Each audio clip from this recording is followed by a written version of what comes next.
Okay. For everyone. Sino mag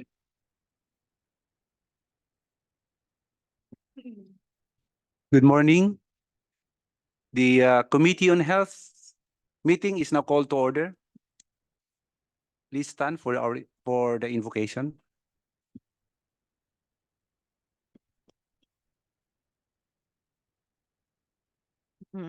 Invocation.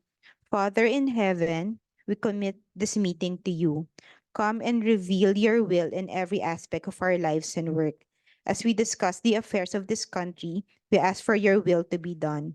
Show us your purposes. Enlighten us that we may know how and what you want us to accomplish. Direct our hearts, words, decisions, and actions toward the right path, and help us be on track. Let your will be done as we plan and make our decisions. Amen.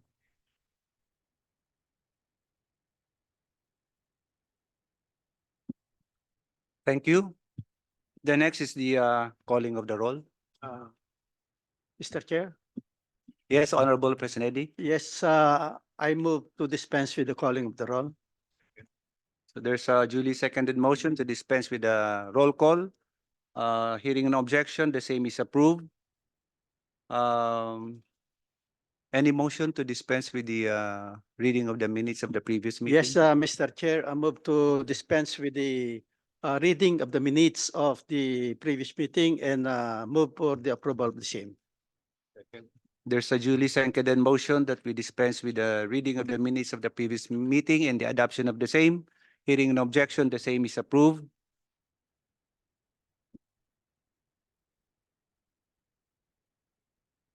At this point, we'd like to acknowledge the presence of the following members of the Health Committee.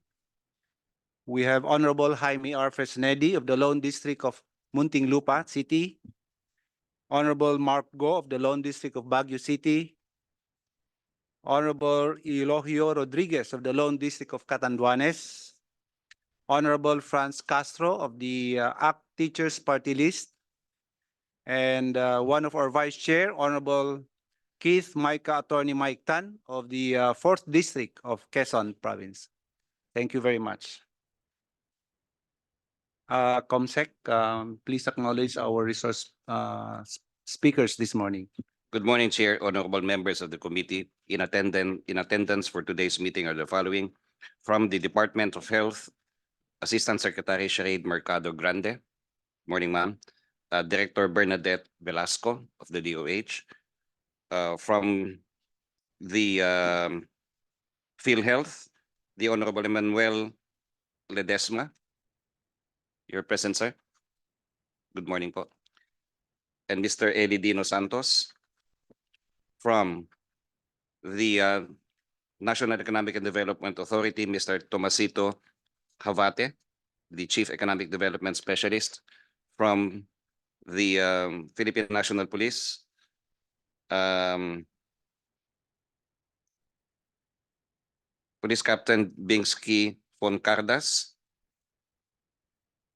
Colonel Domingo Soriano, and Lieutenant Colonel Johnny Capalos.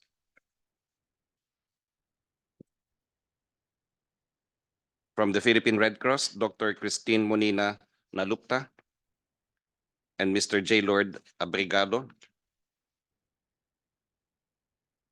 From the Research Institute of Tropical Medicine, Attorney Annalisa Duran. From the Department of Budget and Management, Your Honor, is Ms. Nihal Abdul Rauf Pakalna. That would be all for now, Your Honors. Thank you, Comsec. May I read a brief opening remarks? Good morning again. Happy Valentine's, and for us Catholics, a blessed Ash Wednesday to us. Distinguished members of the committee and esteemed guests, in the agenda of the committee meeting today are two bills of national importance that shall improve the government's response to public health emergencies and strengthen the core capacities of our country's healthcare system to cope and be resilient in combating and managing any future health threats and crises, namely the establishment of the Philippine Health Emergency Security and the installation of the automated external defibrillators in all public and health risk-prone places. The proposed health emergency security measure seeks to create a national strategy for public health emergencies that will serve as a framework for a national or localized response plan to counteract the threat of emerging or re-emerging infectious diseases, pandemics, and other public health crises. It shall protect the general welfare of the affected sectors of the society. It shall provide a unified and integrated policy and direction with respect to all matters related to national public health and medical preparedness, execution, and deployment of national response before, during, and immediately after public health emergencies. Reeling from our COVID-19 painful response experience, this bill aims to strengthen henceforth the country's institutional capacity to implement disease prevention, surveillance, control, response systems, preparedness, and contingency plans to deal with any future public health events and emergencies. The automated external defibrillators bill requires the placement of such emergency medical heart devices in public places and institutions such as all offices, schools, workplaces, government offices, agencies, and buildings, including private establishments open to the public and all other health risk-prone places. According to the Philippine Heart Association, the prompt application of a defibrillator within 1 to 3 minutes is the key to survival in cardiac or heart attack emergencies. Unfortunately, access to AED in the Philippines is limited, unlike in more developed countries where there are established systems for emergency response and have defibrillators accessible to the public. Hence, this proposed legislation subject all establishments under a national AED program to ensure people's safety and access to immediate health intervention in all private and public areas in the Philippines. Thank you very much. So we now proceed with the deliberation of the Philippine Health Security Act bills. First on the list is House Bill number 58, entitled An Act Establishing the Philippine Health Security Council and Appropriating Funds Therefore, by Honorable Jaime R. Fesnedi. Honorable Fesnedi is now recognized. Yes, Mr. Chair. Good morning, Mr. Chair and fellow colleagues. May I manifest, Mr. Chair, that my explanatory note in the House Bill number 58 be adopted as my sponsorship remarks. And in addition, Mr. Chair, I would like to manifest that our country at onset of the COVID-19 pandemic suffered not only from thousands of deaths, but also huge economic losses. The state's early response to the threat of the virus from January to March 2020 was a clear manifestation of the country's lack of coherent strategy in addressing public health emergencies. It also showed, Mr. Chair, that the current body and structured task to address such situations suffer from deficiencies. Through this legislative proposal, which seeks to propose the establishment of the Philippine Health Security Council that shall be primarily tasked to formulate a Public Health Security National Action Plan, or the PSNAP, we will never again be put in a situation of vulnerability. House Bill number 58, Mr. Chair, shall serve as the framework for the prevention, detection, management, and containment of public health emergencies. It provides for the strengthening of the institutional capacity of the government in implementing disease prevention, surveillance, control, and response system, as well as contingency plans in addressing public health emergencies. Thank you very much, Mr. Chair. Thank you, Honorable Fesnedi. Next is House Bill number 283 by Honorable Attorney Attorney Mike D.L. Tan. Honorable Tan is now recognized. Thank you, Mr. Chair. Magandang umaga po ulit sa ating lahat. Republic Act number 11223, otherwise known as the Universal Healthcare Act, was enacted into law just a few years ago. Its passage was hailed as a new dawn for healthcare in the country. Today, I am honored to sponsor House Bill number 283, or the proposed Philippine Security Act, Health Security Act, that seeks to provide and institutionalize the needed synergy with the UHC and bring into fruition the completion of the other side of the coin under the ambit of health systems strengthening policy mechanism, UHC and health security having been considered as two sides of the same coin. Allow me to belabor this point, Mr. Chair. The World Health Organization believes that pandemics, health emergencies, and weak health systems not only cost lives but pose some of the greatest risks to the global economy and security faced today. Further, universal health coverage and health security are two sides of the same coin. Improved access to healthcare and strengthened health systems provide a strong defense against emerging threats, whether natural or man-made. This statement has increasingly become relevant with the findings of the Global Preparedness Monitoring Board, an independent monitoring advocacy body that aims to assess the world's ability to protect itself from health emergencies and identify critical gaps to preparedness across multiple perspectives that humankind is stumbling toward the 21st century equivalent of the 1918 influenza pandemic, which affected 1/3 of the world's population and killed approximately 50 million people.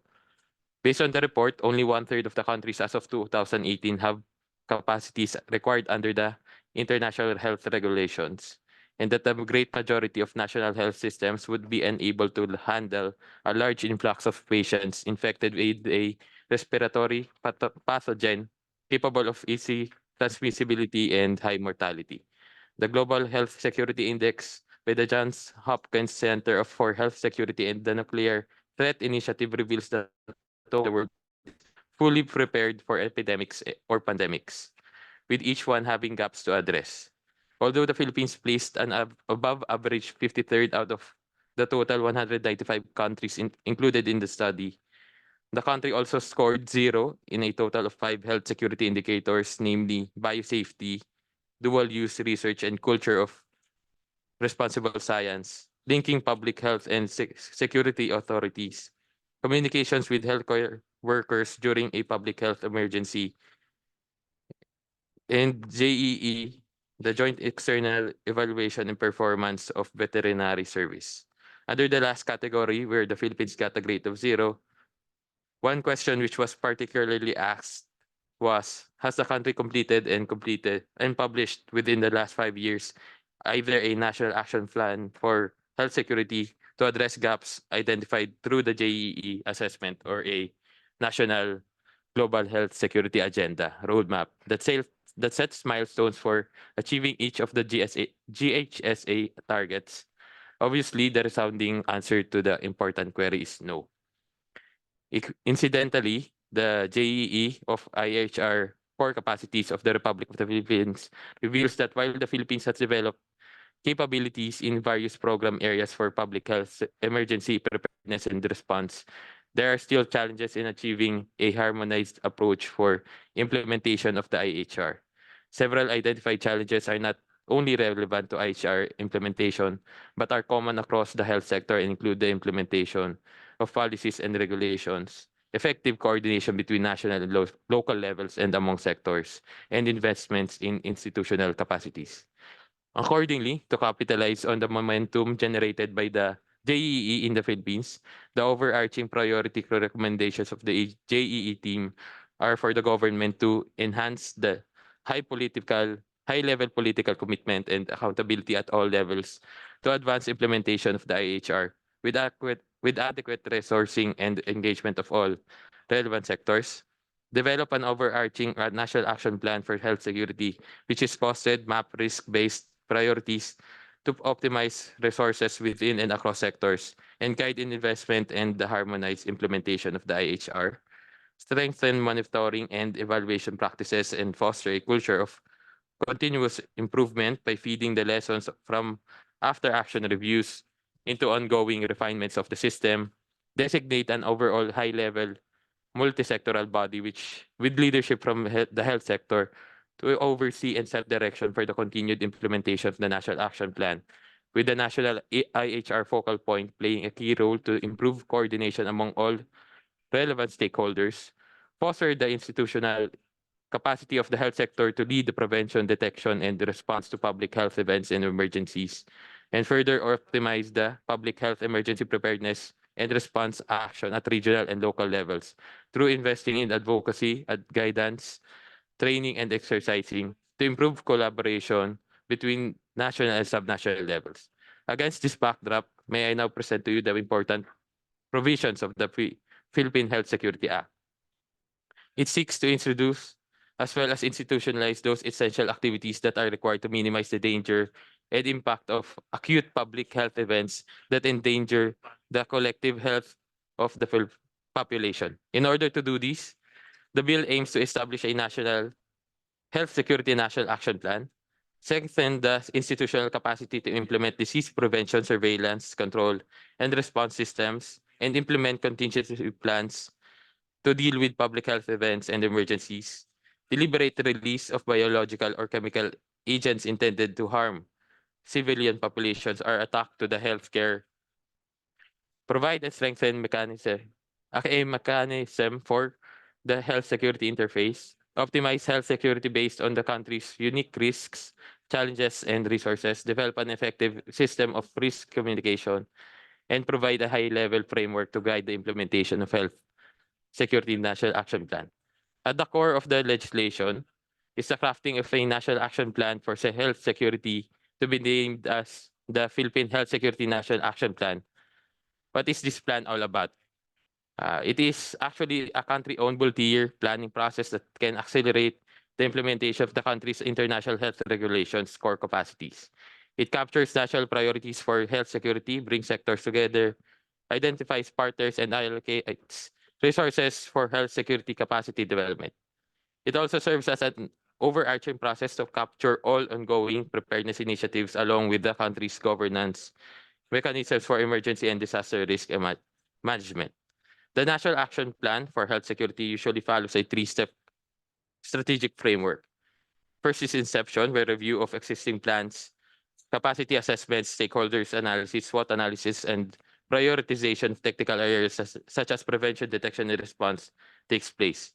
Second is development, where prioritization of activities are made, monitoring and evaluation, costing and mapping of resources, and approval and enforcement. And third is implementation, where the following activities, prioritization of implementation, integration into national development planning, monitoring, evaluation, and reporting, and periodic review and update take place. The National Action Plan is what the bill is all about. This is what the late Senator Miriam Santiago had in mind when she filed her proposed Pandemic and All Hazards Preparedness Act in 2013.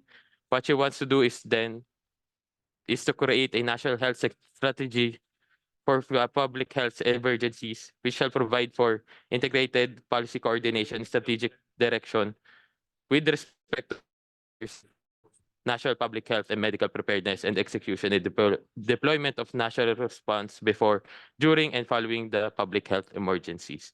During the early months of the COVID-19 pandemic, this is what many in the social media as well as in the media are talking about. Many believe that had it been enacted into law, the country would have been in a better position to prepare for COVID-19. This legislation is what the bill of the good Senator Santiago is actually about, but this one is a lot bigger in scope, more comprehensive, and closely runs along the language and parameters set forth by the WHO. Again, let me underscore one of the JEE's recommendation, the development of an overarching national action plan for health security, which is what this proposal is. It will be the task of the Philippine Health Security Council to create and to craft the National Action Plan. The council will be created as an interagency body administratively attached to the Department of Health. The PHSC is what the IATF for the management of emerging infectious diseases is under executive and order number 168. However, the PHSC is reckoned to be more responsive to the JEE recommendation that calls for a effective coordination between national, local levels, and among sectors, high-level political commitment and accountability at all levels, and the designation of an overall high-level multi-sectoral body with leadership from the health sector. This explains why Section 7 of the bill provides for at least 67 PHSC membership comprising of an all-cabinet membership as well as key sectoral agencies of government and the private sector, including the civil society organizations. Health security, after all, just like its better half, the UHC is supposedly whole of government, whole of society, whole of system, in fact, whole of nation approach.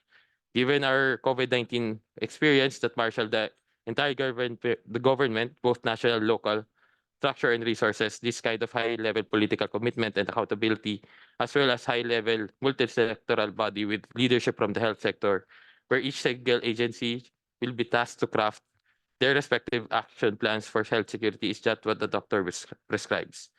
Among the PHSCs, other functions will include the strengthening of partnership with the foreign and international organizations, including but not limited to data collection, research, and other essential programs and services, formulations, guidelines, and policies for the effective and efficient implementation of PHS NAP, strengthening of public health emergency preparedness to ensure the efficient government response to assess, monitor, contain, control, and prevent the spread of any potential epidemic in the Philippines, and institutionalization of efficient mechanisms to ensure cybersecurity of medical devices and hospital networks and prevent cybersecurity breaches that may affect the operation of medical devices. The bill also seeks to strengthen the Health Emergency Management Bureau of the DOH, especially in terms of personnel support, as it is set to serve the PHSC Secretariat. It has likewise provisions for the declaration of public health emergency, and also important is the provision for regional and local mechanisms for the implementation of health security, which is in consonance with the JEE recommendation for an effective coordination between national and local levels and even among sectors.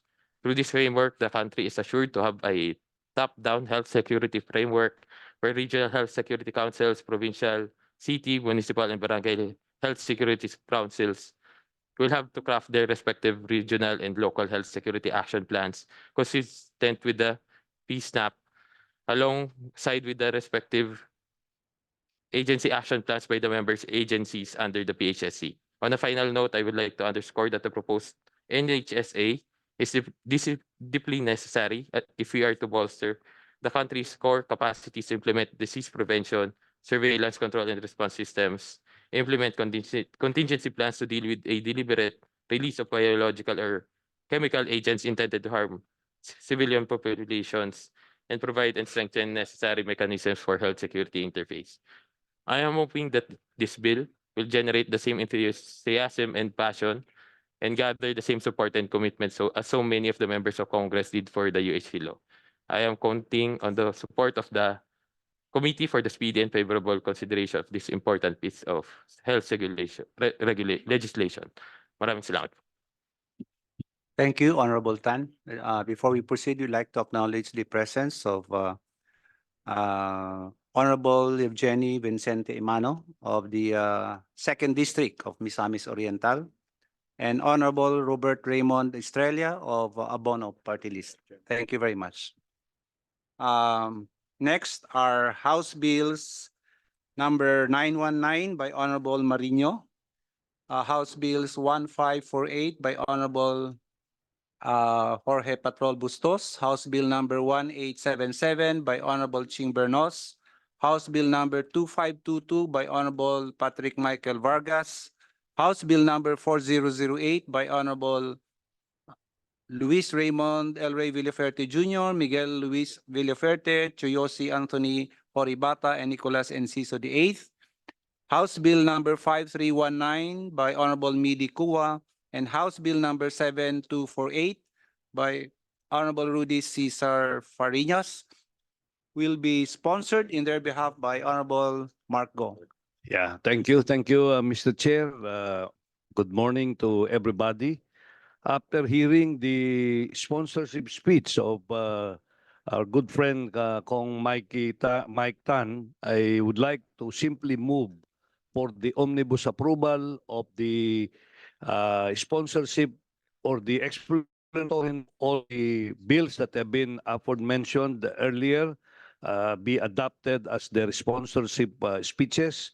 And these are actually House Bills 919, 1548, 1877, 2522, 4008, 5319, and 7248. I so move, Mr. Chair. Mr. Chair, I second. Thank you, Honorable Go. May we now listen to the position of the Department of Health by Assistant Secretary Sherade Mercado Grande. Thank you very much, Honorable Chair. Good morning po to all our congressmen, Honorable Chair. The DOH expresses its full support to the proposed bills and will further submit its technical recommendations. In fact, having a legislation that will institutionalize a response plan and a body that will assume its direction is in line with the recommendation under the Philippine Pandemic Preparedness and Response and Resilience Plan, with the Interagency Task Force for the Management of Emerging Infectious Diseases, has crafted in collaboration with the World Health Organization and diverse set of stakeholders from various sectors.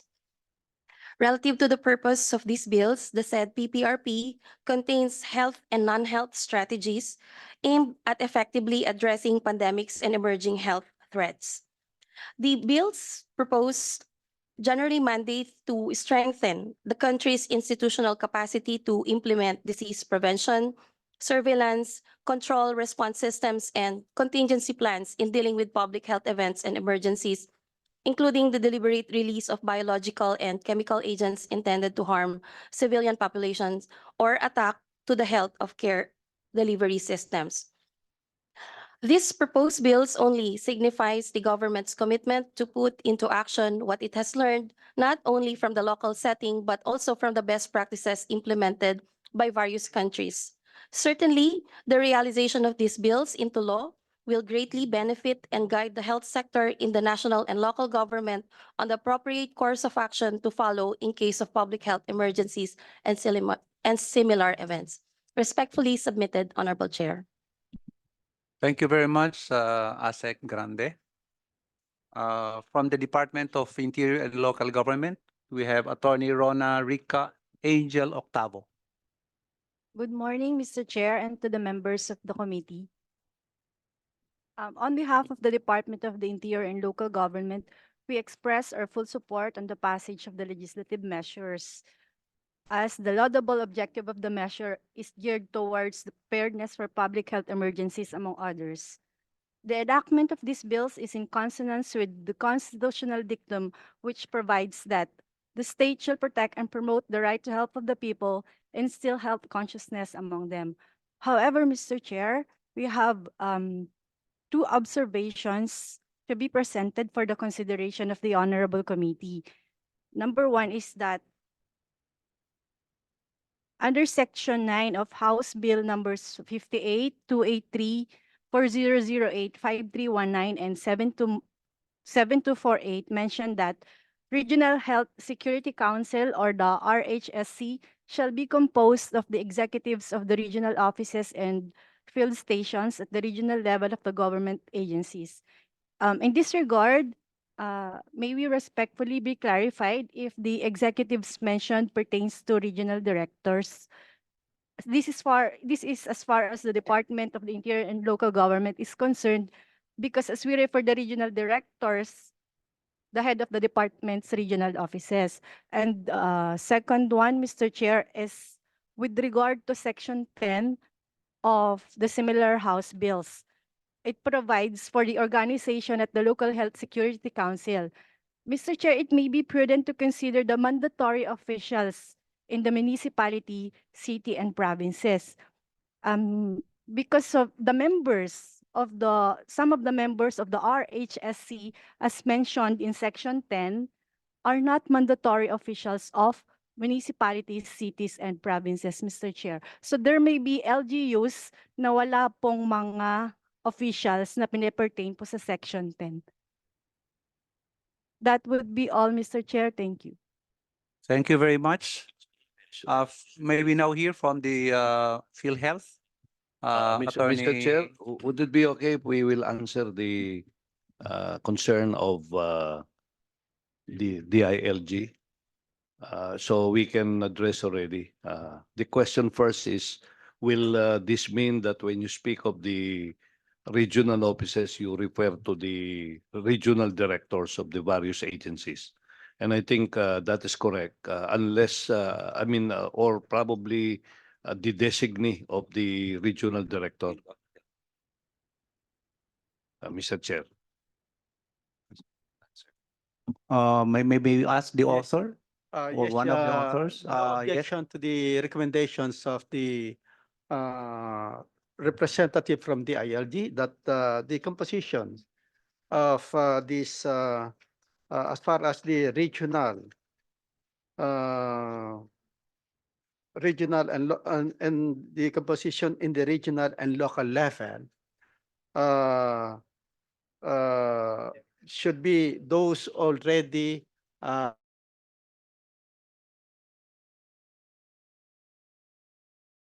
the local level. The representative mentioned that there are cities and municipalities that don't uh, uh, offices or departments. All those to be designated by the chief executive, Mr. Chair. thank you, Honorable President. We now proceed with PhilHealth, Mr. Elino Santos. Resource person. Good morning, Mr. Chairperson, honorable members of the committee. First, I would like to greet our honorable members. Happy Valentine's Day.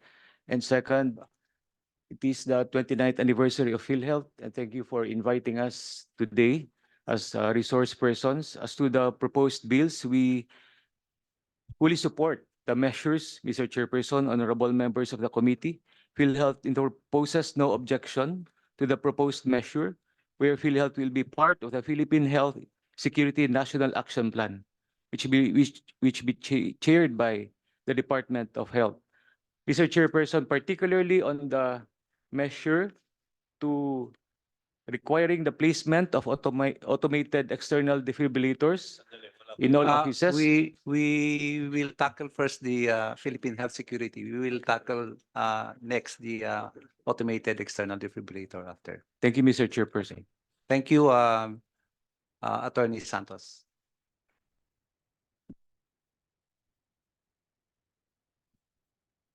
From the Department of Labor and Employment, Dr. Jeremiah Sforante. Good morning, Mr. Chair, and to the honorable members of this committee.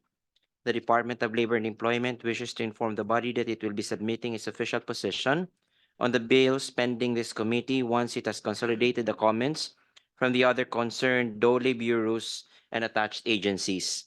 Nevertheless, in essence, we are in support of the proposed legislative measures, the bills providing national health security, strengthening national preparedness and response to public health emergencies, and establishing an agency or organization on public health security and emergency will enhance existing strategies in addressing public health emergencies.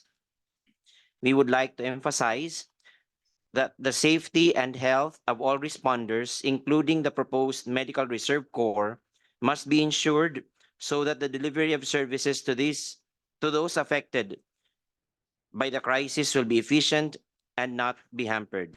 Thank you, Mr. Chair and your honors. Thank you very much. Before we proceed, we'd like to acknowledge the presence of Honorable Wilbert Lee of Agri Party List and Honorable Ramon Rodrigo Gutierrez of One Rider Party List. Thank you. From the Department of Transportation, Attorney Erica Pehi. Good morning, Mr. Chair. Good morning, everyone. On behalf of DOTR, we would like to express our general support on the proposed measures, and we intend to submit our position papers once approved. Thank you. Thank you, Attorney Pehi. From the National Economic and Development Authority, Mr. Tomasito Habate.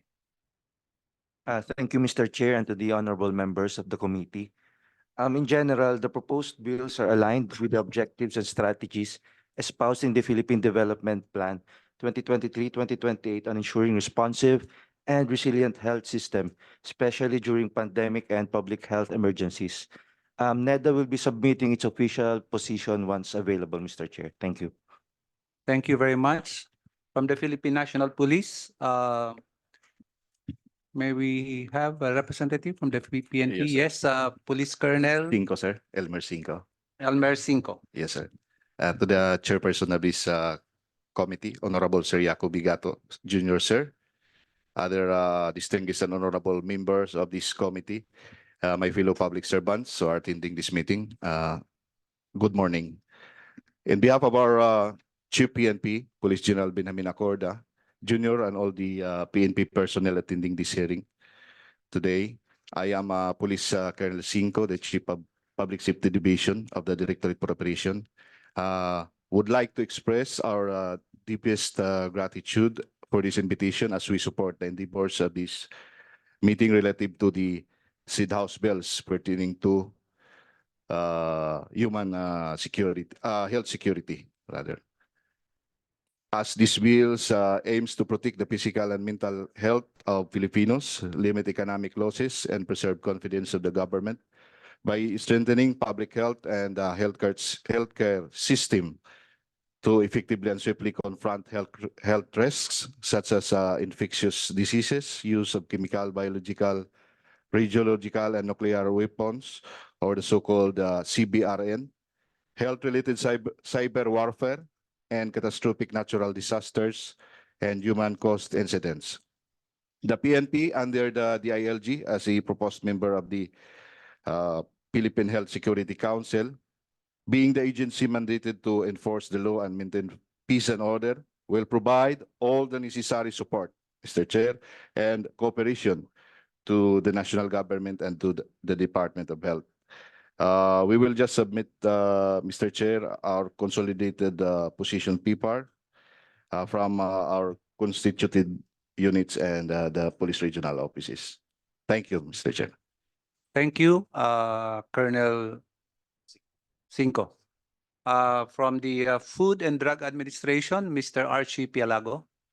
Hello, good morning, Mr. Chair. Good morning, everyone. The FDA fully supports the bills, the strengthening the Philippine health security and emergency preparedness, readiness and response, and appropriating the funds. And we also welcome for the inclusion as a member of the council. Thank you, Mr. Chair. We will submit our position paper. Thank you, Mr. Pialago. From the Philippine Red Cross, Dr. Christy Monina Nalupta. Good morning, Mr. Chair. Please allow Mr. Abrigado to deliver the position of the Philippine Red Cross. Please proceed. Good morning, Mr. Chair and members of the committee and everyone here today. The Philippine Red Cross stand at the forefront of humanitarian efforts, driven by the rich history of service and a commitment to addressing health challenges facing the nation.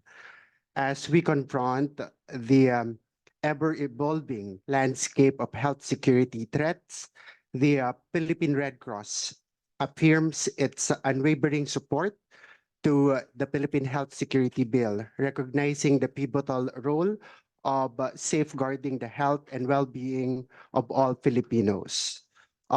Historically, during the COVID-19 pandemic, the Philippine Red Cross has been in the forefront of the response. We actually catered to 5 million samples that we tested in our 14 facilities nationwide. Also, we provided help in public hospitals, augmenting their capacity because of overwhelming patient during the pandemic. The Philippine Red Cross affirms its steadfast support to the Philippine Health Security Bill, rooted in the deep understanding of our nation's history of health challenges. By learning from the lessons of the past and embracing the proactive approach of health security, we can build a safer and healthier future for all Filipinos. Mr. Chair, we'll be submitting our official position paper. Thank you. Thank you very much. Before we proceed, we'd like to acknowledge the presence of Honorable Rodolfo Ompong Ordanes of the Senior Citizens Party List. Thank you very much. From the Research Institute for Tropical Medicine, Attorney Annalisa Duran.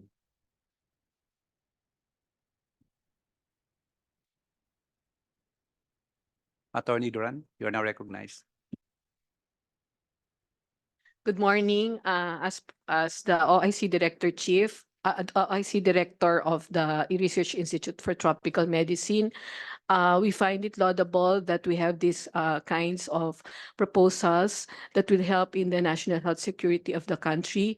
And we are one with the Department of Health in introducing possible revisions, if ever, to make it one whole bill for the whole country. Thank you very much. And lastly, from the Department of Budget and Management, Ms. Nihal Abdul Rauf Pakalna. Good morning, Mr. Chair. Good morning, everyone.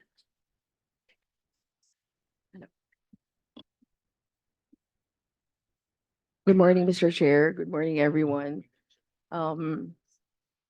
As to the substantive provisions of the bill as regards the creation of the council, Mr. Chair, we find the same to be consistent with long-standing policies. Our only suggestion is for the committee to consider revisiting the composition of the collegial body and, if possible, avoid bloating the membership in order to ease the attainment of a quorum during meetings. As to national government agency representatives, additional members of the council, our suggestion is for the committee to consider NGA representatives to be those that would have a significant impact and contribution in the development and implementation of policies. Otherwise, instead of having permanent representation in the collegial body, the council may invite resource persons from certain agencies to provide technical support as may be necessary. As to the appropriations provision of the bill, we concur with the current appropriations language. Thank you. Thank you very much. For Mr. Chair. si Franz muna. Yeah, Attorney Franz. just Yes, respond Honorable Marco. to the position of DBM. With regards to the establishment of quorum, because we have more than 60 members of the council, I would propose that we can adopt that the quorum will be limited, let's say, only to 25%, just like our our committee meeting here, provided that the chair or the vice chair is present during the meeting of the Philippine Quality, Philippine Health Security Council, Mr. Chair. May we hear a comment from the authors? Well, we have, Honorable Fresnedi. I have no objection to the lowering of the quorum if this committee decides to make it 25%, provided that 25% of those membership are present, provided that the chairman and the vice chair are also present to conduct the meeting. I have no objection. I submit the wisdom of this committee. The chair or the vice chair? Yes. Honorable Mike Tan. Mr. Chair, it's already provided in the bill that they can decide on the internal rules of the conduct of the meeting. So it's up to them if they want to cluster each meeting or if they want to lower the quorum. It's up to the council naman po. Thank you, Honorable Tan. Honorable Franz Castro, you have a... So, Mr. Chair. Yes. Well, just to be sure that there will be a question of the quorum, I would suggest that we specify what is the quorum of the council once they call a meeting, so that there will be no misinterpretation every now and then. If you change the number of members to establish a quorum, that might be subjected to a lot of questions. But of course, this is also consistent with the suggestion of Congressman Tan, but we just put a minimum of 25%, provided that the chair or the vice chair is present. Motion? Yeah, Yes. Well, Mr. Chair, I just would Yes, like Honorable to President. comment. I take note of these suggestions that we lower the provisions of quorum and provide it's in this law that in this bill, no? If the committee decides to lower the determinations of the quorum and provide to 25% and provided further that the chair and the vice chair are present to conduct the hearing. So in the consolidation of the bill, do we all agree now that we will follow the recommendation of Honorable Marco? Yes, Mr. Chair. Okay. I so move. So there's a motion by Honorable Marco on the composition of the council and lowering of the quorum. Duly seconded. Hearing an objection, the motion is approved. Honorable Franz Castro. Okay, thank you, Mr. Chair. Magandang umaga po sa ating lahat, sa ating mga colleague na naririto po. So, point of inquiry lang muna, Mr. Chair. So, I remember during the last Congress, parang meron na rin po tayong the same proposal. So, di ba parang meron na rin po tayong substitute bill or consolidated na bills? This was approved during the 18th Congress on third reading. Yeah, so Yes. maganda rin siguro maging reference natin yun, no? Kasi nagkaroon na ng mga discussions before yun saan makita rin natin siguro yung copy noong consolidated substitute bill na ano natin, Mr. Chair. Yes, So- actually that was basically the bill of Honorable Okay. Tan. Kaya nga kanina, Mr. Chair, nagtatanungan kami ni The Attorney mother, Kong supposed to be the ni mother Kong bill. Tan, kung yung bill ba niya, yung magiging, kumbaga, yung magiging mother bill. So, so that clarifies me. So, one question, Mr. Chair. So, dumanas tayo noong 2019 hanggang 2021, hanggang ngayon, noong ano, no, yung matinding dagok nung COVID-19 pandemic. Meron bang, Mr. Chair, ang DOH na thorough assessment, evaluation noong nangyaring yon? Ano ba yung mga nakuha natin doon na mga kahinaan, yung mga strength, at ano yung mga recommendations ng DOH? Kasi kung akong tatanungin, Mr. Chair, worst talaga, 'di ba? Yung naging pagtugon ng dating administrasyong Duterte doon sa pagtugon ng pandemya. In fact, halos hindi nga nagli-lead yung DOH doon. Ako sa amin ay naging militarist approach to pandemic ang nangyari.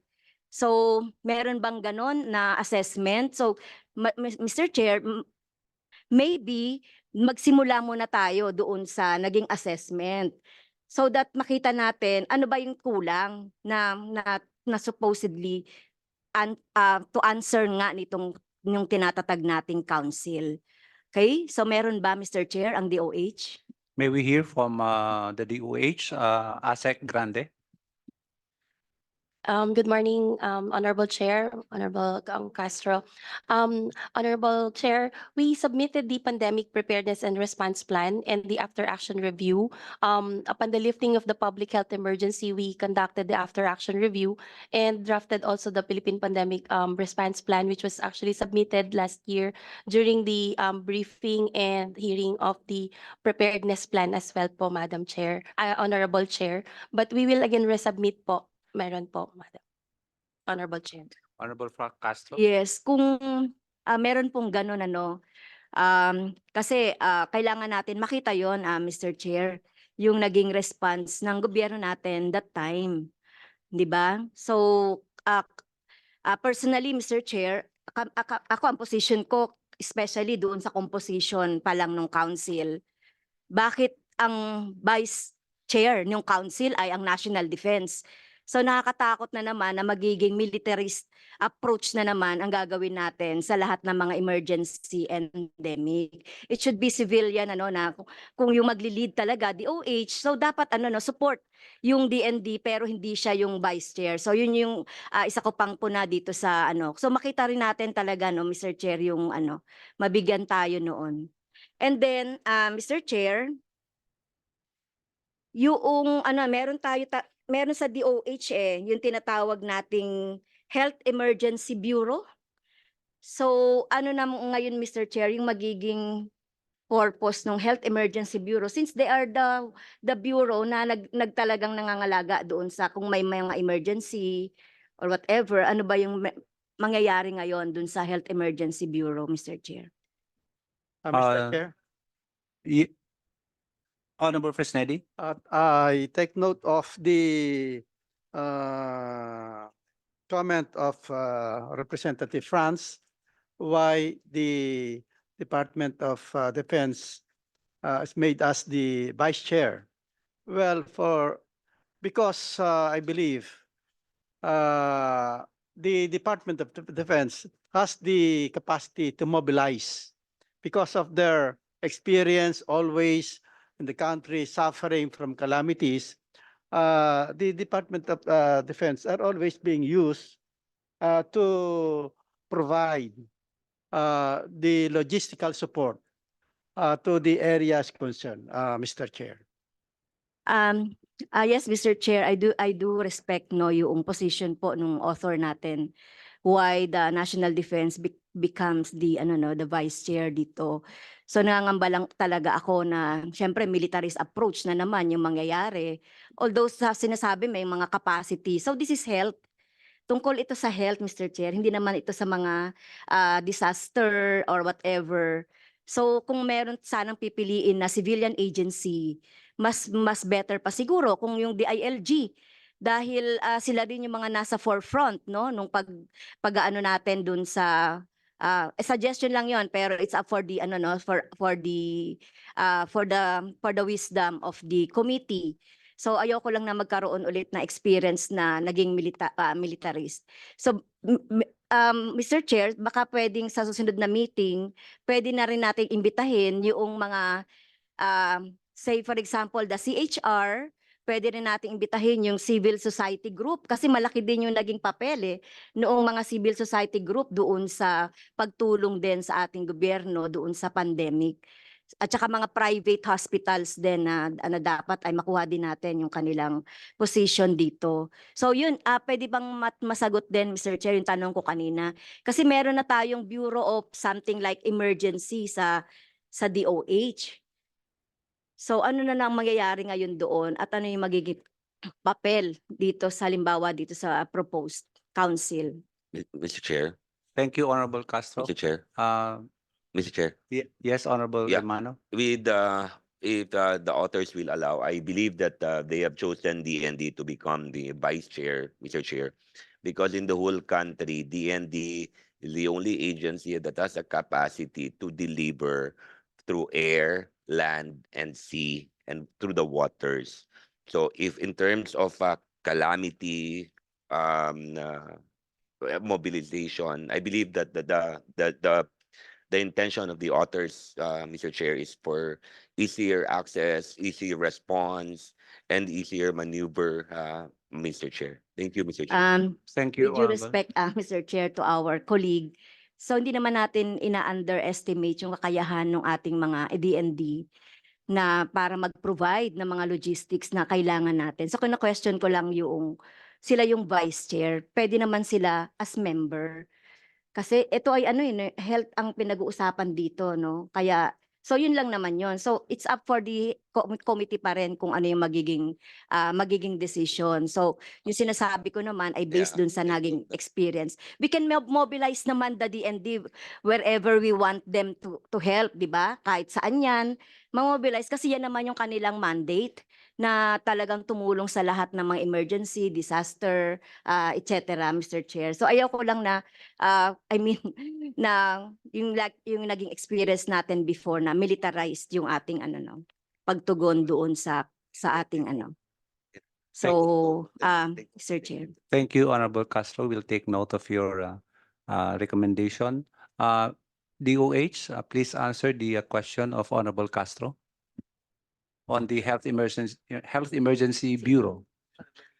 Honorable Chair, with your permission, we also have here the Director of the Health Emergency Bureau, Honorable Chair, Director Bernadette. Director Velasco. Sir, good morning, Mr. Chair, and good morning to all the members of the Committee on Health. As far as Health Emergency Management Bureau is concerned, in the proposed bill, we will act as the Secretariat of the Philippine Health Security Council. However, the HEMB will still continue to provide technical assistance in terms of the 4 pillars on emergency management, which is prevention, preparedness, response, and also rehabilitation. So there will be no changes in the mandate of on the current mandate of the Health Emergency Management Bureau. Further, it will also expand the mandate or the deliverables of the bureau. Thank you. Thank you very much, Honorable Castro. Yes, thank you very much, Mr. Chair. So, kailangan nating, Mr. Chair, na palakasin, no? Tama si Director Velasco. Palakasin yung mandate nitong emergency kasi existing na nga ito. Okay? So, sorry hindi ko rin sila naririnig noon sa ano, no? Doon sa nangyari noon. Siguro, probably with the DOH siguro. So, yun lang po, ano, at yung sa health emergency plan, so dahil hindi ko pa nabasa yung assessment, recommendation, and evaluation, sa health emergency plan, Mr. Chair, naka-include ba doon yung addressing the structural weaknesses of the healthcare system, yung mga prioritization and provision of adequate national budget for health, directly allotted to health agencies. So naka-include din po ba doon yung sa ano, no? Kasi sa budget natin, Mr. Chair, parang maliit na ano lang paano natin makakapacitate yung ating attached agency sa DOH in terms of emergency kung ang budget nila ay ganong kaliit. So we have also the recommendation as regards to the budget and ano, no, at syempre yung paano pa mas mapapalawig pa yung mandate nung ating Health Emergency Bureau dito sa DOH.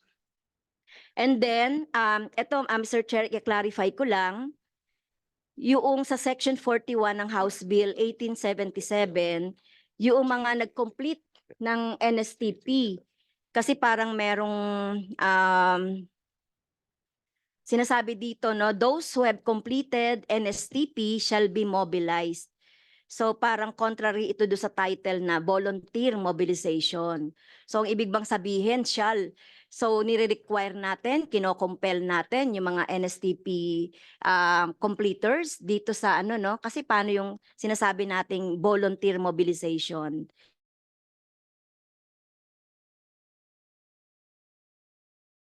Saan? Yun lang po yung sa 1877. And then yung mga sinasabi dito rin yung tungkol doon sa mga college students and even those who already graduated from college. So ano yung magiging papel po nila doon sa council? So hindi ko naman tinatanggal yung volunteerism sa ating mga kabataan. Maganda nga, no, maano natin sila at nakita natin yan sa ilang mga areas yung volunteerism ng ating mga kabataan. So kailangan lang ma-define natin dito sa ating bill, Mr. Chair. Mr. Chair, may Oo, kasi sabi kasi doon sa isang provision, volunteer mobilization. So pwede yung mga graduate natin ng NSTP, kasi di ba merong course sa NSTP na disaster disaster preparedness, etc. So yun po, Mr. Chair. May I hear from the authors?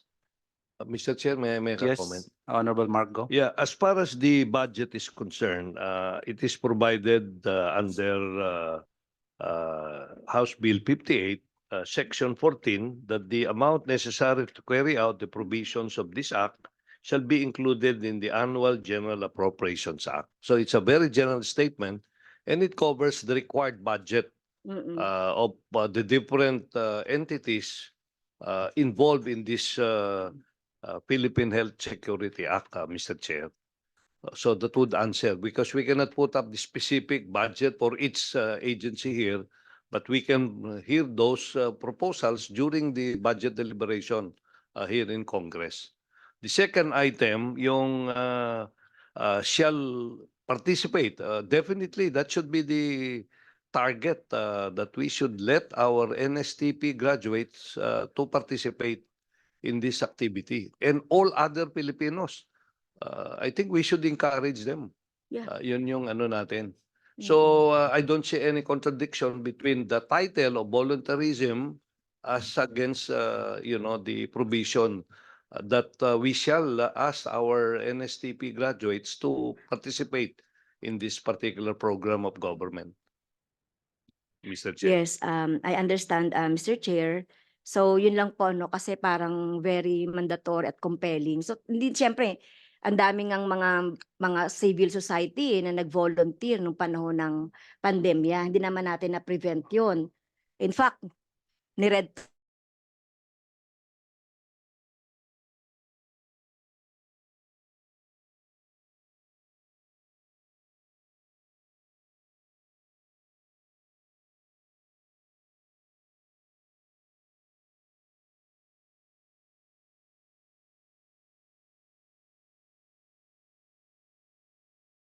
important provision on rights and protection of health workers and patients and people and medical personnel. Okay, so sana malagay din natin kasi hanggang ngayon, Mr. Chair, yung ating mga health workers na talagang inano nila yung buhay nila doon sa doon sa panahon ng pandemya. Hanggang ngayon di pa nga sila nababayaran completely. Marami yan sa mga private hospitals natin. So kailangan mailagay din natin, kung dapat maglagay din tayo ng mga ganong mga provision, Mr. Chair. We will take note of that, those recommendations during the consolidation of the bills. So, Honorable Castro. Mr. Chair. Honorable Marco.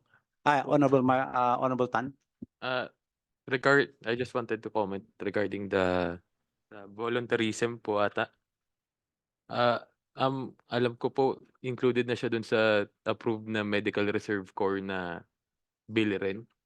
So, I think there's no need to add that sa bill talaga. I'm not the author 1877. I'm just wanted to comment on that. Thank you, Honorable Tan. Honorable Marco. Yeah, Mr. Chair, having heard the inputs of the various agencies and at the same time the positive response of our resource persons and members of this committee, I would like to move, Mr. Chair, that we consolidate House Bills 58, 283, 919, 1548, 1877, 2522, 4008, 5319, and 748, and come out with the substitute bill. And that substitute bill should be the bill that was approved during the 18th Congress here as the reference bill, Mr. Chair. I so move. Second motion. So there's a motion to consolidate all the bills that were deliberated today with the substitute bill that was approved during the 18th Congress as the reference bill. Duly seconded. Duly seconded. Hearing no objection. Bills number 58, 283, 919, 1548, 1877, 2522, 4008, 5319, 72, and 7248 is approved subject to style and amendment. Clarification, inquiry, Mr. Chair. So magkakaroon pa ba tayo ng hearing about this? Magkakaroon pa po ba tayo ng another hearing for this? Kasi kapag consolidated na, we have to see the consolidated Yes, bill. Mr. Chair. Honorable Marco. Yeah, considering that we have not approved the committee report, I would surmise that we will have another meeting to approve the committee report. Yes. In that case, we'll have another one. We will have Mr. another meeting for the approval of the consolidated bill. Yeah, Mr. Chair, kasi gusto ko rin sa next meeting, di ba, to invite yung CHR, yung mga members ng civil society, at saka makita rin po natin yung ano no, yung report ng DOH on the evaluation ng COVID response ano natin nung panahon na yun, Mr. Chair. Mr. Chair, Uh, Mr. Chair, yeah. yes, Honorable Yeah, Eman. some manifestation, Mr. Chair, that I would want to be a co-author of the said bill, and maybe all those present, Mr. Chair, who are interested wants to be co-author also, Mr. Chair. So move. Seconded. I'm also willing to be a co-author. Seconded. There's a motion and duly seconded that all those present here in this meeting who wish to be co-authors of the bill, with the permission of the authors, be made co-authors. Hearing no objection, the motion is approved. Before we proceed, we'd like to acknowledge the presence of Honorable Christine Alexi Tutor, one of our vice chair and the chair of the Committee on Civil Service of the 3rd District of Bohol. Honorable Richard Gomez of the 4th District of Leyte, and one of our vice chair, Honorable Peter Miguel of the 2nd District of South Cotabato. Thank you very much.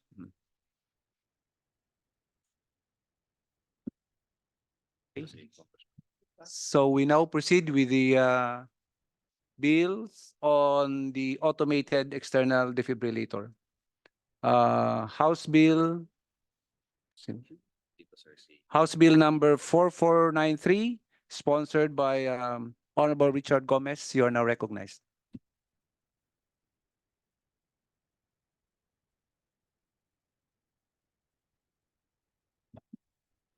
Thank you, Mr. Chair. Good morning, everyone, and happy Valentine's Day. Sana malusog ang puso ninyong lahat. Magandang umaga. Mr. Chair, I filed House Bill number 4493, or an act requiring the installation of automated external defibrillators in high-traffic cardiac emergency-prone public and private buildings. For over 20 years, the leading cause of death in the Philippines has been ischemic heart disease, also called coronary artery disease. These are terms given to heart problems caused by narrowed heart arteries. And according to the PSA in 2022, 114,557 deaths were caused by ischemic heart disease, which was equivalent to 18.4% of the total deaths in the country. Even at the height of the COVID-19 pandemic, deaths from COVID-19 was just about half of death due to ischemic heart disease. So, Mr. Chair, according to the World Health Organization in 2000, 78 deaths per 100,000 Filipinos were due to ischemic heart disease. But unfortunately, it has risen to 120 deaths per year. Ischemic heart disease can lead to sudden cardiac arrest, a life-threatening event where the heart ceases pumping blood to the rest of the human body, putting one at risk of death. Emergency treatment of such a circumstance include cardiopulmonary resuscitation, or CPR, and defibrillation. An AED is used to help those experiencing sudden cardiac arrest. It is a sophisticated yet easy to use medical device that can analyze the heart's rhythm and, if necessary, deliver an electrical shock or defibrillation to help the heart reestablish an effective rhythm. Mr. Chair, with a view of providing Filipinos a life-saving device where and when it is needed, this bill seeks to require the installation of automated external defibrillators in high-density, high-traffic, and cardiac emergency-prone buildings, such as public pools, gyms, venues for large gatherings, schools, offices, and industrial workplaces. Again, CPR saves lives, but the availability of AEDs allow for more life-saving options. With AEDs installed in public and private buildings that are easily accessible to the public, coupled with appropriate training for its use, deaths resulting from sudden cardiac arrests could be averted or minimized. Mr. Chair, in Ormoc City, when I was mayor, we've conducted CPR activities in the city and taught thousands of people, making us a CPR-ready city. For AEDs, we have installed in high traffic areas a total of 13 and counting in the City Hall, bus terminals, jeep terminals, in our convention center, in our public plaza. All of these AEDs, Mr. Chair, came from the budget of our city disaster office. All LGUs in the country are mandated 5% of their total annual budget coming from their NTA. So there's no budget needed coming from the national government, Mr. Chair. If this bill will be passed into law, all LGUs will be able to have an AED, they'll be able to conduct CPR and eventually help save lives. So thank you so much to our doctors who have been very helpful to us, the Philippine Heart Association. Thank you so much. The Red Cross was also with us in most of our activities and all our disaster team in the LGU. Thank you so much, Mr. Chair. Sa mga kasama ko sa lahat, Happy Valentine's Day. Thank you very much, Honorable Gomez. Happy Heart Day. Mr. Chair. We now call on Honorable Estrella to sponsor in behalf of the authors of House Bill 1393 by Representative Honorable Merdanet Herrera D. House Bill number 223 by Honorable Matibag. House Bill number 3034 by Honorable Maceda. And House Bill number 7783 by Honorable Kari.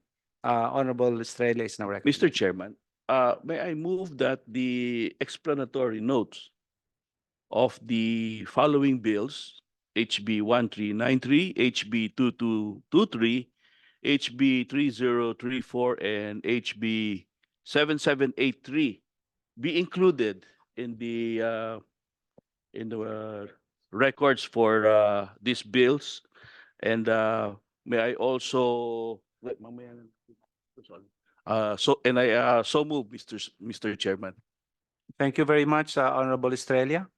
May we now call on the Department of Health, Director Bernadette Velasco. Thank you, Mr. Chair, and good morning again to everyone. The Department of Health poses no objection to the provision of the proposed House bills that require the placement of the automated external defibrillators. But may we provide 3 points that we want to raise for information and consideration. First, there are already available promotional and learning materials on the importance and operations of the AEDs, which can be readily utilized. This is together with partners in health, namely Philippine Heart Association, American Heart Association, Philippine College of Emergency Medicine, and the Philippine Red Cross, who I think are also here in the committee hearing. Also, the role of the academe needs to be strengthened. Secondly, the budget or funding needs to be integral in all agencies and organizations and offices, since the layers of procedure in transferring or sub-allotting of funds can impede the implementation of the intervention as called for by this bill. The cost per unit, aside from the cost of installation to be considered to ensure the maintenance, care, safety, and security of the public access automated external defibrillators. Lastly, the approval of the proposed proclamation of CPR Day in July of every year can support the implementation of this initiative. Further, the Department of Health will submit the official position paper to this committee. Thank you very much. Thank you, Director Velasco. From the Department of Interior and Local Government, Attorney Octavo. Good morning again, Mr. Chair, and to the members of the committee. The intention is so noble that is geared towards reducing cardiovascular problems that can help reduce deaths caused by cardiovascular. Can you speak closer to the mic? We can hardly hear you. Oh, sorry. Hello. Good morning again, Mr. Chair, and to the members of the committee.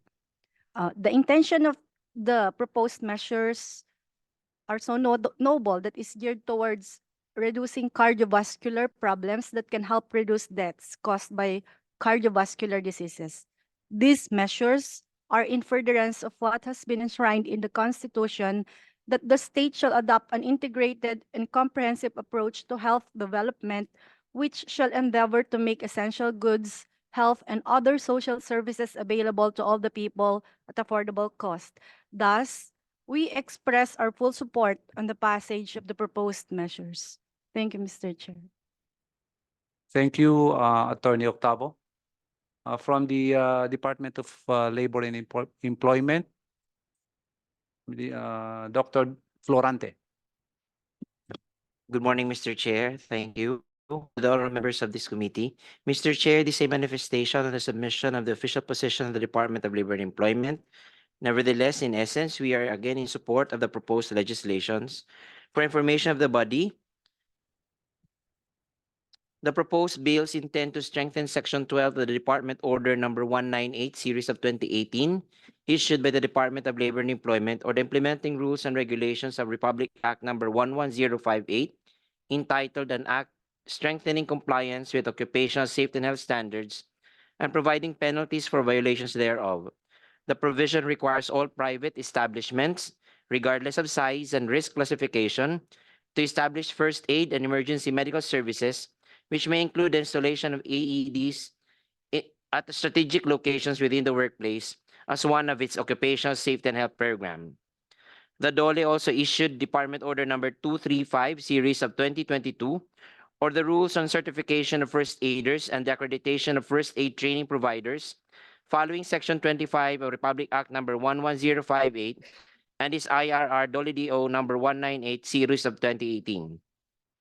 The issuance requires all private establishments to have trained and certified first aiders with knowledge on the operation and maintenance of AEDs. Their training would depend on the employment size and risk level of the private company. A manual of procedures was later developed to ascertain a working environment where safety training activities are made compulsory and to secure correct first aid skills for first aiders to prevent injuries and fatalities in the workplace. Overall, the proposed legislative measures requiring the installation of AEDs in workplaces, schools, and other public places, and providing appropriate first aid training to certain individuals who will operate and maintain this equipment will help preserve the lives of our Filipino workers and ensure safety and health in workplaces. Thank you, Mr. Chair, and your honors. Thank you very much. From the PhilHealth, Attorney Santos.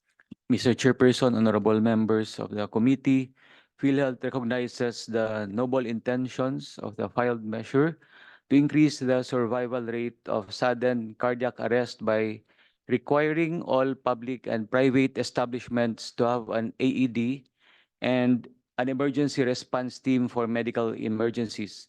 In fact, Mr. Chairperson, honorable members of the committee, we are happy to report that we have already procured and supplied AEDs in the central office and in all PhilHealth regional offices and already provided training.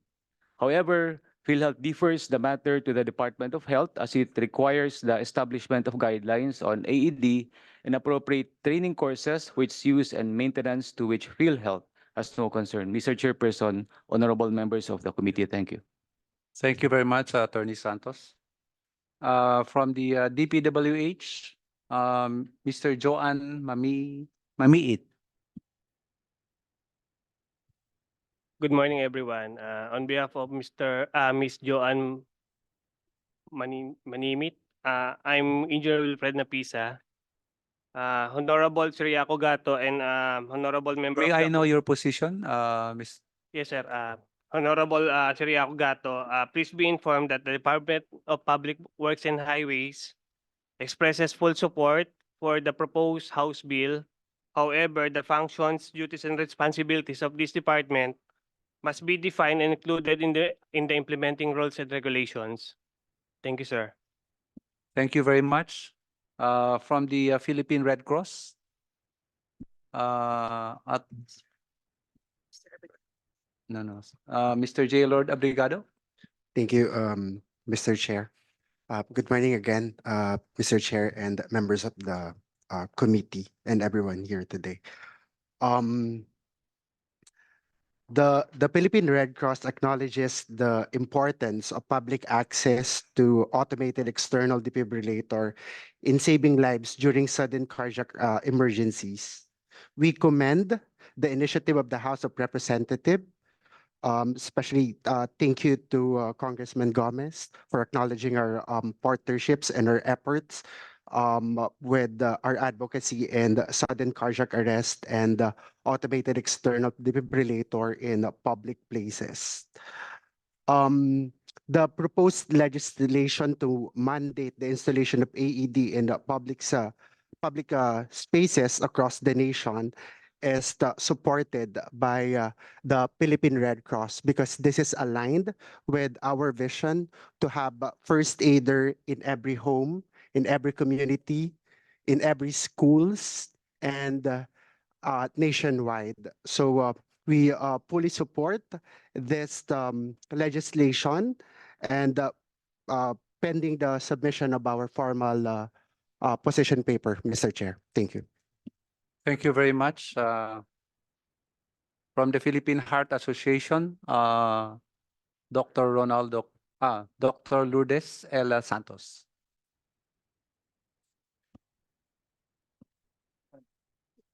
Or Dr. Cuico? Yeah. Yes, Dr. Ronald Cuico. Thank you, Mr. Chair, of course, Congressman and Dr. Gato, and the members of the committee. Of course, among any others, PHA is very happy. Can you speak closer to the mic? Yeah, do you hear me now? So actually, the PH is very happy for this bill. Kami siguro ngayon ang pinakamasaya. Of course, we've been pushing for this. We have this program, CPR Ready Philippines, since 2015, and we have partners, of course, the DOH through HEMB, the Philippine Red Cross, American Heart Association, Perry College of Emergency Medicine. We are very much convinced, the Philippine Heart Association, and as you have stated, the importance of this AED. So it should be coupled. The CPR should be coupled with AED. You have passed, we already have the CPR law, and then it should be coupled with AED. So we are now completing, in fact, the loop. The CPR alone can increase the survivability of those patients with sudden cardiac arrest by 10%. And it triples of trying to increase, it increases by three times of, the survivability of those patients having cardiac arrest. So it's really a very important one.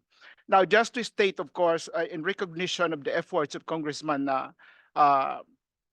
Gomez, his town, his city was one of those LGUs who actually, as he has stated, one of those major cities who installed AEDs. And we have also from Bigan, from Bataan, and of course, the latest is the Pasig.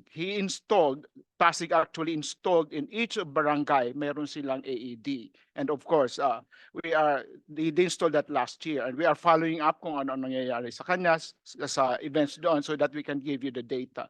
So again, we are very happy that regarding the bills we actually submitted through COMSEC, Lara, the comprehensive recommendations about the AED program, but I don't have to, for the sake of, limits of time, but just we emphasize there the area of deployment, the accessibility and availability, for example, 3-minute rule, and then device assurance, and then maintenance, and AED box components, so very specific.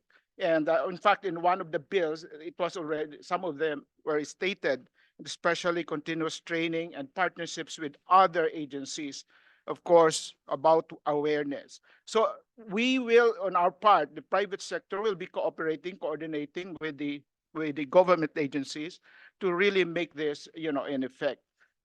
Just to state, the Philippine Statistical Authority, they have said, based on their data, there were about 2,700 cases of sudden cardiac death.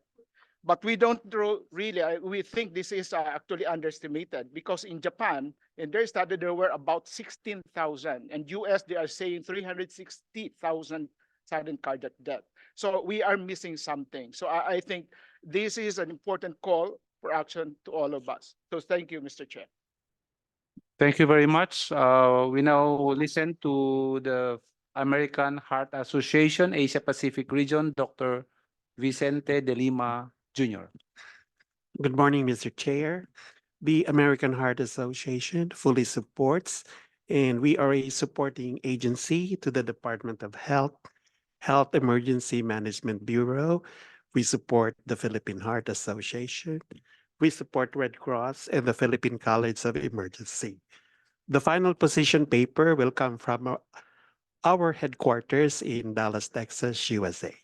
So we fully support these bills. Thank you. Thank you very much. Last is from the DBM. Ma'am Nihal Abdul Rauf Pakalna. Thank you, Mr. Chair. The DBM supports the proposed legislative measures, Mr. Chair. On the appropriations provision, we would like to clarify the intent lang, Mr. Chair. If the appropriations which shall be included in the General Appropriations Act or the GAA are those equipment that will be placed in national government agency buildings. Because if so, we suggest, Mr. Chair, that the appropriations provision clarify that only the requirements of national government agencies shall be included in the GAA as will be determined by the Department of Health. Thank you.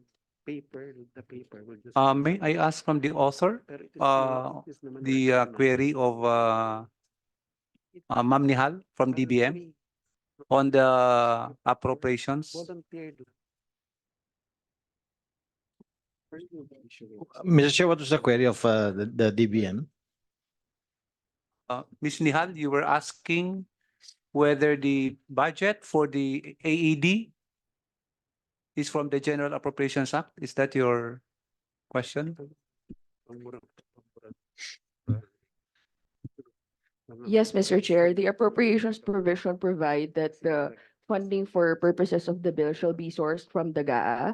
However, we would like to clarify lang, Mr. Chair, kung yung i-include ba natin sa GAA ay for national government agency requirements as determined by the Department of Health, or i-cover din ba niya yung other requirements as ng local government units and perhaps other entities that will be determined by the Department of Health, so that the appropriations provision or language in the bill is clear. Thank you. Mr. Chair, for budgetary requirements, the LGUs can get it from their disaster fund. Disaster fund is mandatory. 5% of that will come from their annual income or the national tax allocation. Now, with regards to departments or national government agencies, I suggest you get it from your capital outlay or from your MOOE. In fact, Mr. Chair, together with Representative Miguel, we were talking about this AED just a while ago, that it is very important also to have AEDs installed in the House of Representatives. Kasi baka biglang nagkainitan sa discussion, may atakihin dito, mabawasan tayo ng congressman dito, hindi naman maganda. At wag naman sana. Lalo na nasa plenary tayo. So Mr. Chair, I think we should first install also in the House of Representatives. Thank you. I agree, Honorable Gomez. May I ask from the Department of Health or from anyone, how much is the cost of AED?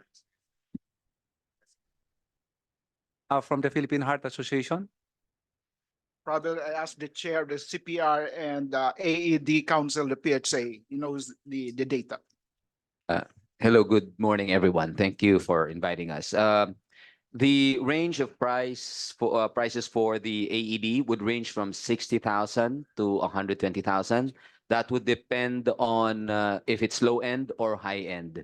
It's going to depend on the plan of a city or an LGU, whether to make an AED program as systematic. So that's going to depend on the plan of the area. So from 60 to 120K. But of course, you can make deals. Thank you very much. And if this bill becomes a law and the implementation, how many AEDs will be needed nationwide? if we are to put AEDs in all public places and health risk prone places? Anyone? Based on the data available, the recommendation is actually the AED should be accessible within 3 minutes, because it only takes 3 minutes for you to be able to, improve the survivability. Yes, we understand Yeah. the time of it is of the essence. My question is how many AEDs will be needed? So- Approximately how many units of AEDs do we need? Of If we are to place AEDs in all public places and health risk prone Yeah, Mr. Chair, of places. course, we cannot. Are we give you the- talking about hundreds of 100,000, 200,000 AEDs? Yeah, likely about that, Mr. Chair, but of course, we cannot give you the exact data, but what I mentioned is that just the accessibility, and therefore we can actually a sort of compute. In Singapore, they are saying 100 meters away from the AED gadget that it should be accessed. So therefore, we are talking here thousands probably. But somebody told us about this AED. Of course, the government is you have the fund, but with the private sector, somebody told us, this AED should be treated as if parang yung fire exit, fire distinguisher. This is a very important gadget, I think, that the building should have. Thank you very much. Before we proceed, we'd like to acknowledge the presence of Honorable Angelo Marcos Barba of the 2nd District of Ilocos Norte and Honorable Augustina Dominic Dichetina Pancho of the 2nd District of Bulacan. Thank you very much. And I would like to acknowledge also the presence of the President of the PhilHealth, Honorable Emmanuel Ledesma Jr. Thank you very much. Morning, sir. Morning, Your Honors. Honorable. Yes, Honorable Miguel. Thank you, Mr. Chair. Good morning, everyone. Happy Valentine's. I just want to be clarified if this bill would somewhat compel, like I've heard Japan, yeah, I've seen in all rooms in Japan, in hotel rooms, there is one AED. So of course, that's very ideal. And my question is, how would this bill compel private institutions to at least have one or in strategic areas in their building to be implemented, and how would they implement under this bill? How to implement it? Like the DOH, how are they going to implement? Is it through LGU? Are they going to delegate it to the LGU? Is this explicitly provided under this bill, or still the LGU would do their own ordinance to implement this? May we ask the author? Honorable Gomez. Thank you, Mr. Chair. The best really is, while there's no enabling law yet, or while there's no law established yet, it would be best if the LGUs can require their disaster departments to purchase AEDs and conduct CPR. That will fast track this activity and life-saving activity for each and everyone until such time that we are able to pass a law, Mr. Chair. Bon Miguel. Mr. Chair, while we're having this, can we already somewhat add to this bill the effect that would be the private institutions, private companies, or private facilities would be required to have AEDs in their facility? How can we just probably write this as in the bill that would in effect private companies or facilities would be required to have AEDs? Is that okay with the author? Yes, Honorable Gomez. Is that okay? The recommendation of Honorable Miguel. Mr. Chair, very much okay. Like what the Philippine Heart Association said, we should treat this AED like fire extinguishers or fire exits. Yes, thank you. Honorable Estrella. Mr. Chairman, just to add to the answer of the Honorable Gomez, probably it's very easy. You just get the LGU to encode this in their local building code.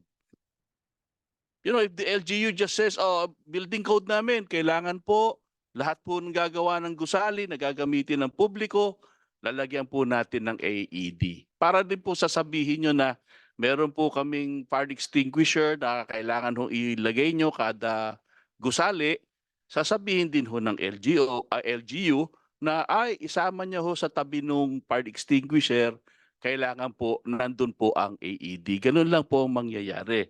Mr. Chairman, may I move that, yun lang, Mr. Before your motion, we'd like to call on Honorable Tutor. Thank you, Mr. Chair. It is a good thing if we are going to treat it as like a fire extinguisher or a fire exit, but knowing the amount, if I have heard it right, it's 60,000, right? 60 More to or less. 100,000. 60 to 100,000. So how can we treat it just like a fire extinguisher, like every, So we have to look at its doability because not all private institution can afford to have a lot of this on their buildings. So we have to limit, we have to categorize what kind of private institution or companies that actually need all of this. As to Red Cross, I think what is much more needed is we ourselves know how to do the CPR because it's the first aid of everything. So may I ask the Red Cross, do you conduct trainings with the free trainings on the use of AEDs? Philippine Red Cross. Thank you, Mr. Chair.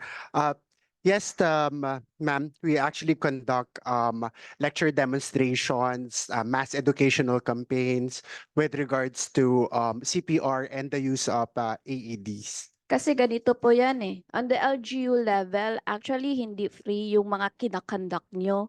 'Di ba? Most especially sa mga private institution, private companies where they ask for trainings like this and like that. Meron kayong a certain fee and sometimes not all, sabi ko nga, not all are able to afford, lalo na pag limited lang or how many lang yung in one company na yan, lalo na yung mga micro business na yan, and they want to have trainings like this. So what on the ground are actually doing is they tap the LGUs, and the LGUs are the one who will ask and request for trainings from you. Pero sana naman from the Philippine Red Cross, meron kayong taripa.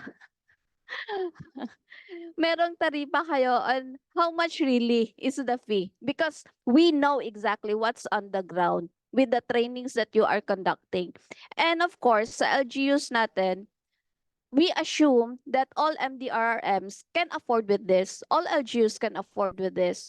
As to the private institution, kaya nga, Mr. Chairman, we need to categorize and we have to distinguish which is which. And we have to see if it is mandatory to private institution. We have to make sure that this is doable and not just like treat it as something else. We have to go down to the level of what is doable. Thank you, Mr. Chair. Thank you, Honorable Tutor. I think in the bill, there is the term health risk prone area. So that will be, I think, be more clarified in the IRR. I would like to believe. Honorable Gomez, do you agree? Yes, Mr. Chair, I think it would be best if we install initially in high traffic areas, no, such as public bus terminals, plazas, convention centers, no. With regards to training coming from the Heart Association and the Philippine Red Cross, we understand that the budget is very limited. That's why it's very important to do activities in tandem with the local government units, because the local government units have a certain budget for training, for disaster response, no? Hindi rin natin pwedeng iasa lang sa Red Cross, kasi yung Red Cross nga sa amin sa Ormoc talagang napakalito ng budget yon at tinutulungan lang ng LGU. But I'd like to thank the beautiful representative, no, for bringing it up, na talagang kailangan ito, concerted effort ito between the public and private sector, the government agencies, and especially the LGUs. Thank you, Mr. Chair. Thank you, Honorable Gomez. Before we proceed, we'd like to acknowledge the presence of our Senior Vice Chair, Honorable Anthony Rolando Goles Jr. of Malasakit Bayanihan Party List. Mr. Chair, May Mr. I Chairman. Ako. Yes, May I be recognized, brief Mr. Chair? Dr. Cuico from Philippine Heart Association. from Philippine Heart Association. Yeah, we will just have to clarify this about the training together with Red Cross, AHA. We have this, so of course, the DOH, we have this hands-only CPR. And we do this for free. We do this mass training, hands-only CPR. The one that they charge, even Heart Association would charge if it is a comprehensive CPR. When you say hands-only CPR, maramihan itong training. Nagugrupo-grupo kami, yung sinasabi ni Congressman Richard Gomez, that we partner with LGU. We go there for free. Wala kami tina-charge. And this is what, ano lang naman, this is an advocacy na kung kailangan nyo, you can request. And for example, for PHA, we have 18 chapters and we can partner with that. Now, regarding the need for AED, as I've emphasized, and a lot evidence-based na po ito, 10% lang ang survivability if you do CPR alone. But if you add AED, it triples. The data from Japan, actually 58% ang survivability nila doon sa witness arrest. So that's how important AED. Even if it train everyone, kaunti din ang mabubuhay natin. Thank you. Thank you.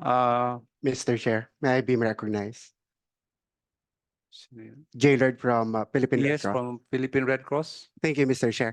I would just like to also emphasize that the Philippine Red Cross partners with other government agencies such as the Department of Labor and Employment, which we have an agreement in granting trainings for micro enterprises. We actually conduct emergency first aid and basic life support and CPR. And also I'd like to manifest, Mr. Chair, that the Philippine Red Cross is a non-government organization, and we need to have a cost recovery thing in our organization.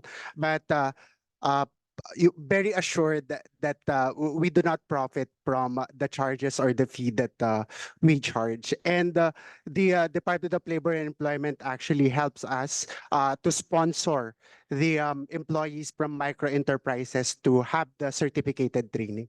Thank you, Mr. Chair. Thank you very much, Honorable Australia. Mr. Chairman. Mr. Chair.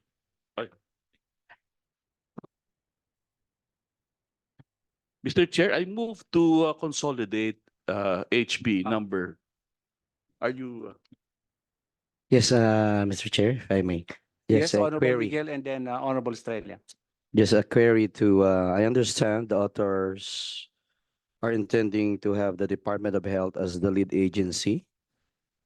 And my question is to DOH. How do you foresee how it will be? I believe having the machine alone is not enough. It must be coupled with information to the general public, because we cannot assign one person for that AED the whole time. So chances are the machine will be there, but there's no required personnel to man that, and therefore it will be used by anyone by chance. So it means that the knowledge of how to use this machine should be for the entire general populace. My question is to the DOH, how are you going to go about informing the public on how to use this? Because using AED, technically there are some do's and don'ts when you do this. So how are we going to inform the public on this usage? Assistant Secretary Domingo. from Thank you so DOH. much, Mr. Chair. Napakahalagang tanong po. And before answering, with the indulgence of the Vice Chair of Health, kasi po nag-uusapan kami yung tanong kung ilan na AED ang pinag-uusapan. So I did quick computations. By all means, this is quick and dirty, so the assumptions might be wrong. Pero para may idea, on the basis of urban land area being 12,200 square kilometers, according to the World Bank, quoting Columbia University in 2013, and on the basis of I was hearing po the assumption that dapat daw sa Singapore, 100 meters yung distansya ng mga AED. Pag kinompute natin yon by square meter, 100 times 100, 10,000 square meters. Sabihin na po natin kada 10,000 square meters isang AED. Magkakaroon tayo ng numero na 12 billion 200 million urban square meters sa Pilipinas. Hindi ho natin alam kung nasan to. Meron pong mga concentrated, may mga buildings, may mga ano. Ngayon kung ang presyo po ng AED ay nakarinig po tayo ng range na 60 to 120,000, kunin na po natin yung midpoint, 90,000. Ang kailangan po na halaga para bumili ng AEDs, ilang AEDs po yan? 1,220,000 AEDs nationwide at 90,000 per AED, that is 109.8 billion pesos.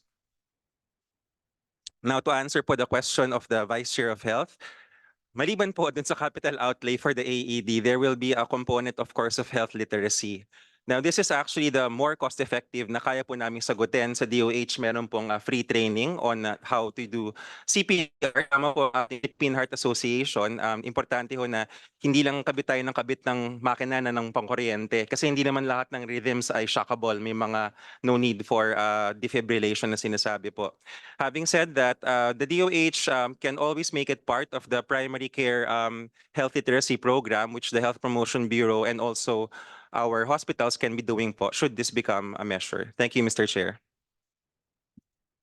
I have no further questions, Mr. Chair. Thank you so much. Thank you, Honorable Miguel. Honorable Estrella.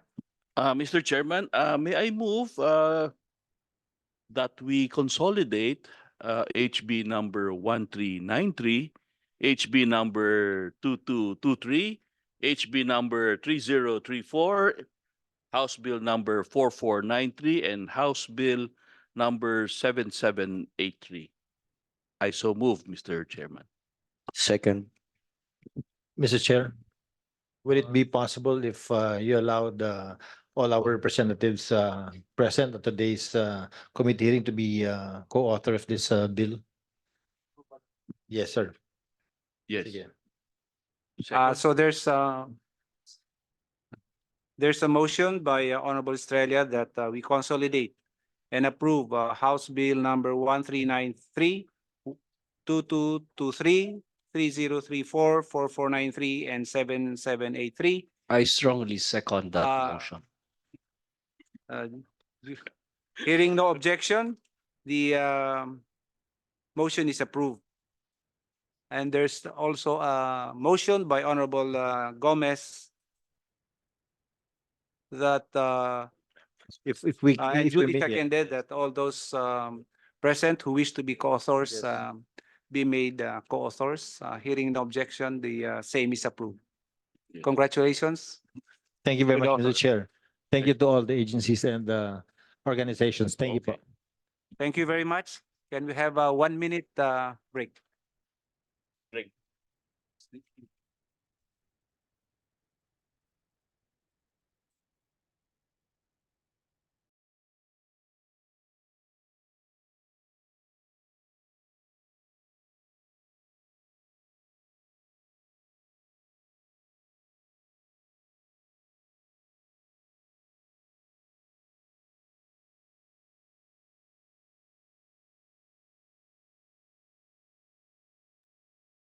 Kailangan bilisan natin to.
Okay?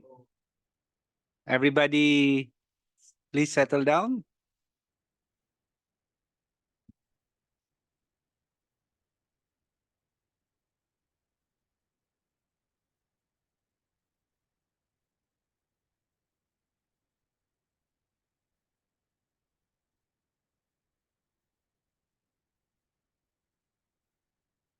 So the meeting is now is resumed.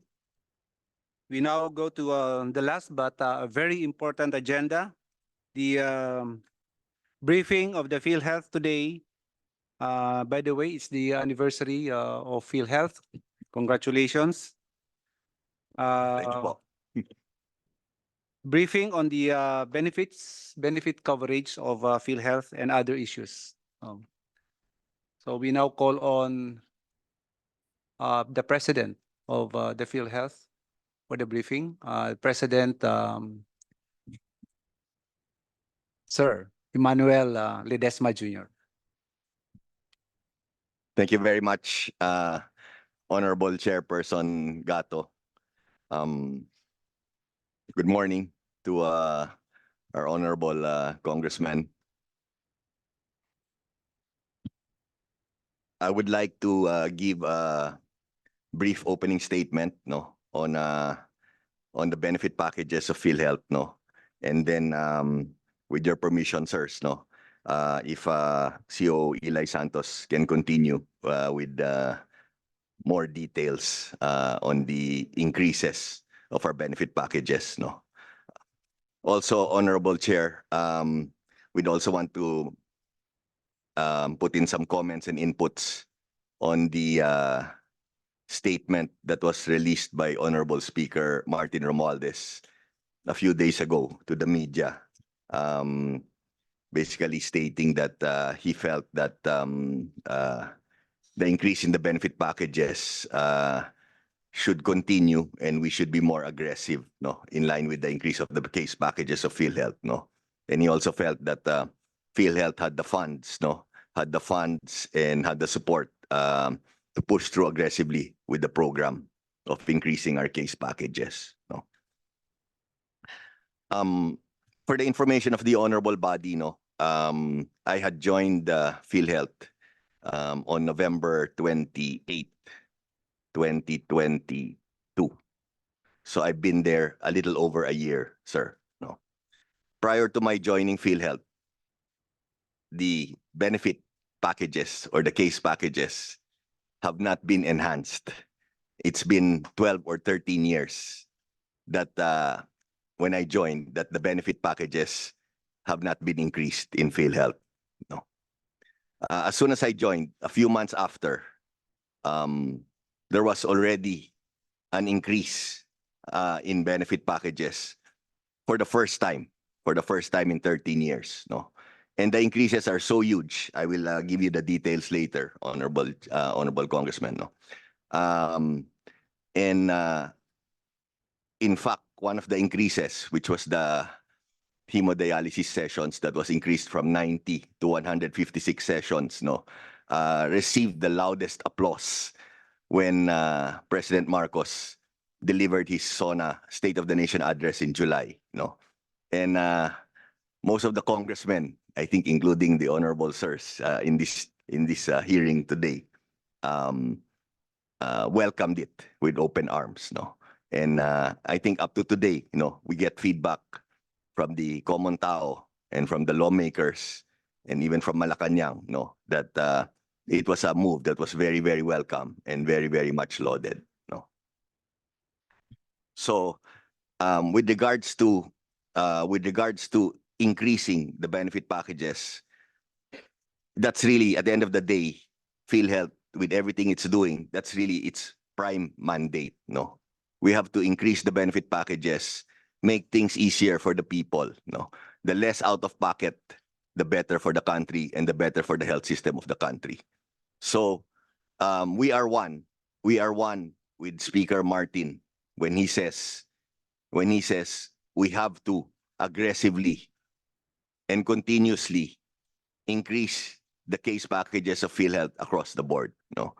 We pose no objection whatsoever with the whole statement given by Speaker Martin Romualdez. No, again, I would like to reiterate, we are 110% with Speaker and with PBBM with regards to improving the healthcare system of the country, improving the case packages, and of course, successfully implementing universal healthcare.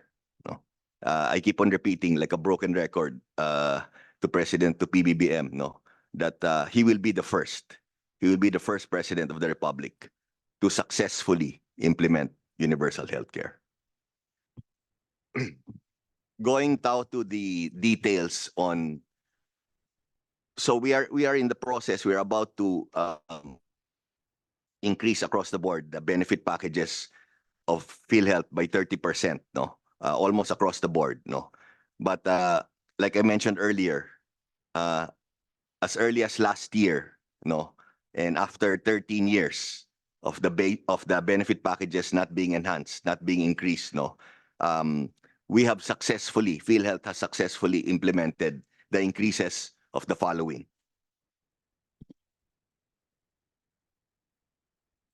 PhilHealth has expanded 3 case rate packages from the top 10 paid benefit packages. These are as follows. High-risk pneumonia from 32,000 pesos to 90,100 pesos, a 182% increase. Acute stroke ischemic from 28,000 pesos to 76,000 pesos, a 171% increase. And acute stroke hemorrhagic from 38,000 pesos to 80,000 pesos, a 111% increase. And again, I'd want to repeat, the 156 hemodialysis sessions, PhilHealth expanded its hemodialysis benefits package from 90 to 156 hemodialysis sessions, recognizing and empathizing with needs of our members who were also affected by the socioeconomic challenges. PhilHealth increased the coverage sessions to 156 in accordance with the current standards for adequate hemodialysis sessions per week. That was actually computed, sirs, by the maximum of 3 hemodialysis sessions a week times the maximum of 52 weeks in a year. No, so we computed 52 weeks po times 3 sessions. That's how we came out with the 156 figure po. This enhancement, which was very welcome, would certainly help many Filipinos, especially as hemodialysis is the top procedure claimed in 2022 in terms of count and has consistently been one of the most availed benefit packages of the corporation. Also, I'd want to add, with your permission, sirs, the increase in our Z benefit packages. More specifically, colon and rectal cancers. The Z benefits package for colon and rectal cancers were also recently enhanced, allowing patients with metachronous colorectal tumor to reavail the package for colon and rectal cancer. Contracted health facilities were also mandated to refer all confirmed colon and rectal cancer patients to the multidisciplinary interdisciplinary team, MDT, prior enrollment to Z benefits. The MDT is a group of professionals providing specific services, collaboratively working together to provide the best care to the patient. Second, selected orthopedic implants. The revised policy on select orthopedic implants has allowed PhilHealth beneficiaries to avail a maximum of 2 Z benefit packages, regardless of laterality for procedures that were done on different dates or on the same day, within the same confinement period by patients with single or multiple injuries that requires more than 1 implant. Moreover, the package rate for select orthopedic implants were increased. The increase in package rate aims to respond to the increasing cost of orthopedic implant devices and minimize the delay in surgeries. Your Honors, before I pass on the mic to our dear COO, Eli Santos, to give more details, again, I just want to reiterate to this honorable committee that we are one with PBBM, we are one with Speaker Martin Romualdez in enhancing the benefit packages of PhilHealth, in aggressively increasing the long-delayed benefit packages of PhilHealth. Thank you very much, sirs, honorable sirs. Thank you very much, President Ledesma. Attorney Santos. Mr. Chairperson, honorable members of the committee, with the permission of our President and CEO, Sir Mandy Ledesma, we fully support the directive of our Honorable Speaker, Martin Romualdez, directive to the House Committee on Health to conduct a thorough review of the Philippine Health Insurance Corporation Charter to expand patient benefits, including early detection of cancer. We also submit and fully agree to explore avenues to augment benefits for Filipino patients, emphasizing the need for more comprehensive healthcare coverage. We also agree to increase in benefits and the provision of free examination for elderly for early detection of diseases such as cancer. We submit to the directive of our Honorable Speaker and the committee to focus our resources in safeguarding the health of the populace. And moreover, we also agree that the effectiveness of the universal healthcare system depends on our ability to provide for our citizens, ensuring that they receive the medical attention and preventive care they deserve. Honorable Chairperson and members of the committee, this is timely at a critical time when healthcare is of paramount importance, reflecting the government's commitment to improving health services and making healthcare more accessible and affordable for all Filipinos. We also fully agree to the following points: that the review seeks to address and eliminate any barriers to quality healthcare, ensuring that PhilHealth operations align with the best interest of the people it serves, and that the review is not just about increasing coverage, but also about reevaluating PhilHealth's investment strategies to ensure that funds are utilized in ways that directly benefit the health and well-being of the Filipino people, and that this underscores the government's dedication to strengthening the healthcare system, making it more responsive to the needs of its citizens, and ensuring that every Filipino has access to the care they need when they need it. Mr. Chairperson, honorable members of the committee, with the leadership of our President and Chief Executive Officer, Emmanuel Ledesma Jr., PhilHealth, we will be able to fulfill and comply with the directive of our Honorable Speaker, Martin Romualdez. Thank you, Mr. Chairperson, honorable members of the committee. Thank you very much, Attorney Santos.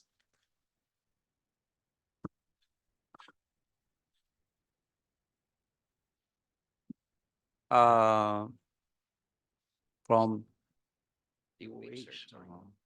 the Department of Health, of course, from dati kasi from PhilHealth. From the Department of Health, Assistant Secretary Albert Domingo. Thank you so much, Mr. Chair. Pasensya na ho, mabilis magpalit ng name card in just a few months. Having returned to the DOH from secondment from PhilHealth when I last appeared before this honorable committee, it is my pleasure to convey the compliments of the Secretary of Health, and we are fully supportive of this inquiry or hearing or briefing on how PhilHealth is going to increase its benefit coverage. At the onset, Mr. Chair, we wanted to point out that we were looking at the literature, or rather the bills and the resolutions filed at the House of Representatives, and we take note that there is House Resolution number 1436 filed by the Honorable Stella Luz Kimbo, seeking to convene a Congressional Committee on Health Systems, or the HEALSCOM.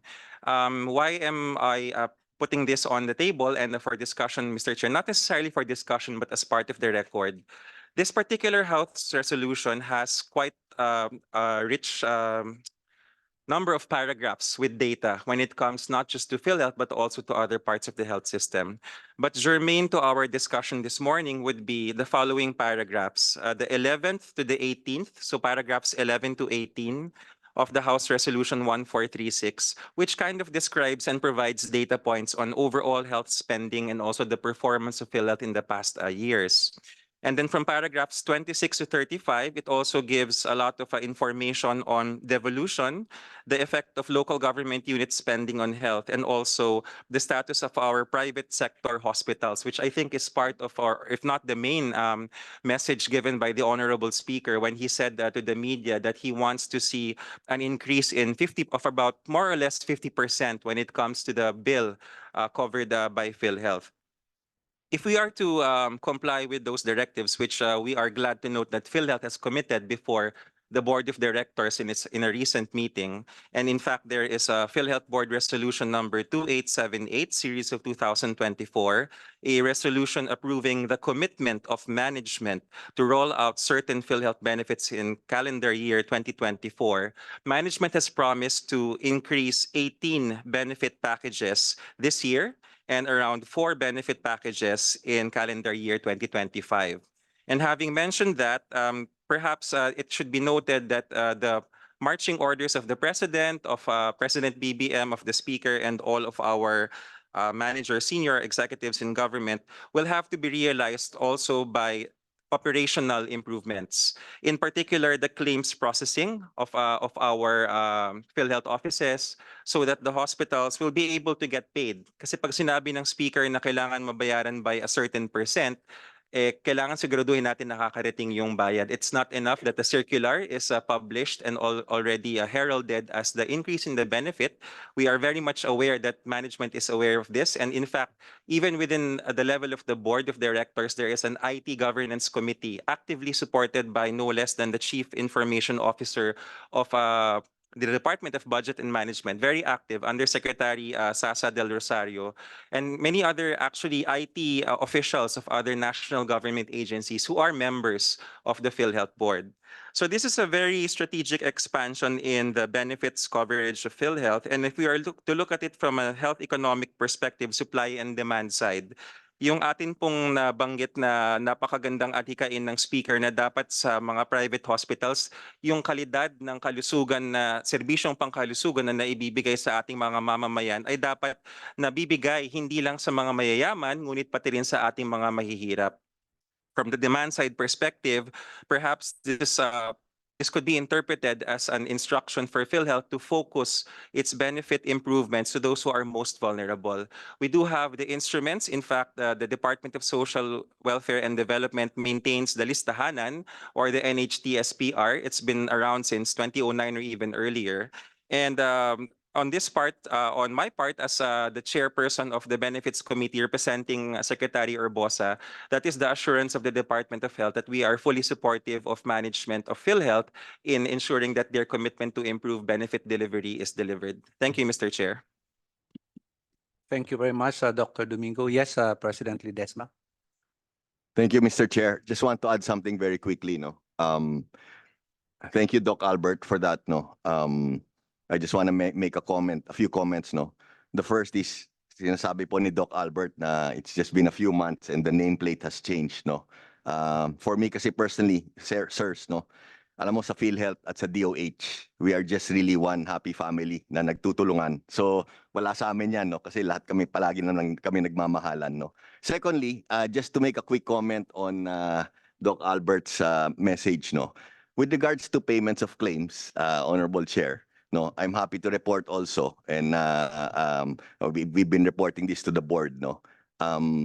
Last year there was a committee hearing with chaired by Honorable Stella Kimbo, no, and during that committee hearing, she was telling us, no, at PhilHealth that so many doctors are complaining and so many hospitals are complaining about the delay in claims payments and RTH and all that, no. So in line with that, Chair Gato, I committed and I made a promise, no, that hearing was actually on September 6, no.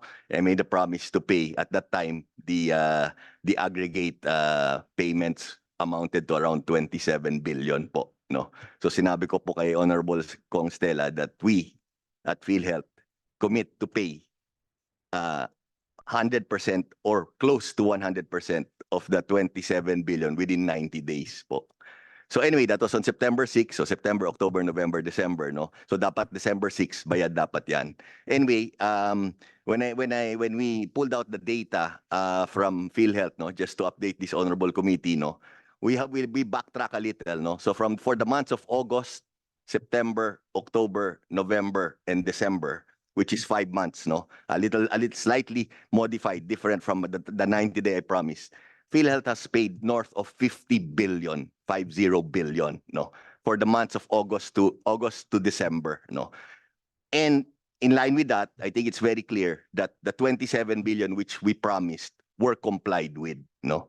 So we have shared this with Honorable Kong Stella. We are sharing it with you now. We have shared this with the different heads of the Hospitals Association led by Dr. Degrano, no. And they are all very happy, and they were all congratulating us at PhilHealth, no, for a job well done, no. And I'd like to reiterate, despite that, no, we're not resting on that, no, honorable committee, no. We are working 24/7 to improve the system because we feel that there is still a lot of room for improvement, no. Although we have really done great strides, no, in moving forward with regards to the payment of claims. And I'm confident within the next few months, no, until the end of the year, there will be much less complaints, if not zero complaints already, because we are perfecting the system, Honorable Chair and Honorable Congressman, no. So I just wanted to mention that, and sorry for taking up so much of the time, no, and thank you again, Honorable Gato, no. Over. Thank you, President Ledesma. Mr. Chair? We now proceed with the interpellation of the members. Just a few inquiry, Mr. Chair. Okay. Yes, please proceed. Thank you. Sirs, I've heard that you have a C package for orthopedic implants. With due respect, Honorable Miguel, we have a list of interpreters. Okay, so we will follow the list. Okay. So we first on the list is Honorable Wilbert Lee. Morning, Mr. Chair. Good morning, my fellow colleagues. Morning, Press Mandy and good morning, sir. Doc Rene and COO Ellie. Good morning. Happy Valentine's and happy anniversary. Bilisan lang po natin ito kasi Valentine's. Maraming lakad si President Mandy.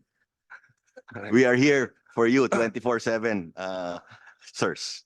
First of all, I'd like to thank PhilHealth, no, because in this exact hall, September 6, sabi mo kanina, 2023, this representation was the one who said that napakaraming pera ng PhilHealth, bakit napakaraming utang?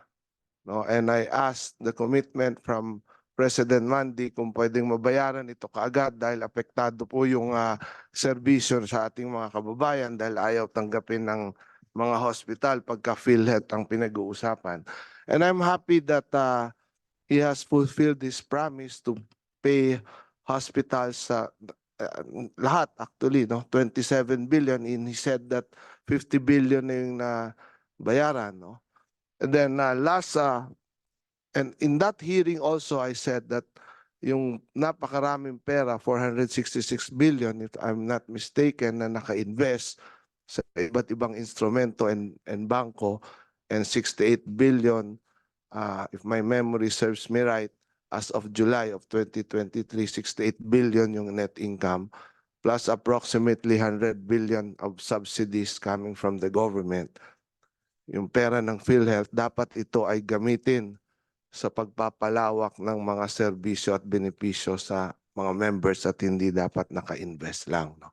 So that last October 26, 2023, I filed the House Resolution 1407 asking PhilHealth to increase the benefits, no, across the board by 30%. And I'm very happy that last January 17, no, the board of PhilHealth has already approved, no. After na hindi ko talaga ito tinantanan, Mr. Chair, no, araw-araw ito ay mini-media at sino-social media ko si President Mandy. Kaya ito po ay sikat na sikat sa social media dahil po dito sa 30% na increase. Today po, can I just, sorry to interrupt. Today, Kong, is Yes, the first day that's- of implementation, that's February what 14. yeah. So imagine the timing, no? Anyway, thank you. Sorry to. Thank you, President, no. Yun ang susunod kong sasabihin at I'm very happy because today, February 14, ang effectivity po nung increase na 30%. No? And I also want to report that last January 19, I went to see si President Mandy and yung mga officers niya sa PhilHealth right after po nung approval no, ng January 17. Because ang gusto natin mangyari dito, ang napag-usapan namin ni President, hindi po nagtatapos sa 30%. No? Kasi ang 30% across the board, ito po ay stopgap measures lang natin. No? If I'm not mistaken, President Mandy, because alam po natin na kulang ang 30% sa napakaraming mga case rates, lalo na sinabi mo na rin kanina, 12, 13 years ago pa ito na hindi na-adjust. Na-adjust lang ito nung dumating ka and I'd like to applaud you for that. No? Na-adjust ito, especially yung mga C packages nung ikaw po ay dumating nung last November 2022. No? Pero ang usapan natin, hindi po ito nagtatapos. No? Kaya ang akin pong sinabi doon, lalo na, and I'd like to ask PhilHealth, halimbawa, gusto ko kasi mangyari yung sakit ng cancer, and ngayon, araw ng mga puso, yung sakit po sa puso, coronary artery bypass, yung mga cardiovascular diseases. For cancer, it's 150,000 up to 600,000 depending on the kind of cancer. Kulang na kulang ito dahil ang cancer, alam naman natin, hindi po pwede installment ang gamutan dito. Ang iba dito yung 150,000. No, katulad nung sa C package, meron po dyan 150,000 lang. Sa coronary, meron dyan 550,000 lang. Hindi po ito kasya. No? So ang tanong ko kasi dito, Press Mandy, kailan ba natin ito pwedeng asahan like yung C benefits while it is na-increase na ng more than 100%, 111% yung iba. Pero alam naman natin na kulang ang pa rin ang increase na ito, no? So gusto ko itong marinig and I'd like to get the commitment in line with our President PBBM and their speaker na taasan and maging aggressive yung PhilHealth dito. Kailan ba natin inaasahan ang mga ganitong additional increases? Because para sa akin, hindi po dapat tayo nagtatapos dito sa 30% lang, no? Ang increase, ang dami pong case rates, 8,000 plus of them, na dapat isa-isahin natin ito, no? And I'd like to ask PhilHealth, ito ba ay sinisimula na nating tingnan agad, no? Kailan ba natin ito inaasahan, especially for cancers and also yung ischemic and hemorrhagic stroke, no? While na-increase na po ito, alam natin hindi ito kasya pa rin, no? So ano ba ang plano ng PhilHealth talaga dito? Kailan ba natin ito pwedeng i-expect, no? Na and I filed a House resolution again or House bill urging PhilHealth na ito pong coronary, heart disease and cancer ay gawin po itong unlimited and full coverage, no? So ano bang inaasahan natin dito, Mr. President? President Ledesma. Thank you very much for your question, Kong Wilbert Lee, no? Before I answer the question, Mr. Chair, with your permission, no, I just want to mention that actually myself and Sir Renette, Sir Eli, kami sa PhilHealth, we will be eternally grateful to Honorable Wilbert Lee. Kasi yung pagka-file ng bill niya, tsaka yung pagka-mention niya na ang dami-dami niyong pera. You have to start thinking of the benefit package increases.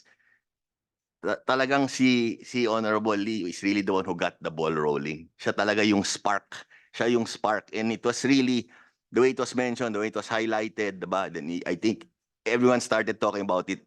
Pero honestly, Kong, kayo nag-umpisa ng lahat. Maraming salamat, no? Thank you, Mandy. Like I Thank you. said, we will be eternally grateful. Me and the whole of PhilHealth, no? Thank To you and to this whole body. To answer your question, again, ang ganda ng tanong niyo po, no? In fact, kasama po natin ngayon si Doc Albert.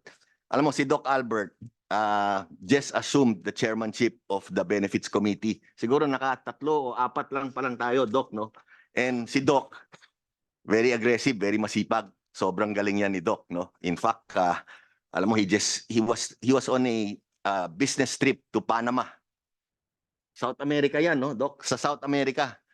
Despite the busy schedule and I don't know how many hours flight, nag-chair pa rin siya ng Bencom, no? And he was on time, the Bencom was ano, so iba yung talagang very dedicated po si Doc Albert, no? So in line with that, siya po yung bagong chair ng Benefits Committee.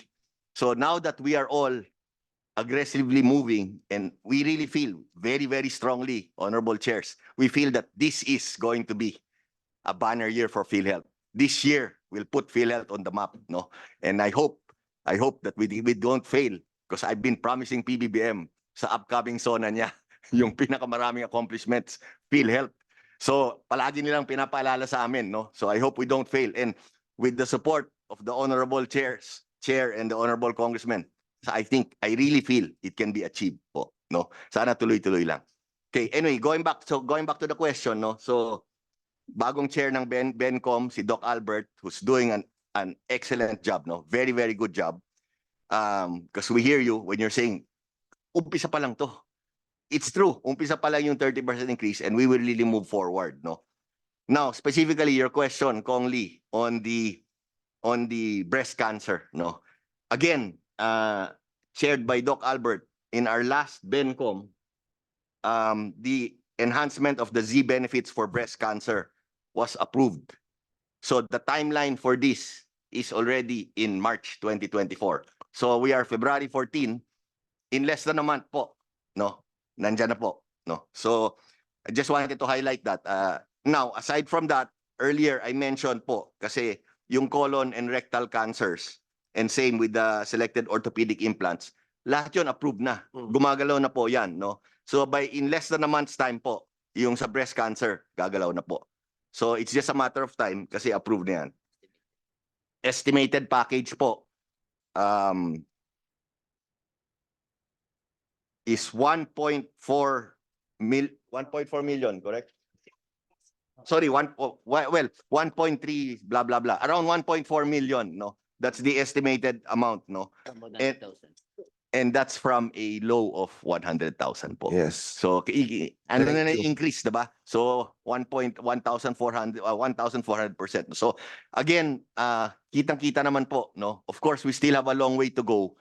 Pero I think all of us in this room, it's safe to assume we have started aggressively. We are on the right track and we are definitely moving forward, no? Maraming salamat po. Thank you so much, Pressman D. I'm very happy to hear that. Asahan po ninyo, iisa-isahin ko talaga ito at hindi ko pa rin kayo tatantanan dito sa mga increase na ito. No? We strongly encourage that po. Please Yes. do that. Please Yes. do that to make sure that we do our homework po. Thank you again, Pressman D. No? Last time when I was in PhilHealth, meron tayong napag-usapan because dapat meron tayong full implementation of the no balance billing, no? Especially for our indigent patients, no? Kaya lang nangyayari kasi maraming mga factors and issues, no? And one of the factor is pwera dun sa kakulangan sa mga bed capacity because public hospitals are actually mandated to have 90% of bed capacity for dito sa ating mga indigents and 10% naman sa mga private hospitals, no? That's another story na pinag-aaralan natin kung paano po ito masusolusyonan, no? With the DOH, no? Kinakausap po natin ito. ang isang question, ang isang nangyayari pa kasi is sa kakulangan ng gamot pag dumating sa mga hospitals, no? Laging walang gamot kaya nangyayari kahit ikaw po ay indigent, no balance billing, napipilitan bumili ng sariling gamot, no? Napag-usapan natin and I suggested kung ang PhilHealth pwede ba magkaroon ng gamot na libre, no? Yung binibigay, no? Yung mga gamot na parang ibibigay, no? I'd like to ask, ano ba ang status na nito, Press Mandy, no? Kasi ah, I remember we discussed lengthily about this, no? Pwera dun sa e-consulta, pati po yung mga libreng gamot na ganito. Ano ba ang status na nito? Nagkaroon na ba tayo ng initial program o pag-uusap I mean ang PhilHealth, no? Meron na bang initial programa para sa ganito? May I, Mr. Chair? Yes, President. Again po, Kong Lee, thank you very much. Beautiful question. Actually, ang ganda ng mga tanong mo, parang rehearsed eh. Pero ang ganda, ang ganda. Anyway, Hindi po ito pero hindi rehearsed scripted. to po ah. Hindi scripted to. Hindi scripted po to. Hindi. Anyway, Actually, magkaaway kami ni Man. we started as enemies but now we are best of friends. Because today, Ganun naman talagang buhay eh. magka-Valentine's po kami mamaya. Anyway, but seriously, and honorable chair and honorable congressman, no. Thank you very much for your question, no. After I address something, I will pass, if with your permission, honorable chair, I will pass on the mic to Doc Clem to discuss this. We call it gamot, no. It's a guaranteed accessible medications for outpatient treatment, no. So Doc Clem will elaborate on the program. But I also wanted to mention again, with the permission of honorable sirs, no, that in order to implement effectively the rollout of the benefits and universal healthcare, no, PhilHealth is hoping to expand its PCPN coverage, no. Kasi we currently have we started with 4 pilot sites. And although we will get more details yet a little later on, the initial feedback is very, very positive, no. In fact, kagabi may nag-dinner ako kasama ni one of the pilot sites, si Joet Garcia ng Bataan, no. And he was very, very happy and he said he will be reporting soon, no. And maganda po yung response, no. So in line with that, we're hoping for your support sana kasi to be honest po, maraming lumalapit sa amin na very interested sila. Very interested Yes. sila sa PCPN, no? And then, of course, the fact that the funds are front-loaded is also a big help, no? And I think it has clearly shown so far that it really works, no? And my understanding also, I think in the PhilHealth, in the Universal Healthcare Law, nandun talaga naman yung consulta PCPNs, including the provision on the front loading. It's really mentioned there, no.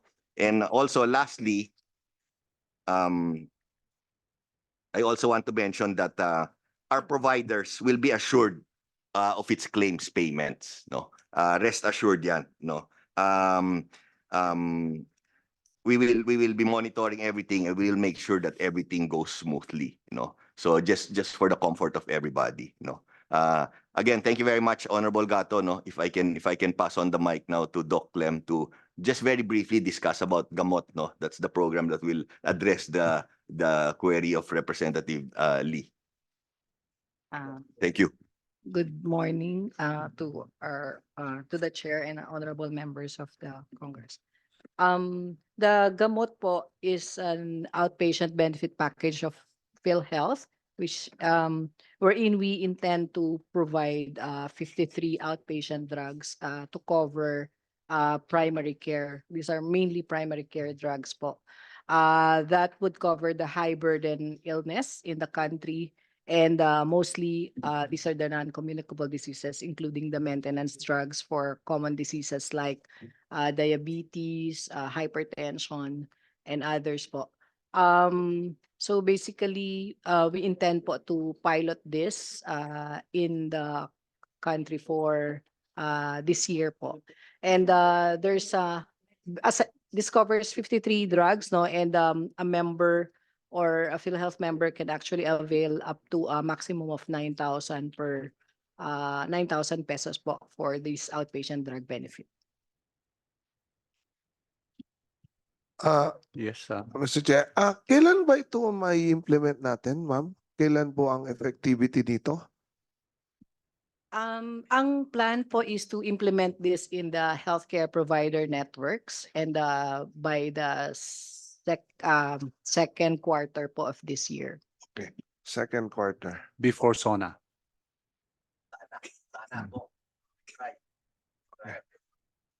Can I have a list of all this gamot na available, no? After siguro can be provided with the list, no? So that we can look into and check kung ano yung mga itong gamot na to. All right.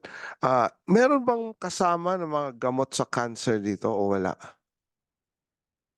Hindi kasama to. Right now po wala. Okay. All right. Dalawa na lang, Mr. Chair. All right. Gusto ko rin kumustahin actually, no? There's an issue kasi, no? Let's say today is the effectivity of the increase, right? 30%. So gusto ko lang klaruhin, yung how do you call it, check out ba o yung madi-discharge today, covered na ba siya ng 30%? Kasi naibaba na ba to sa lahat ng mga health providers, mga hospitals, lahat ba na i-inform na ba sila dito? Mr. Chair, may I? Yes po, kasi by the time, diba? Kasi by the time i-submit yan everything, it will take 1 to 2 months. So to answer your question, yes po, no. Pasok na yan. Pasok na yan. Pasok na. Pasok na po. Because I discussed with you the last time, ang isang issue kasi na nakita ko sa mga hospitals like this, no? Ang daming complaints na parang hindi nararamdaman daw yung PhilHealth. When in fact, if you check the websites of PhilHealth, ang dami lahat doon ng pwedeng ibawas, no? I-deduct, no? But ang nangyayari kasi, once you are being discharged, punta ka sa hospital, sa cashier or doon sa bayaran, sasabihin mo, PhilHealth member ako. So bibigyan ka ng form, sasabihin sa'yo ng hospital, paki-fill up mo to, kukumputin namin. And then pagbalik, sasabihin na lang sa'yo ng hospital, Mr. So-and-so, 5,000 lang ang madideduct sa'yo, no? And I have heard so many instances na ang binayaran ko ganito, ang dineduct sa akin is 5,000, 3,000. Meron pa nga nanganak, 3,000 lang, ang laki ng binayaran and so on, no? And I discussed this, sabi ko, siguro ang dapat gawin, kasi nalaman ko that doon sa website ng PhilHealth, nandun lahat naka-itemize isa-isa, no? But more often than not, yung ating pong mga pasyente, hindi na nagbabother i-check. Kung magkano sinabi ng hospital, yun na ang nangyayari. And we discovered also some cases, no, na i-report natin ito, yung mga hospitals, dahil daw during not this time of President Mandy, because sinabi na ni President Mandy na nag-assure siya na binabayaran, no, and kanina tinanong ko si Doc Rene kung kumusta yung nababayaran, updated ang PhilHealth sa pagbayad. But nangyayari ito because ang mga hospital, ang ginagawa ng ibang hospital, binabawasan yung pwedeng i-deduct. Kasi ang sabi nila, sa tagal magbayad ng PhilHealth, naiipit yung pera namin, naapektuhan yung pampasahod namin sa mga doctors, sa mga nurses and everything.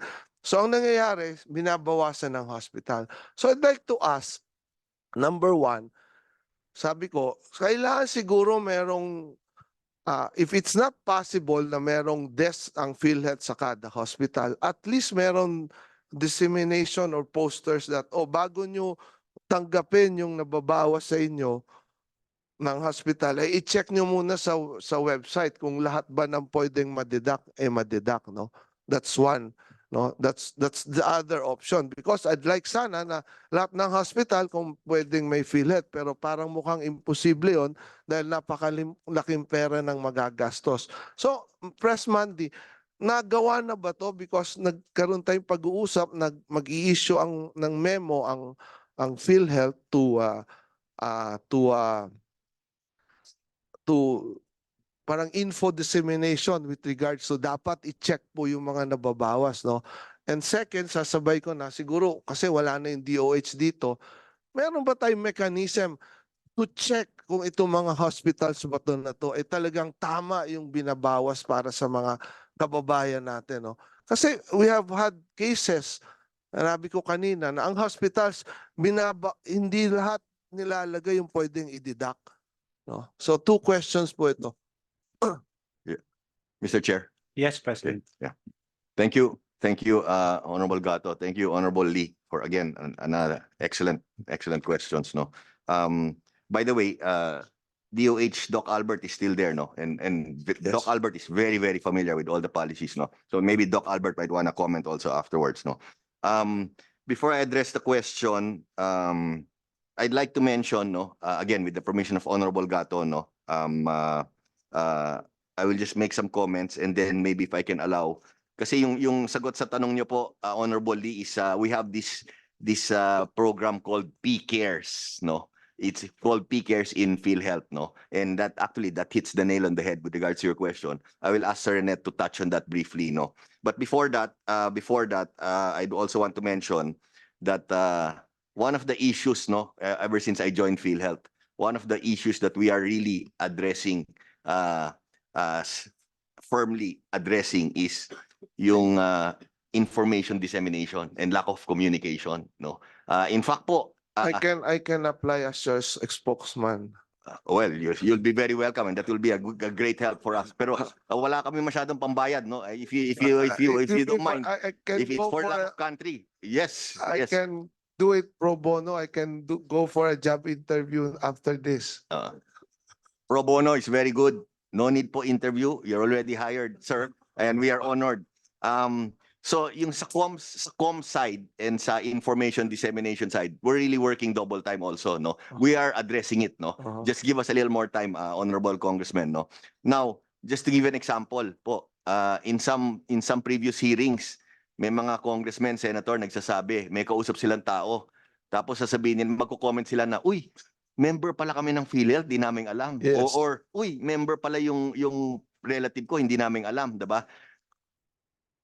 It's very clear in the law, no? From the whole 115 million na ba tayo ngayon? 115 million Filipinos, from the day you're born till the day you die, are members. Yes. And yet, up to today, so many people don't know that. Yes. So that just gives you an example of, well, of course, the fault is on our side, no? But again, I'd like to assure this honorable committee, we are addressing it, no? We will get there po, no? Just give us a little more pasensya, a little more time. Well, Dadating kami doon. Actually, that will be my next question. But since you answered it already, hindi ko na siya itatanong. Yung anong ginagawa doon sa mga hindi pa members, especially yung ating po mga informal sectors that the government na nagbibigay ng subsidy specifically to cover all of this, no? Pero sinagot mo na nga yan, so hindi ko na siya itatanong, no? Okay. Yung next question ko. Thank you, Kong. And then lastly, before Sir Net will discuss very briefly on P-Cares, no? It's very very good, no? I just want to mention also that we are really trying to clean up the data of PhilHealth, no? Kasi alam nyo, when you have a database of 150 million, diba? It's not so easy, no? But clearly we know what we have to do, no? And digitalization, computerization, that's one of the thrusts of PBBM, no? Again, we are working 24/7 on that, no? With the full cooperation of DICT, no? As our guiding hand there, no? So lahat ito po i-address namin yan, no? And again, like I said earlier, just give us a little more time, diba? And I can assure you we will get there, no? Promise namin kasi to kay PBBM, eh. So talagang no room for failure kami dito. And same thing, we're promising the honorable congressman that we will deliver, no? Thank you very much, Kong, no? If Sir Net can briefly address the P-Cares issue. Yes, Mr. Lim Siapo. Maraming salamat, Mr. Chair and Kong Lee. On the part of the P-Cares, no, as mentioned by PCO Monday, mayroon kaming empleyado na naka-assign sa mga different hospitals in the country, particularly yung mga malalaki. Siguro ito yung kailangan natin strengthen at saka dagdagan pa para yung concern ni Kong Wilbert will be addressed that can assist our patients, our members na maximize yung availment of benefits in the hospitals. And of course, as mentioned by PCO, we also strengthen that P-Cares can also strengthen the communication ng mga availment and benefits and mga benepisyo na dapat ma-avail ng mga miyembro na naka-confine na sa mga hospitals po natin. So yun po yung po pwede natin magawa dito, Mr. Chair. Thank you. Thank you, Mr. Chair, no. Tututukan uli natin ito, no, para fully implement. Ang ginagawa ko kasi every time umiikot ako, talagang I make sure na pumupunta ako sa mga public hospitals at tinitingnan ko talaga kung ano po yung mga nangyayari doon, no. Because isa po ito sa talagang gusto nating gawin, Press Monday, bawasan yung pangamba ng ating mga kababayan pag nagkakasakit na walang pambayad at pambili ng gamot, no. Yun ang talagang tinitingnan natin. Yes, go ahead. Just a quick additional comment, sorry, before we leave the topic, no? And CO Eli also wants to make a short comment, no? Just for the information of the body, this honorable body, no? There are 545 P-cares nationwide, no? 545. Speakers, ito yung tao na nandun sa mga hospitals na talagang to make sure, no, na tama yung mga Yes po, and we plan to aggressively increase that number kasi feeling namin kulang pa rin eh. But Yes, we are going towards that direction, no? Thank you. Just wanted to mention that. Kasi ganyan na nangyayari lalo na sa mga provincial hospitals, no, yung mga hospital na malalayo. Doon nangyayari actually yung mga kasong ganito na sinasabi ko. I'm not very much concerned on the big hospitals kasi marami silang pera, may mga kapital sila. But nangyayari yung ganitong kaso na binabawasan yung mga pwedeng madeduct dahil ang sinasabi nila matagal magbayad yung PhilHealth. Kaya nangyayaring ganito, no? Sa mga hospital sa malalayong lugar, Yes. yung maliliit na hospitals, doon po nangyayari yung mga ganitong kaso. No? So I'd like to reiterate and emphasize na sana madagdagan and doon po ito sa mga hospital na malalayo ilagay. No? One last comment again, Mr. Chair, Yes. Kong Lee, and then I think CO wants to make a brief comment, no? So P-cares basically it's member assistance to assist all of the members, Yes. no, in whatever help they may need. And then sila pa rin na nagmo-monitor ng no balance billing, Yes. NBB, sila ring in charge doon, no? So yan ang parang main job description. Kasama na rin ba yung pag-monitor nila kung talaga bang yung bed capacity para sa ating mga indigent ay puno na? Kasi minsan sasabihin, ay wala na ho available. So napupunta ngayon sa private rooms, no? But I believe kahit nag-private rooms ka, meron pa rin mga coverage under our PhilHealth. Hindi na nga lang no balance billing yon, no? Yes. May kailangang ilabas. But more often than not, nangyayari pagdating mo sa hospital, lalo na sa mga private hospital, dahil 10% lang yung nire-require natin na i-allot nila for indigent patient, nangyayari sasabihin puno na, no? So kasama ba dito sa PCARES yung pag-monitor na talagang puno na talaga yung bed capacity na yon? Yes. Yes, Honorable Kong Lee, kasama po yon on your query on the bed capacity, no? And also just to mention, no, I think it's 90% dapat of public covered by no balance billing yan. And then Yes. 10% lang ng private ang sa no balance billing, no? So Yes. just wanted to add to that comment. Thank you, Honorable Chair. Honorable Chair, also with your permission, if CO just wants to give a brief comment, no, on the Mr. Chairperson, Honorable Representative Lee, just to answer the question on how can we ensure that the right amount is deducted to the bill of the patient, Mr. Chairperson, we require for each submission of claim a copy of the statement of account that is signed by the patient or a member himself or herself. So this is attached to the claim being submitted by the hospital to ensure that what had been deducted from the patient's bill is the case rate that the patient is actually entitled to based on the diagnosis, Mr. Chairperson, Honorable Representative Lee. Pero ang nangyayari kasi, alam naman natin yan, no? Hindi na talaga natin iniisa-isa yan dahil hindi naman natin maintindihan din kung mga ano talaga yung nakasulat doon, no? So more often, pag sinabi ng hospital, 5,000 lang, tinatanggap na ng lahat na 5,000 lang, no? Hindi na talaga iniisa. Kaya nga gusto ko sabihin, sana ma-info dissemination talaga ito na pwede nila itong i-check, pwede nilang tanungin, pwede nilang hingiin yung breakdown. Kasi hindi binibigyan ng hospitals yung breakdown eh. Kung ganyan, no? Total. Pwede rin pumunta sa website ng PhilHealth, no? Yes. Okay, No, actually, no, noted, duly noted po. okay. No, Thank no you. more additional comments po. Last question, Mrs. Chair. No, I'd like to reserve lang para with all due respect to all our other colleagues. Baka mamaya meron pa akong tanong after na lang ng iba. No? But for my last question, no, under our Republic Act 11524, no, this is regarding PhilHealth, no, but hindi na to sa ano rin, pero sa PhilHealth, meron tayong ina-allocate na pera para sa mga cocoa farmers, di ba? Galing sa ating cocoa levy funds, no? Kaya lang ang nangyayari, 500 million a year yan dapat. This last year, 2% lang yung nagamit, na-utilize, no? May I know ano ba talaga ang naging problema? Kasi kausap natin yung PCA, ang problema daw nasa PhilHealth. No? So I'd like to find out paano ba natin ito magamit no, para maibaba because we will be giving another 500 million ida-download na naman ito ngayong taon sa PhilHealth tapos hindi na naman magagamit para sa ating mga coconut farmers, no? Ito po yung RA 11524, otherwise known as the Coconut Farmers and Industry Trust Funds, which directs na dapat meron pong 500 million, no, for 5 years for a total of 3.3 billion pesos na dapat ibigay sa PhilHealth para ma-implement for them, no? So, ano bang pwede natin magawa dito, Press Mandy?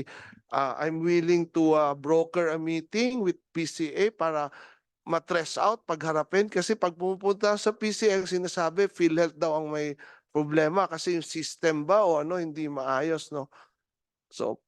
And I believe hindi gano'n ang PhilHealth because with the aggressive thrust of Press Mandy, hindi niyo papayagan ng ganito, no? So siguro maganda na magharap-harap para anong mangyari dito. President Mandy. Thank you, Honorable Chair. So again, thank you very much for your question, for your comment, Kong Lee, no? Before I allow our CEO to address the question, no, I just want to mention also very quickly, Honorable Chair, with your permission, no, when I mentioned the Consulta PCPN earlier, hoping for your support to be more aggressive, I just want to highlight that although he stepped out now, Honorable Miguel, when we did, kasi one of the first 4 pilot sites was actually in South Cotabato, no? So I personally try to personally attend to all of the front loading of the checks, no? So when I flew to South Cotabato and we had a ceremony and nandun po si Honorable Miguel, and very clear na he's so into the Consulta PCPN front loading, no? So actually maybe later po you can also briefly give your comments and discuss, no? Kasi very familiar kayo, no? And we were discussing it even in South Cotabato, no? So anyway, just wanted to mention that. Anyway, Mr. Chair, if COO can address the question of Honorable Lee. Attorney Santos. Mr. Chairperson, Honorable Representative Lee, with the permission of our President and CEO, we agree to the scheduling of an immediate meeting with the Philippine Coconut Authority, Mr. Chairperson. In fact, we will initiate the meeting, Mr. Chairperson, and our target will be on February 21, on or February 21, 2024. That will be on or before Wednesday next week, Mr. Chairperson, Honorable Representative Lee. And what we have for what we can offer to the Philippine Coconut Authority is a package that will be developed through PhilHealth Plus. This is also our deliverables under the Universal Healthcare Law. So we are targeting that this will be part of our commitment that this will be implemented this year, Mr. Chairperson, honorable members of the committee. Again, to reiterate, we commit to meet immediately with the representatives of the PCA through our representative Kong Lee, and we will initiate the scheduling, Mr. Chairperson, Honorable Representative Lee. Yes. Actually, Mr. Chair, just to add, thank you, CEO. Just to add to that, no, actually, Kong Lee, maybe as early as next week, no, early next week, with Administrator Ortiz, yourself, your good self, no, I will ask already my Heya, Ma'am Joanne, we'll schedule a meeting already, no, kung pwede kayo sumama, si Administrator Ortiz, Yes. and we'll move this forward, no. Lastly, Mr. Chair, I just want to mention yung sa PhilHealth Plus, no, these are actually supplemental benefits on top of the basic benefits, no, just for the information of this honorable body. Thank you, Mr. Chair. Thank you. Kong Lee. Thank you for that. Mr. Chair, Press Mandy, no? Sabi kasi ng PCA, ang issues daw, hindi tugma yung IRR dun sa batas, no? Kasi sabi raw ng IRR, it should go through the beneficiaries, directly to the beneficiaries, not through PhilHealth, no? Yun ang sinasabi ng IRR, no? So, kaya hindi ngayon magalaw daw yung pera, no? So, maganda po yun, no? Kung, I will surely attend po dun sa meeting, no? Na yan, no? Paki-inform na lang kaagad kami kung kailan yan. Mr. Chair, we will inform you. We'll target for early next week, Yes. Kong. Now, I just want to mention one more thing, no? Every time we have, even regards to payments, claims, reconciliation, on any, almost on any matter. Kasi you were saying that maraming issues, sabi ng PCA, ganito, yung sa IRR, iba yung interpretation. Every time we have a face-to-face meeting, no, but regardless whether it's doctors, hospitals, there's always a successful result. No? So I'm confident, honorable chairs, no, honorable chair, honorable congressman, that after we meet early next week, no, we will be able to move forward. No, I'm very, very confident. Thank you, Mr. Chair. Again, thank you, Mr. Chair, Press Mandy, and PhilHealth, no? That will be my last question, Mr. Chair. Thank you so much. Thank you, Honorable Lee. The next to ask question is Honorable Goles. Thank you very much, Mr. Chair. I came to this meeting with the hope of solving some healthcare issues, and one of which is the health finance issue. When we look at the total healthcare system of our country and its success, maraming components kasi yan eh. Hospital system, health finance, etc., etc. And PhilHealth is just on the health finance. For the sake of Congressman Lee, napakaganda po nung sinabi niyo kanina na maraming nagrereklamong tao pag pumunta ng ospital, nagugulat sila, bakit ganito lang ang binabayaran ng PhilHealth? Ang dami pang out of pocket.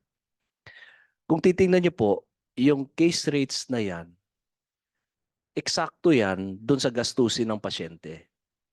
Pagpapanganak, pag-opera, kung ano man yung sakit na kasama sa case rate, eksakto dapat yan para pumasok ang pasyente at lumabas. Ang problema lang kasi,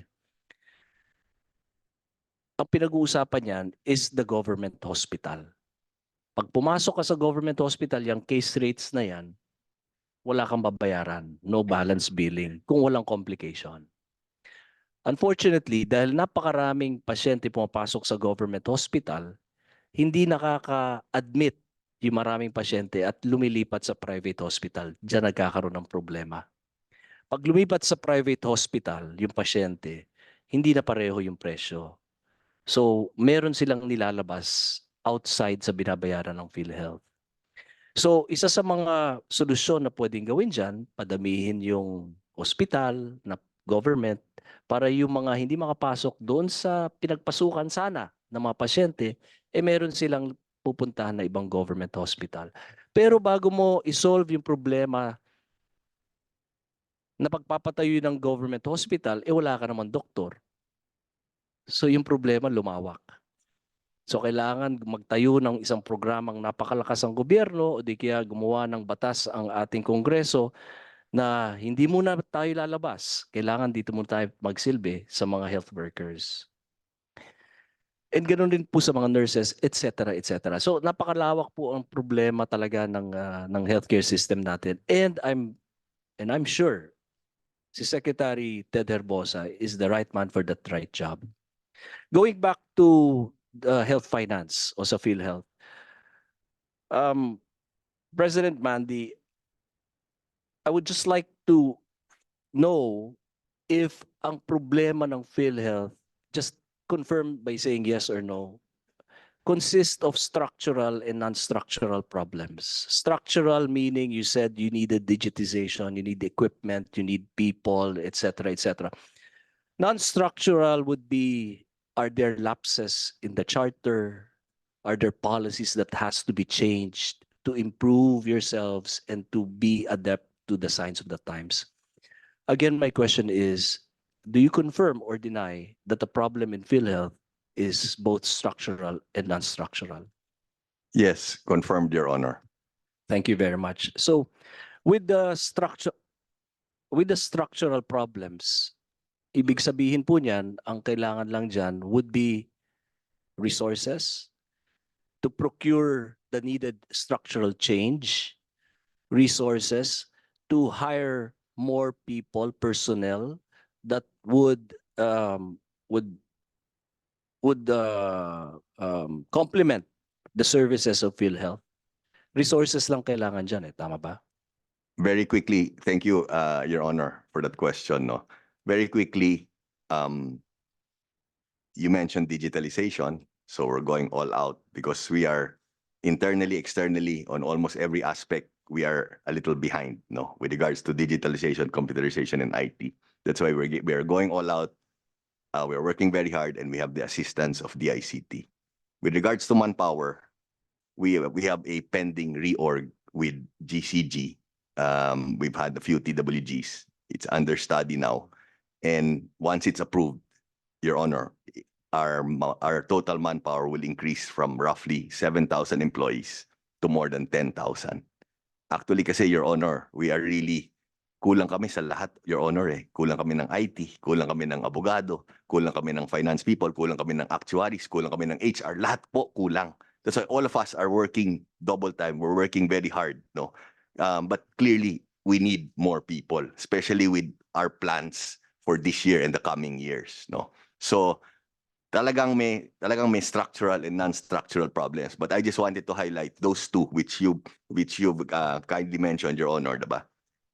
Yung digitalization, which we're moving, and of course, yung lack of manpower. Again, we're also moving kasi talagang I think we're very clear yung support ng GCG tsaka ng Malacanang, no? So, we are addressing it, Your Honor, but yes, we confirm of the pending issues in PhilHealth. Thank you, Thank you Your very Honor. much. So I would not want to dwell on the structural problems because you have identified them and you said the solutions would be just the resources, which you have the resources. It is just a matter of implementing the policy that would lead towards that direction. I would like to focus on the non-structural problems. With regards to fund management, where does the fund of PhilHealth lie as of the moment, as we speak? Nasaan po nakalagay yan? Nakalagay ba sa baol? Nakalagay sa safe? Nakalagay sa bangko? Nakalagay ba? O maraming pinaglalagyan po yan?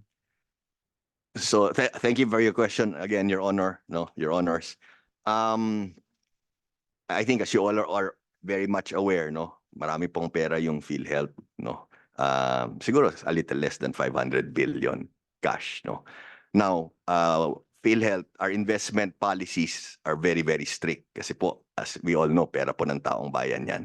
So we're only allowed to invest up to AAA bonds, no. Walang equities, walang funds, walang structured products kasi delikado po yon, no. So halos lahat po nasa treasury bills po. So nandun po yung pera, no. So it's cash and treasury bills and bonds. That's where basically the bulk of the funds are, Your Honor. I hope that answers your question, Your Honor. Thank you very much. So, napakadaming pera, 500 billion. Yes po. Diba? If that responsibility is going to be given to one person, that's a heavy burden on your shoulder, correct? Very heavy po.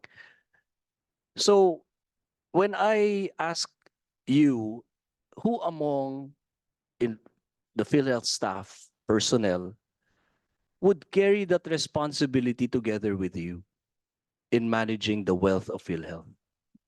Okay, so of course myself, no, who's extremely careful with every centavo, no. Sir Renet heads our funds management group, no. So he's what we call our money man, no. And of course the honorable board of directors of PhilHealth, led by of course COO Eli Santos, who our chief operating officer, and then the board of directors headed by, well, I sit as vice chair, and of course Honorable Secretary Ted Herbosa, DOH Secretary Ted Herbosa. And we have, just for your information, Your Honors, no, we have a 15-member board, no, 7 of which are ex officio, no, and it is chaired by DOH Secretary Ted. I sit as vice chair po. Thank you very much for that answer. I saw Mr. Santos, you've been attending these hearings, and I know that you're a lawyer. And Renette, Mr. Limshako, I don't know your background, but I'm sure along the way, you're a CPA. You're capable of handling accounting matters. But I don't know the composition of the board since it is presidential appointments. I really don't know if these members of the board, especially those who are appointed by the president, would be qualified to handle such a big amount to help you carry those burdens. It would be good if this honorable committee can be furnished with the background of the members of the board, with all due respect to them, no? At least I would feel safe that the money of PhilHealth are in the hands of competent people. Because dati, parang in the old charter, meron pang representative of the farmers, representative of like this, representative like that. And I don't see any relevance on the issue of handling the money. But of course, we're just following the law because that was the charter of PhilHealth.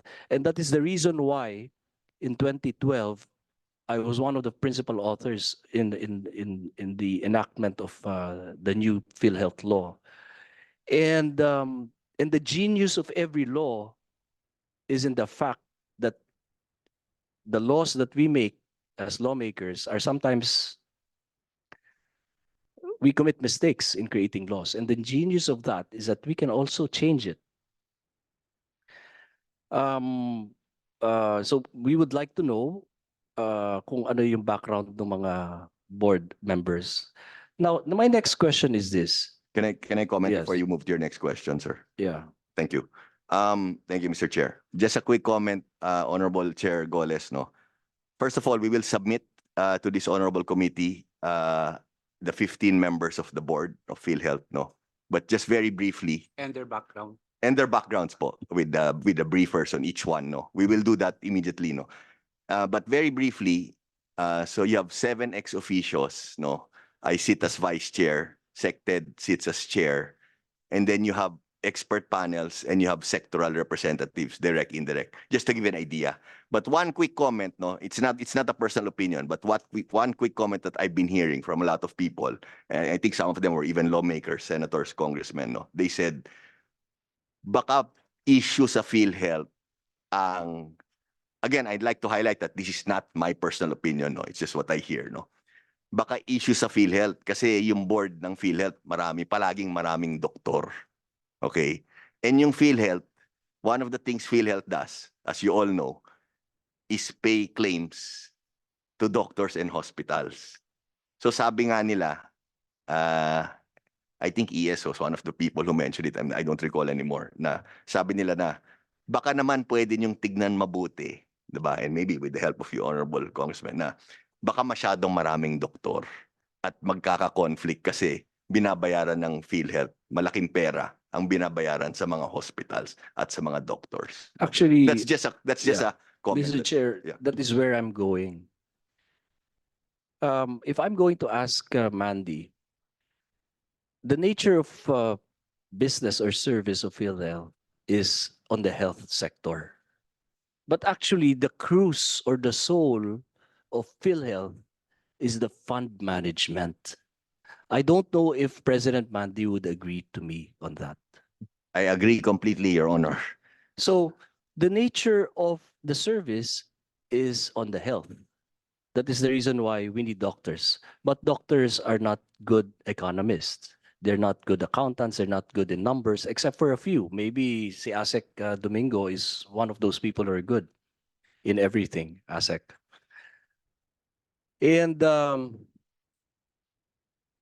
I think, Mr. Chair, if we are going to talk about the cruise of the matter in PhilHealth, this question is very pertinent to this. In the entire government bureaucracy, where do you see, or which agency do you see roaming around in numerous numbers or numerous occasions, good fund managers, good finance advisors, and good finance employees and officials. Department of Finance, sir. That is my sentiment right now. Although we have health as its service, managed service, but we are protecting the wealth of PhilHealth. And I think, if I'm not mistaken, the finance department must be a good office that should be working closely with PhilHealth. I'm not saying it must be under the Department of Finance. Maybe, I don't know. If we can review the charter, maybe it can, ideas can spring up, But at least right now, even if we do not review the charter, I think the Department of Finance must co-chair PhilHealth Board with the Secretary of Health. In that manner, we can directly imply a very good message that the Department of Finance must really be hands-on in PhilHealth, so as to keep all the lawmakers, the oversight, especially the oversight committee, and the entire population, that they would be confident that the wealth of PhilHealth is properly managed. Yes. Yeah. Sorry, Mr. Can I Chair. interject? How many at present, Mr. President? How many doctors are there in the 15-member board? I will have to, offhand, I'm not sure. But definitely there are a number of doctors. No, I can get back to you with the exact number po. No.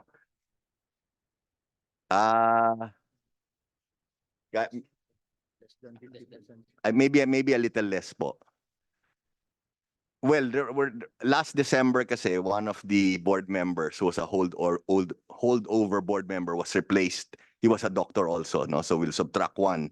But also replaced by doctor. Anyway, I'll get back to you po. Maybe around half, yeah, or a little less than half, no.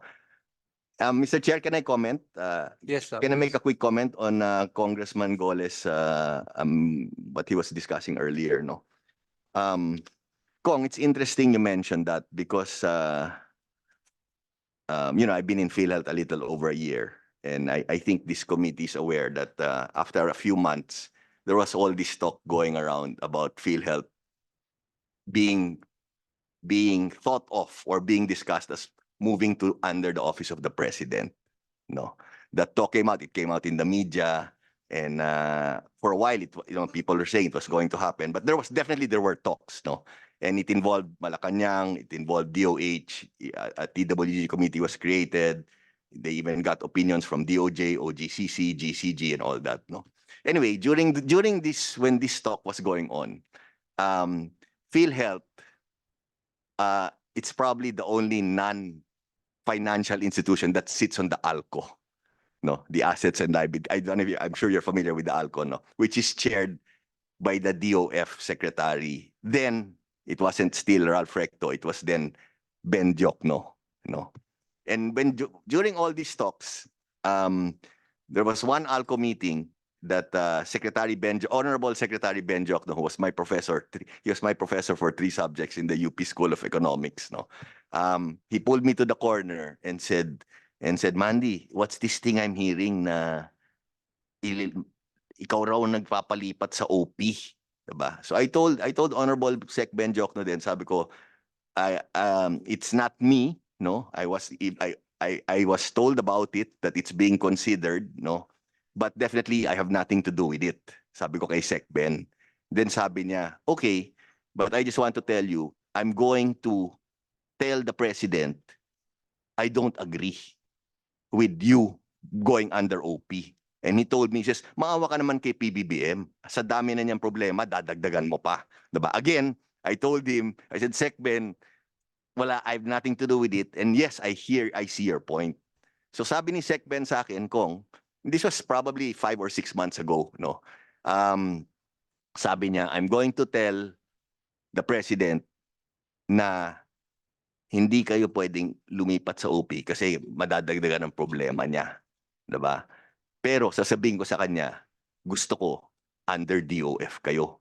Kasi financial insurance kayo, ang dami niyong pera. Kailangan alagaan natin yung pera na yan. Kami yan. Kami yung mga experts dyan, diba? I said, I know that, sir. You're my professor. I know you're very good at finance and economics, no? So sabi niya, hindi ko nga maintindihan bakit hindi DOF yan eh. DOF yan dapat, PhilHealth yan eh, diba? So Okay. anyway, Yeah. I'll just end this, no? So again, I just answered SecBen. I said, thank you for informing me. But at the end of the day, kami sa PhilHealth, we don't like say we want to be here, we want to be there. Basta kami trabaho lang, diba? We're just soldiers, we're just alalays, no? So, but I just want to highlight that, Kong Tony, that maybe what you're saying, it's not coming from nowhere, because a lot of times during the course of these discussions, when it was being considered PhilHealth would be under OP, DOF kept on entering the picture, including then Secretary, who was insisting that it should be under DOF. Thank you. Mr. Chair, All right. Just one, Mr. Chair. go ahead. Kailan ito na conversation? When was this? This was last year or? I don't know if well, I've been only in PhilHealth 1 year, no, so it had to be last year. Kong, I don't know if you remember, I don't know, Chair Gato, Kong To, I don't know if you remember, there was all this talk brewing about PhilHealth being transferred to OP. Kasi lumabas yan sa media, diba? Anyway, it didn't pan out, no, it didn't push through, but there was this talk, and when it was a technical working group was even created, no? It's a DOH. I don't know if you're familiar, Doc Albert, no? There was a technical work. This was at the time of OIC Vergere, no? So there was all this talk on, and again, it maybe 6 or 7 months ago, if I'm not mistaken. I'm not exact with the timetable, no? But it was probably around that time, no? Yeah, thank you very much. Let me ask you again. Isn't it right that in the implementation of the Universal Healthcare Law, the Health Maintenance Organization, or the HMOs, are vital partners of PhilHealth? Because on top of what PhilHealth is giving, the HMO can still add up so that there will be a drastic reduction of out-of-pockets from the general population. Is that correct? Yes, sir. If I may ask, who is the regulatory body, or who takes care of the HMO industry? My understanding is it's the IC, the Insurance Commission, Your Honor. Where is IC attached? IC is attached. If again, my understanding is it's under the Department of Finance. Department of Finance, DOF po. Okay, so clearly, the HMO, for which PhilHealth is the mother HMO of the country, who must be on top of the HMOs, is actually attached to a Department of Finance agency. Where in fact, Mr. Chair, I would like to inform the body right now that the committee also tackled on a separate occasion, on a separate matter, the issue of HMO, for which the HMO was taken out from DOH and went to the IC sometime in 2016 by an executive order. When it was attached to the IC in 2016, just before the former President Aquino left, it was one of those he signed before he left. Maybe half of the HMO died, if my figures are correct. Half of the HMO industry died because now it went to IC, and IC is purely an insurance company, and HMOs are not insurance companies, but they are managed healthcare service providers. So they were unduly taxed, while the insurance companies were not taxed. So there was no equal treatment until a majority or half of them died on a natural death. Now, this representation actually filed a bill that will have to bring back the HMO to DOH. But because of this hearing, I was thinking it should be under PhilHealth, which should be under the Department of Finance. Because while you're doing the health services, it is the wealth management that we are talking about here.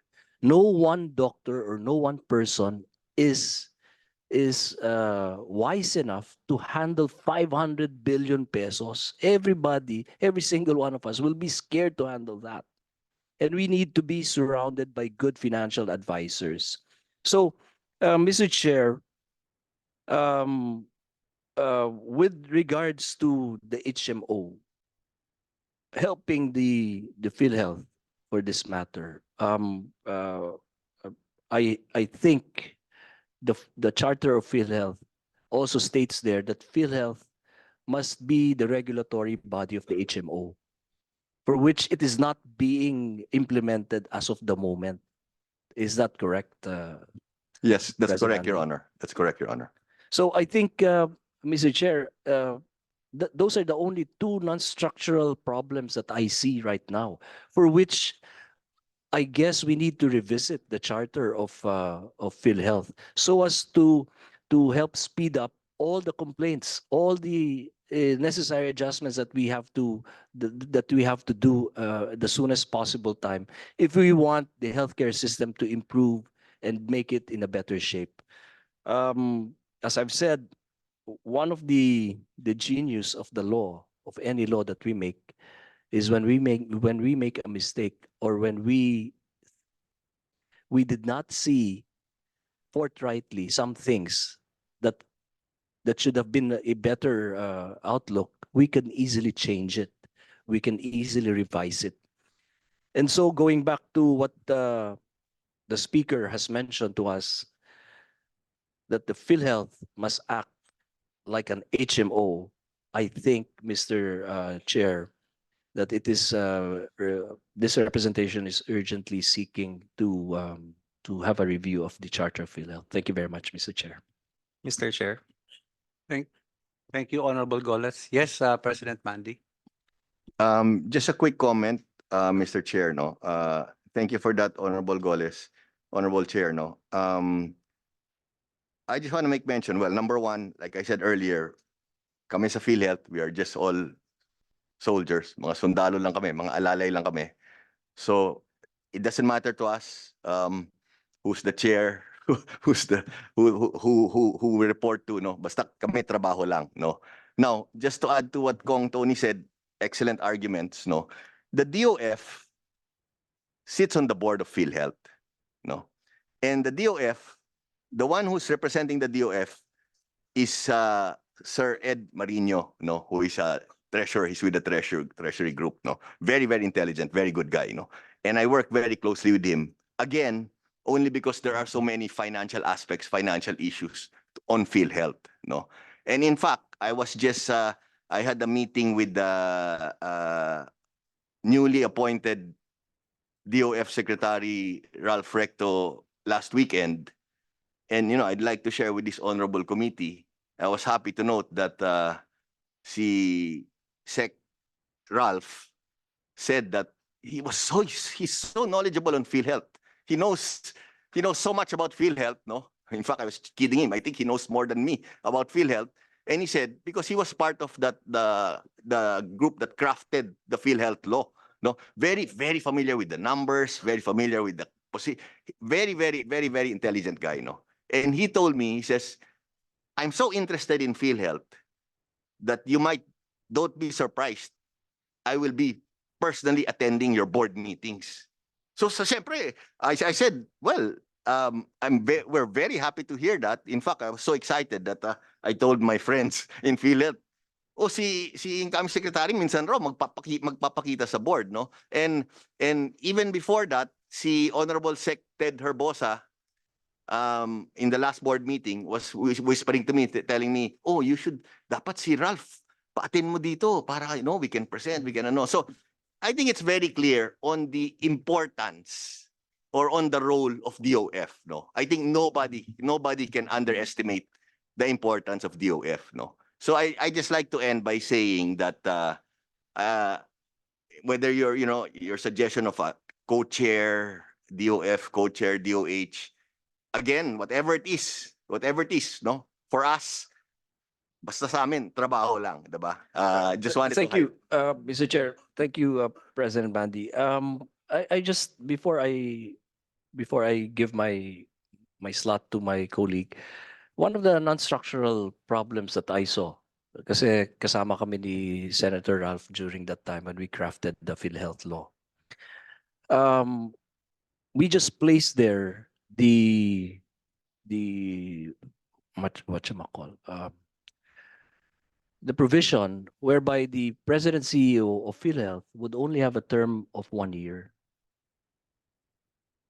So, ang point dito, maswerte tayo, nandiyan si Mandy, magaling yan, wealth management expert yan, no? Pero ang point ko dito, what if hindi siya ganyan, okay lang, 1 year, di ba?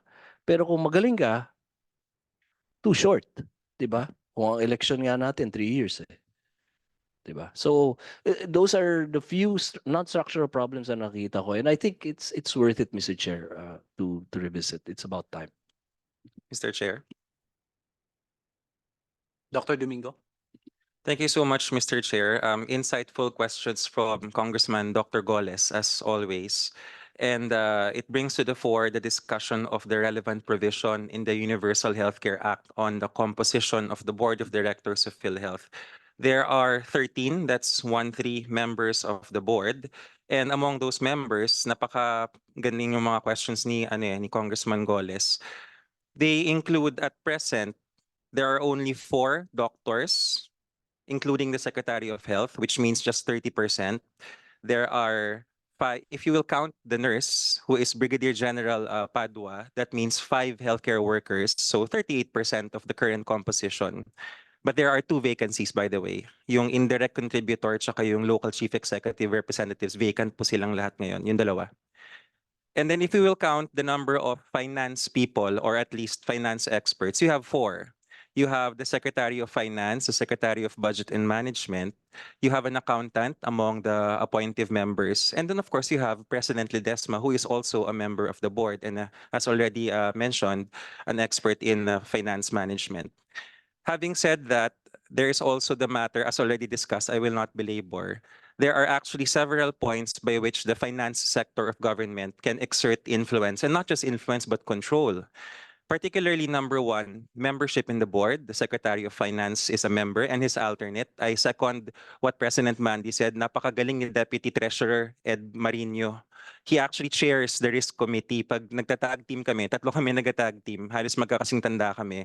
Ako po yung doktor na nagsasabi ng benefits. Si BM Ed yung magsasabi kung kaya o hindi bayaran. Tapos si BM Sasa from DBM ang magsasabi kung anong gagawin sa computers. Yun yung tatlong namin, tag team namin. And then of course, there's the Governance Commission for GOCCs. The GCG, which is the supervising, or shall I even say the regulatory authority which oversees PhilHealth, lahat, pati yung reorg, pati yung binivet ng GCG yan by law also. 2 of their members are no less than the DOF Secretary and the DBM Secretary. So again, they can exert hindi lang supervision but control via that route. Nagkaroon nga po ng biroan parang kung hindi maayos sa level ng board, mag-usap na lang yung GCG kasi sila rin yung mag-check doon. And then as already mentioned, the Insurance Commission, which is the supervising agency insofar as the insurance operations are concerned, is attached to the DOF. Also a quick note, Mr. Chair, per Section 28E of RA 11223, the UHC law, it's actually complementation that is mandated between PhilHealth and the HMOs. So hindi siya directly regulated by PhilHealth pero dapat nagko-complement sila. Now, having said that, and also as manifested by the President and CEO, si Secretary Recto is really very interested. I also second and validate what the CEO said na si Sec Ted, actually muntik na siyang pumunta si Sec Ralph dun sa last board meeting. Scheduling lang talaga. But he really is very interested. And my final intervention at this point, Mr. Chair, is on the matter of chairing. So a very sound proposal for the Department of Finance to chair. But we also have to understand in practical terms what does chairing mean. Chairing, as designed by law by RA 7875 and carried through to RA 11223, is more of a presiding function, non-voting. Hindi po bumoboto ang Secretary of Health. In fact, in the last board meeting where I was sitting as an alternate kasi hindi makapunta si Sec. I could not. Pasek, we made the non-voting for the Department of Health before, but we can also put that as a voting. So my point is, we need to review. Yun yung punto ko. Bakit ba namin ginawang non-voting ang DOH? Ikaw hindi mo rin alam, 'di ba? Kami alam namin yung time na yon, 'di ba? Pero pwede namin gawing voting, 'di ba? And pwede rin namin gawin dapat co-chair, hindi lang isang chair. So all these things will have to be discussed as we have said, depending on the wisdom of the legislative body of this government. So titingnan namin 'yan. Yan yung ano. But thank you for your opinion. Thank you. Precisely, Mr. Chair, and with the indulgence of the chair, having said that limitation imposed by law on the Secretary of Health, it's not only that po kasi sir, like even during the course of a board meeting, the chair by us, of course, I need not lecture the August Hall of Congress, which has a lot of chairs presiding, cannot even participate in the deliberation. So pag siya yung sitting chair and presiding, sayang naman yung kanyang wealth of experience kung hindi siya makakasalita in the debate. Of course, there are, of course, mechanisms, pwede siya mag-handover ng chair, etc. But I submit, as Congressman Golias did mention, that these are worthy of examination at a proper forum. Thank you po. Thank you, Asek. Thank you. Thank you, Mr. Chair. Thank you, Honorable Goles.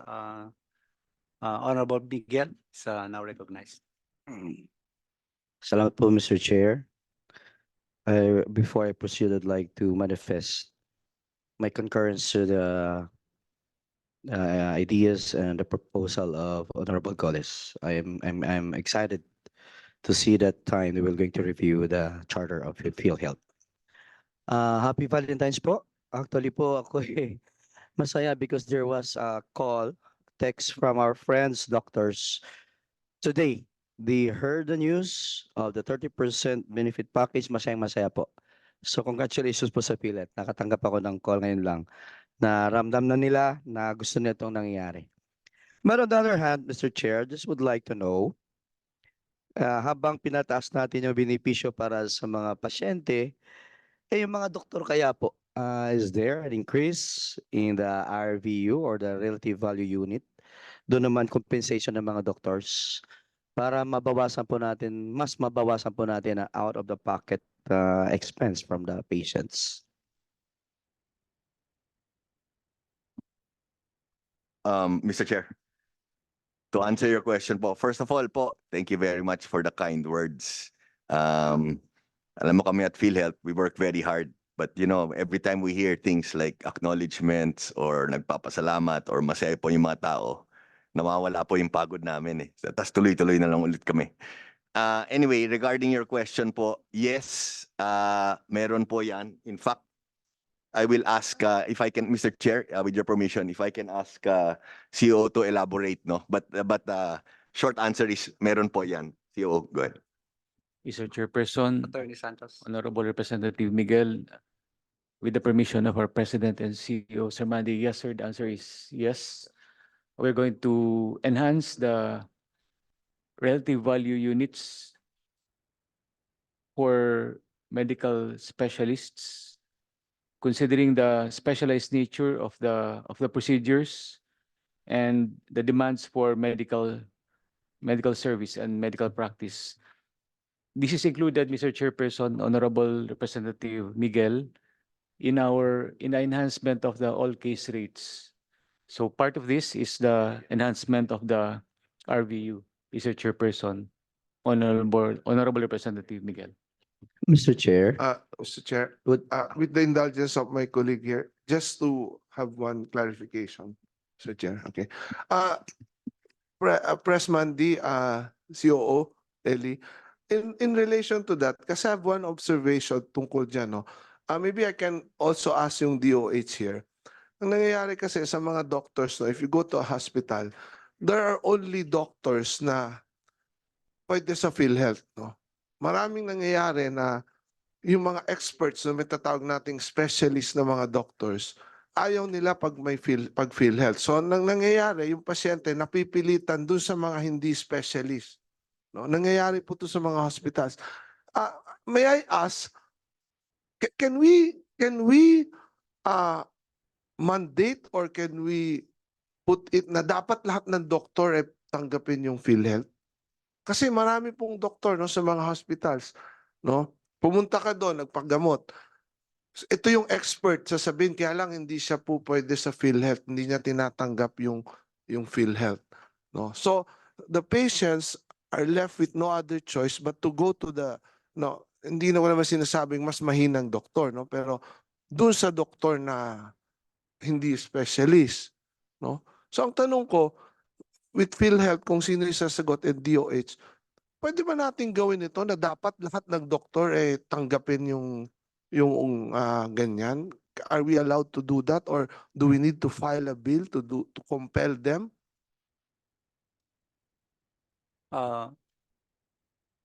President Manley? Okay. There's no more distinction kasi now, Kong, yung specialist tsaka yung generalist, no? There's no more distinction, no? But anyway, I don't know, maybe Doc Albert also has additional comments, no? Doc Albert has additional comments and maybe CEO also has additional comments. But anyway, can I, before we get back to that, no? I want to make two comments to Kong Miguel. The share of the professional fee is 30% for medical and 40% for operation. Okay. 30 and 40, no? Now, lastly, because I failed to mention this earlier, again, with your permission of this honorable body, and sorry, Kong Miguel, kukuha ko ng konting oras mo, no? Anyway, it's very important. I think you'll be happy to hear this, no? I just wanted to add this. I've been forgetting, Mr. Chair, no? So with your indulgence, no? The enhancement of the Z benefits that were approved last December 2024 are the following, no? Importante rin to, Kong, no? December 24. Yeah, December 2020. Did I say? December 2024. Post-kidney transplantation medicine and disease organ donors, prostate carcinoma, cervical carcinoma, open heart surgeries, and PD first Z benefit. So, sorry, and peritoneal dialysis. So yun lang po, no. Just wanted to mention. Thank you for taking a little of your time po. No problem. Thank you. You're welcome. Moving on, salamat, napakalaki. You mean, sir, that it's 30% increase? Saka 40% sa surgery? Yun ba yun? Distribution ito. Distribution. Pero kasama sila sa increase. Distribution po ng all case rates yun. Okay. Kasama sa increase po. Kasama sa To clarify lang po. Then the RUV, kasi tayo categorically, ano? Tama ba? Po, still being developed po, yung RUV. Okay. Still being developed po. Pwede po bang unahin ng ENT? The board, we shall look into that po. Because I know you're dealing with so many specialties. Yes. And I brought this up last time around during budget hearing. And during that budget hearing, in fact, the entire board of Philippine Society of Otorhinolaryngology were watching.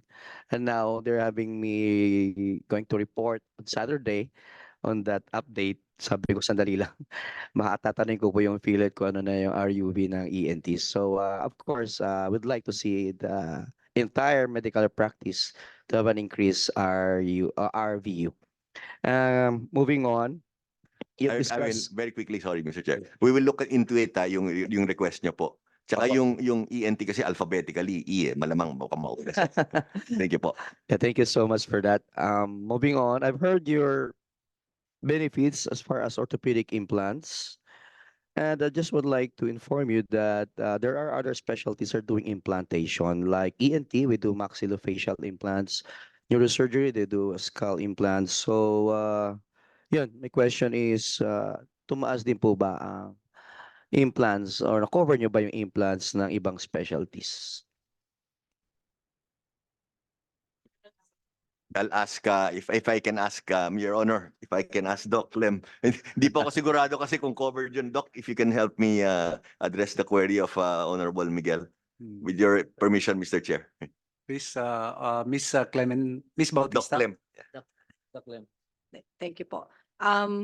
Doon po sa case rates natin, kasama po siya because it's a bundled payment po. So it's part of the payment kung may mga specific devices na gagamitin. 30% ko. But for the Z benefit po kasi, it's a different it's a special package covering catastrophic illnesses. So mas malaki po yung coverage niya doon. Yeah, Just- just I hope you also study the cases under ENT. We do big surgeries, 12-hour surgery like mandibular, osteofibrillar, osseointegration. We do microsurgery, vascular surgery. It's big surgeries. Mahirap yun, and it's a reconstruction. So I suggest baka tingnan natin maigi yon. Baka hindi kami maiwan sa ibang special. Mukhang malaki mo sobra itong ano eh. Orthopedic rates eh. Baka pwede kami sumabay doon. Miss Clem, to be more specific, are metal plates included in the orthopedic implants? Because the ENT deals with maxillofacial trauma, facial bone fractures, we need metal plates for the jaw, for the maxilla. Does Mr. that Chair, include the Mr. metal plates? Yeah. Mr. Chair, before they address the question, no, while they're discussing, pag-isipan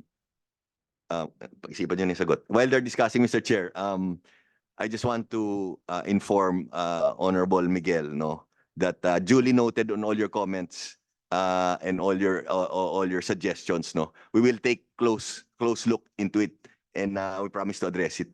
And then, Honorable Miguel, going forward, alam mo kasi itong ginagawa namin, talagang napakalawak, napakaraming trabaho. So please, all of you, continuously just update us, or if you have any ideas, any issues you want us to look at, let us know, no? We will definitely address it, Kong, no? Magtulong-tulungan tayo, please, no? Opo, and Thank you po. on that note po, dadagdag po ako. I've been hearing that you're focusing on early detection of cancer, in particular, breast mass. It's so prevalent.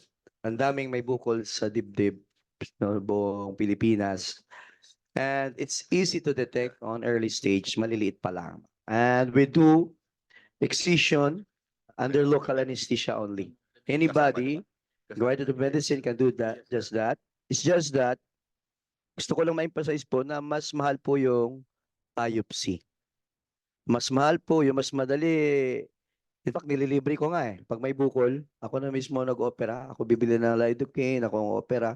But the problem, mahal po yung magpapadala ng specimen sa pathology. Yes. Mahal po yung specimen for histopath, for biopsy. So yun po ang tanong ko, babigyan ba natin ng pansin ito dahil sabi nga nila, di ba? An ounce of prevention is better than a pound of cure. So an early stage, then rather getting the breast mass in its latter stage, stage 4 na, chemotherapy na, 1.4 million na yung gagastusin nyo, but will spend more on the entire preventive aspect, will probably less expense on this sickness. Mr. Chair. Thank you very much for the question. Actually, I'm just clarifying. I'm almost sure mammogram is included, no? Pero we double check lang namin, kasama ba?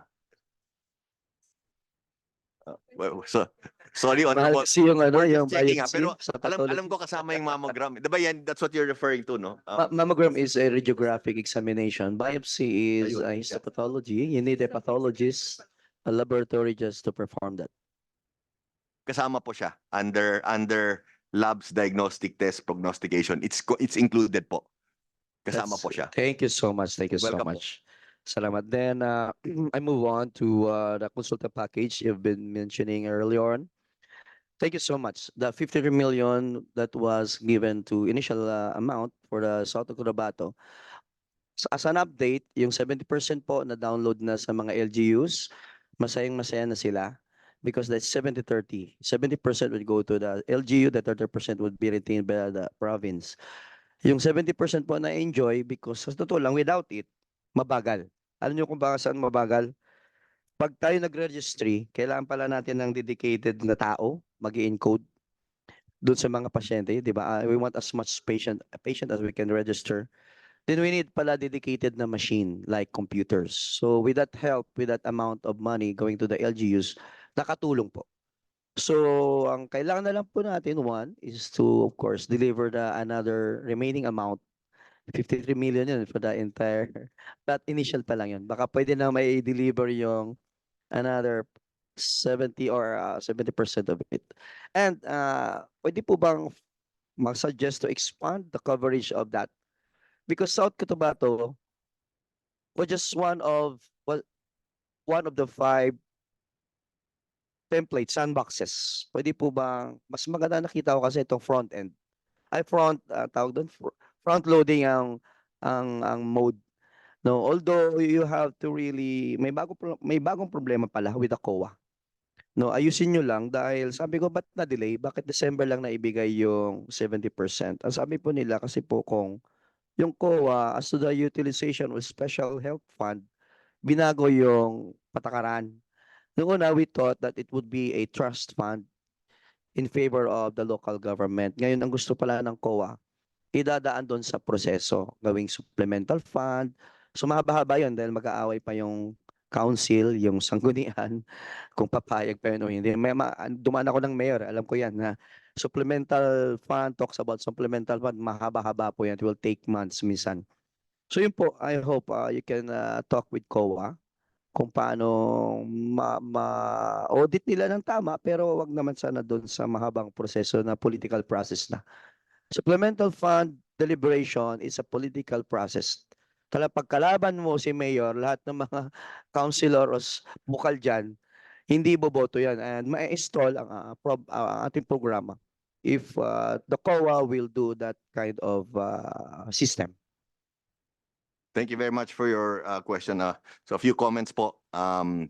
First is, before I forget, ang ganda po ng relationship namin with COA, no? In fact, that's why I'd like to attest, no, a lot of the one of the reasons why PhilHealth has been able to move forward fast last year, no, was the full support of COA, no. Actually, maganda po yung samahan namin. I've known Chair Liel Cordoba from way back, no. And he's been very, very cooperative, very, very helpful, no. So malaking bagay po sa amin yan. Secondly po, yes, 53 million was front-loaded last December. Yung kulang ASAP, we will bring it to you in full, sir, no. Walang problema yan. Salamat po. Wait, where was I? Lastly, yes, okay. And then I just wanted to mention, Padamihin yung bine-front load nyo na system. Kasi 5 lang kami all over the country. yes, South Cotabato, Bataan, if I'm not mistaken, Baguio. Baguio, Quezon. Quezon, 5 lang. Yes. Pwede bang gawin nila sa lahat yun dahil mas maganda ang front end. Front Actually, loading. I mentioned it earlier. Sorry, Mr. Chair, with your permission. Sorry, Kong Miguel, I mentioned nga earlier, diba, I was hoping for the support of your honorable body. Kasi nga, ang daming ang lumalapit sa amin na gusto nilang sumali sa Konsulta PCPN. So we need po your full support. And in line with that po, if I can just read very briefly, no, this is Section 7, Universal Healthcare Law, no? Under financial coverage, no? It says here, population-based health services shall be financed by the national government through the DOH and provided free of charge at point of service for all Filipinos. The national government shall support LGUs in the financing of capital investments and provision of population-based interventions, no? Lastly, it states individual-based health services shall be financed primarily through prepayment mechanisms such as social health insurance, private health insurance, and HMO plans to ensure predictability of health expenditures, no? So again, I would just like to ask Kong Miguel, you've been very, very, very supportive of all our programs in PhilHealth. Sana po, if you can also help us continue, we really want to expand this Konsulta PCPN, no? Ang dami-daming lumalapit na LGUs, governors, mayors, no? And gusto po namin tulungan and we feel kasi it's a very successful program. So requesting lang po, this honorable body, patulong na lang po, please. Yes, Thank just you po. will have your support on that. And in fact, if these LGUs are new to this system, they can, of course, easily benchmark in South Cotabato. Now I have one last. Lastly, sorry. Yes. Lastly, Mr. Chair, sorry. Our primary care provider network, our PCPN expansion is scheduled, targeted month of increase is already in March. So sana lang again, please po, mga boss, please. Congratulations again. Mr. Chair. With the kind indulgence of Congressman Miguel, it's on the topic of the PCPN, DOH perspective. Yes, thank you, Mr. Chair, and thank you, Honorable Miguel. Secretary Herbosa supports the expansion of Consulta, the primary care benefit. There are many ways by which we can expand primary care. To begin with, ngayon pa lang po kung tataasan yung capitation rate nung existing Consulta program, hindi lang po yung Quezon, kasama na rin, Quezon Province, South Cotabato, Bataan, Baguio City, hindi lang silang apat but all LGUs will benefit because even the non-PCPN sites will also have an increase. But the reason why I'm manifesting and why the Secretary of Health is proceeding with caution as to the expansion of the PCPN front loading, as you already identified, sir, may mga issues with COA. We appreciate that at head office level, President Ledesma is in very good terms with the Commission and Audit Chair. But the way we are advised and we are aware, each particular COA has its own sort of maybe the term is not autonomy, but it has its own flexibility. Maski sa loob ng DOH, just to give an example, kami po sa central office, hindi kami makaprocure ng magandang hotel kasi mahigpit yung COA namin. Pero pag nag-sub-allot kami sa COA regional office namin sa Metro Manila, nakukuha namin yung Manila Hotel. So, minsan nagtataka kami, bakit yung regional office, which you would think is subservient to the central office, kayang kumuha ng mas magandang hotel, samantalang, having said that, there are those nuances of operations, which is the reason why the secretary and I would dare say quite a number of the board members are very cautious when it comes to expanding this. PCPN was approved by the board to be piloted in 5 LGUs. If you notice po, 4 na lang ngayon. Tapos nag-start rin yun nung simula, meron dapat private sector partners. But by decision of the board, meron rin parang query muna sa Government Procurement Policy Board, GPPB, kung paano ba magiging kontrata sa private sector. So I would not want to belabor the committee with all the details, but what I'm saying here is, sukatin natin yung pagkagana ng lahat ng mga primary care initiatives. I'm pretty confident in South Cotabato, Mr. Chair, Honorable Miguel, na aandar yan. But let's check also with the other. Actually, I'm pretty confident. The reason why the 4 LGUs are the pilots kasi mga top performers to eh. So kailangan ng proof of concept. Now that proof of concept, or sabi nga nila, the proof is in the pudding. Yung pudding na hinahanap natin is yung first patient encounter, number 1. Na hinahanap rin by the way ng COA kasi yun yung liquidation nila eh. And then number 2, yung number of consultations which are not the same as the FPE. And then number 3, yung mga medicines na lumalabas. So kami po as an alternate member of the board, we keep reminding management, and I'm sure they're very much understanding of this, na before we even entertain any rollout of expansion of any particular benefit, and ako po as Bencom Chair, we have to proceed cautiously and documented para alam natin na lahat ito ay talagang tumatalab. And we're very confident with the help of South Cotabato, Quezon, Bataan, and Baguio. At a certain point, when management is ready, we will be looking for these data. Thank you po. One last chair. Sa ating DOH po, totoo po ba may bagong ruling kayo or sistema sa paggamit ng MAIP? At sabi nung karamihan, mukhang mahirap ata dahil I've heard na bago ma-utilize yung MAIP ng isang constituent natin, he or she has to go first to a government hospital, which it's very impossible. Nahirap gagawin po yun dahil una, kakaunti na yung government hospital. They will be deluged with unnecessary patients na hindi naman talaga maging admitted sa kanila, hindi rin nila makikita. So parang useless yung step na po yun. Totoo po ba yun? Kasi yun ang sabi ngayon ng mga hospitals. They're denying, they're not accepting our MAIP funds for now because ito nga, mahirap daw, mahirap. Thank you, Mr. Chair, Honorable Miguel. Categorically, there is no requirement to go first to a government hospital. The MAIP, nag-iba na naman ng pangalan, pero Medical Assistance to Indigent and Financially Incapacitated Patients, but it's MAIP, whatever it's called. Hospitals, both public and private, are entitled and can be kumbaga part of the MAIP program. Yung mga private hospitals, ang requirement lang po doon ay may memorandum of agreement, which nangyari na rin po before.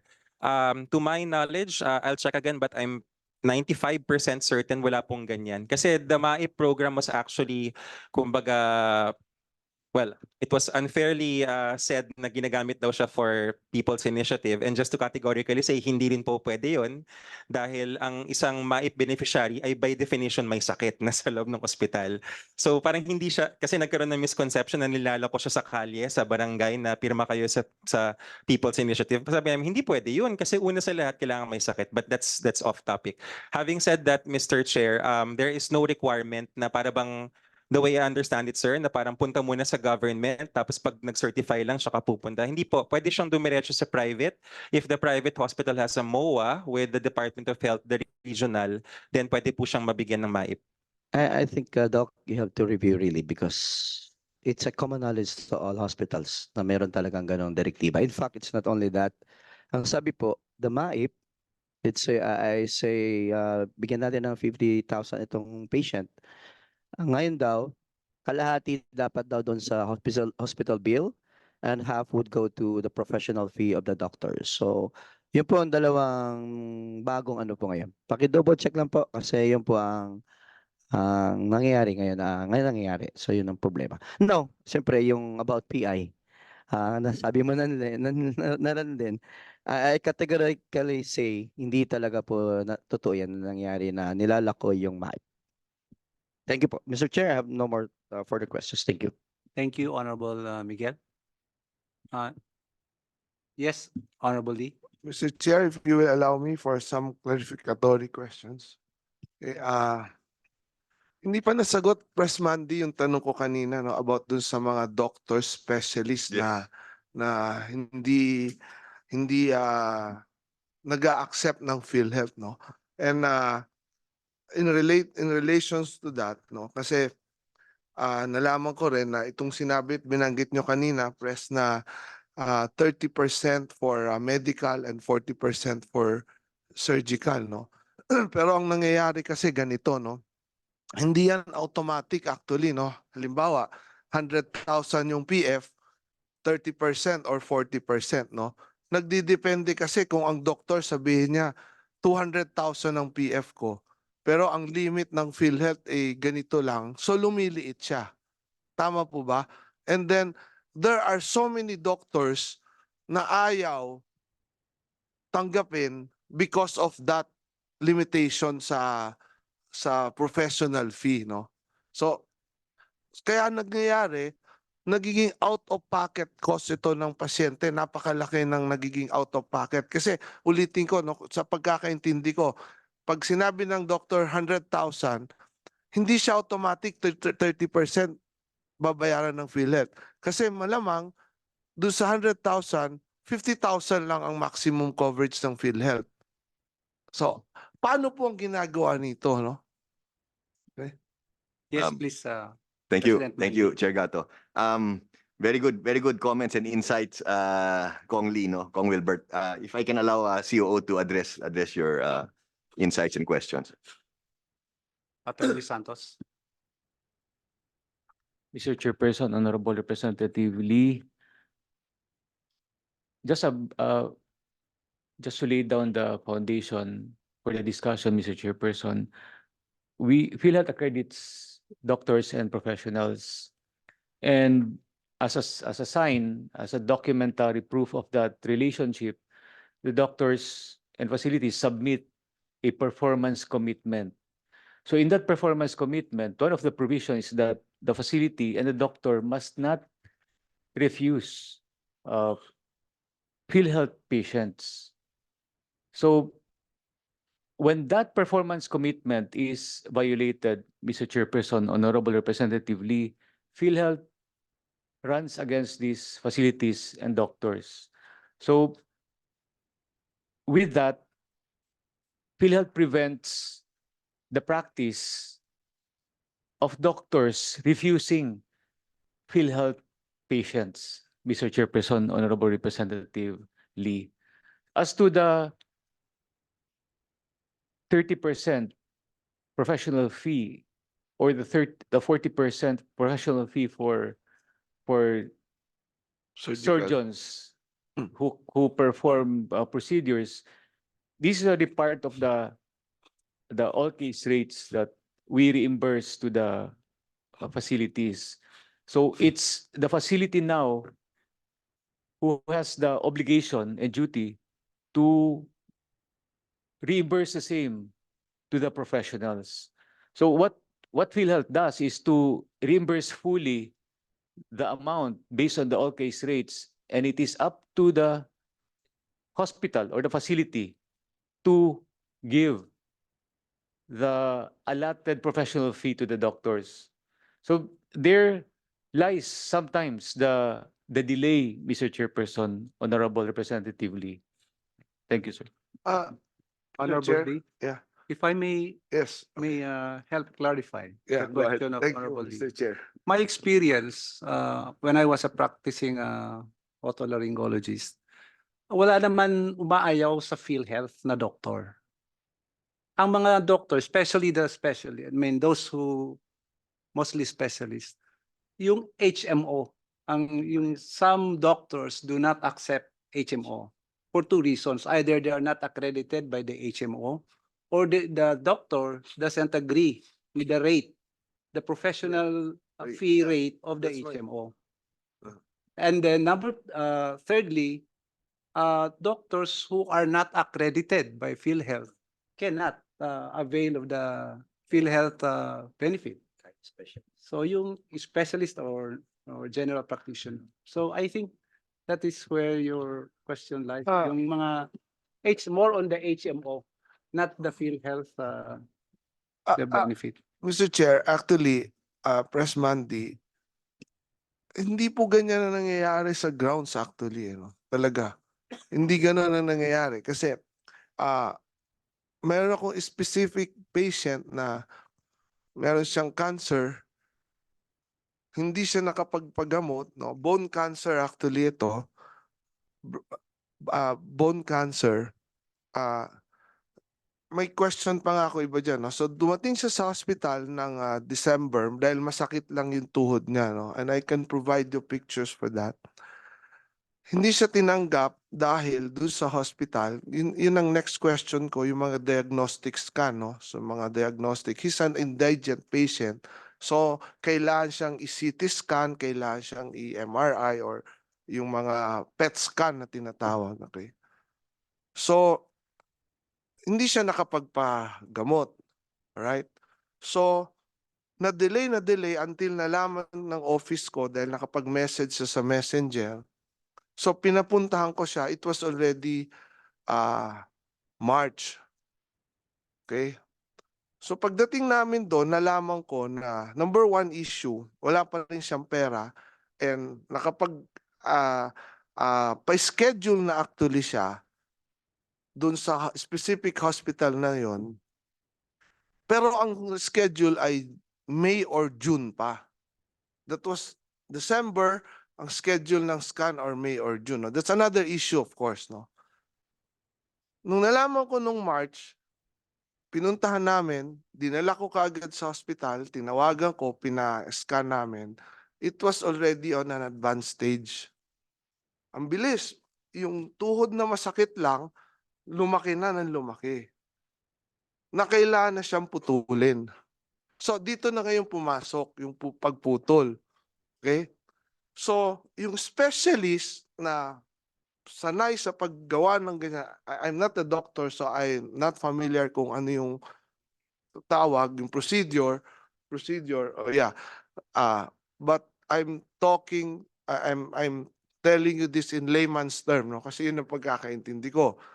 Yung pagputol, ayaw ngayon ng specialist. Okay?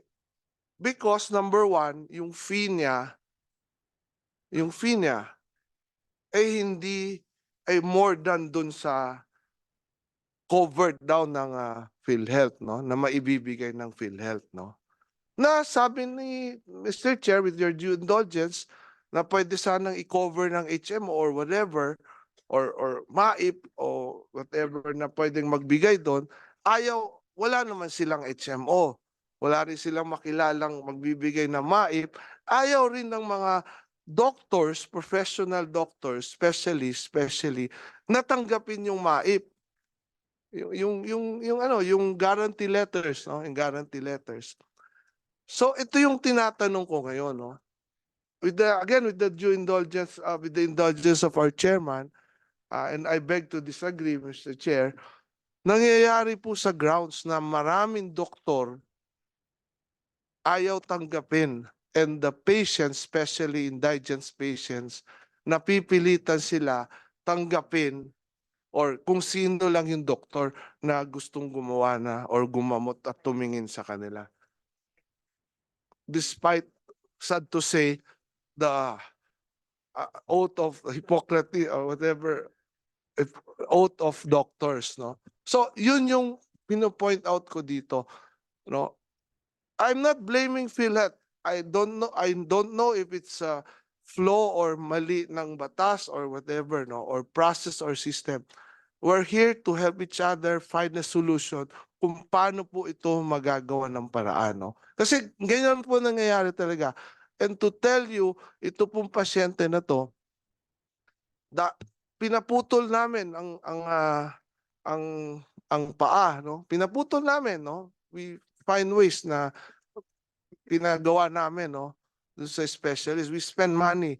But sad to say, he passed away pa rin, no? After na maputol nung April, come July, he passed away. Because it has already been inanasban. Yung una, yung doctor ayaw because yung case rate, yung PhilHealth, mas mababa. Mas mababa. So, nangyayari po ito. Again, Mr. Chair, with your indulgence, I beg to disagree na lahat ng doktor tinatanggap. Hindi po ito nangyayari. That's why I'm asking DOH and PhilHealth, do you need a law para mapilitan sila, no? I'm not generalizing naman, no? I mean, there are very good doctors, some very good doctor friends, no? But nangyayari kasi ito, no? Lalo na, nakakalungkot sabihin, pag ang pasyente mas walang pera, mas walang nag-aasikaso. And I believe PhilHealth is here para po sa kanila. Not dun sa mga may pera at mayayaman. More on para dito po sa ating mga kababayan na walang pera at umaasa sa gobyerno lang.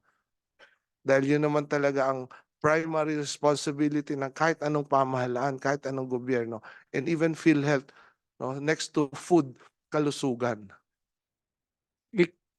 I-clarify ko lang yung Yes. my statement earlier, Honorable Lee. Yes. I was Sorry, referring when I said I think all doctors who are accredited, PhilHealth accredited, will have no reason to refuse to receive the PhilHealth for the professional fee. But ang ibig kong sabihin doon, that is on top of their professional fee.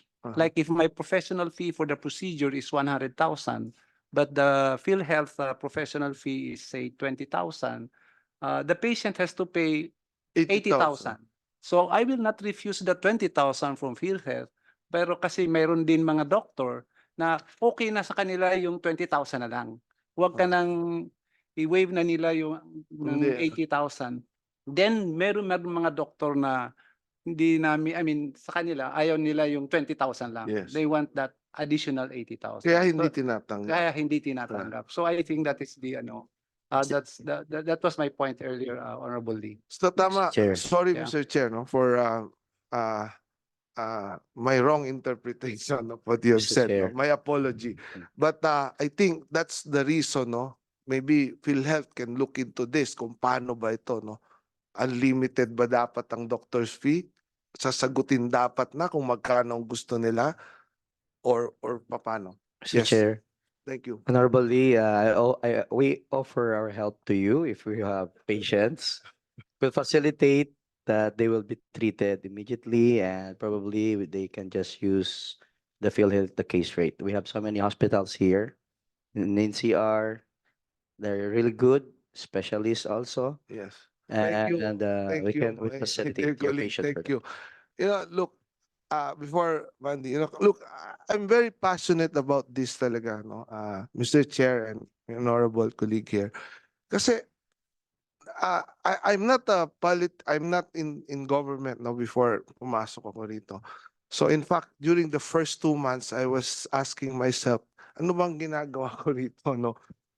So hindi ako talaga, but nag-iikot ako sa buong Pilipinas, no? I go around. And everywhere I go, lahat ng naririnig ko talaga, lahat ng hinaing, puro isa lang, no? Yung pangamba sa kalusugan, yung takot, no? Na pag nagkasakit, apektado yung kita, ubos yung ipon, baon sa utang, no? Walang pambili ng gamot, walang pambayad, no? Lahat sila ganun ang nangyayari. So much so that we have established in my office parang call center to receive all this mga asking for medical assistance, no? So kaya very passionate ako dito sa healthcare na itong ating nangyayari. And pag umiikot ako, I make it a point pumupunta ako sa mga hospital and hindi ko na mabilang sa kamay ko kung ilang hospitals, regional hospitals ang inaway ko na doon. Oh, ang inaway ko and inireklamo, inaway because nangyayari, mas wala kang pera, mas hindi ka aasikasuhin sa ating mga public health care facilities. Nakakalungkot po na katotohanan, maybe DOH can look into this. And ito po ang talagang tinututukan ko. And PhilHealth is isa pong napakalaking bagay dito. Kasi lahat po ng pangamba, lahat pagdating mo sa hospital, yung pambayad. Yung pambayad. Kaya nga ang objective ko talaga is full implementation of the no balance billing and dumating yung panahon na sana pag may PhilHealth ka, para ka lang ng may HMO na wala ka nang kailangang bayaran. Especially yung mga kababayan nating walang pera. So yan po yung talagang gusto kong mangyari dito, Mr. Chair. Kaya ako talaga yan ang tinutukan ko. Ngayon, going back kung anong ginagawa ko dito, maybe yan po yung talagang aking misyon ng Panginoon, no? Na talagang matingnan itong kung paano I know there's a lot of problem here, pero gusto kong simulan ng pagtingin talaga dito kung paano ito talaga natin maayos. Because in other countries, if you talk about public health facilities, public health hospitals, they're the best ones.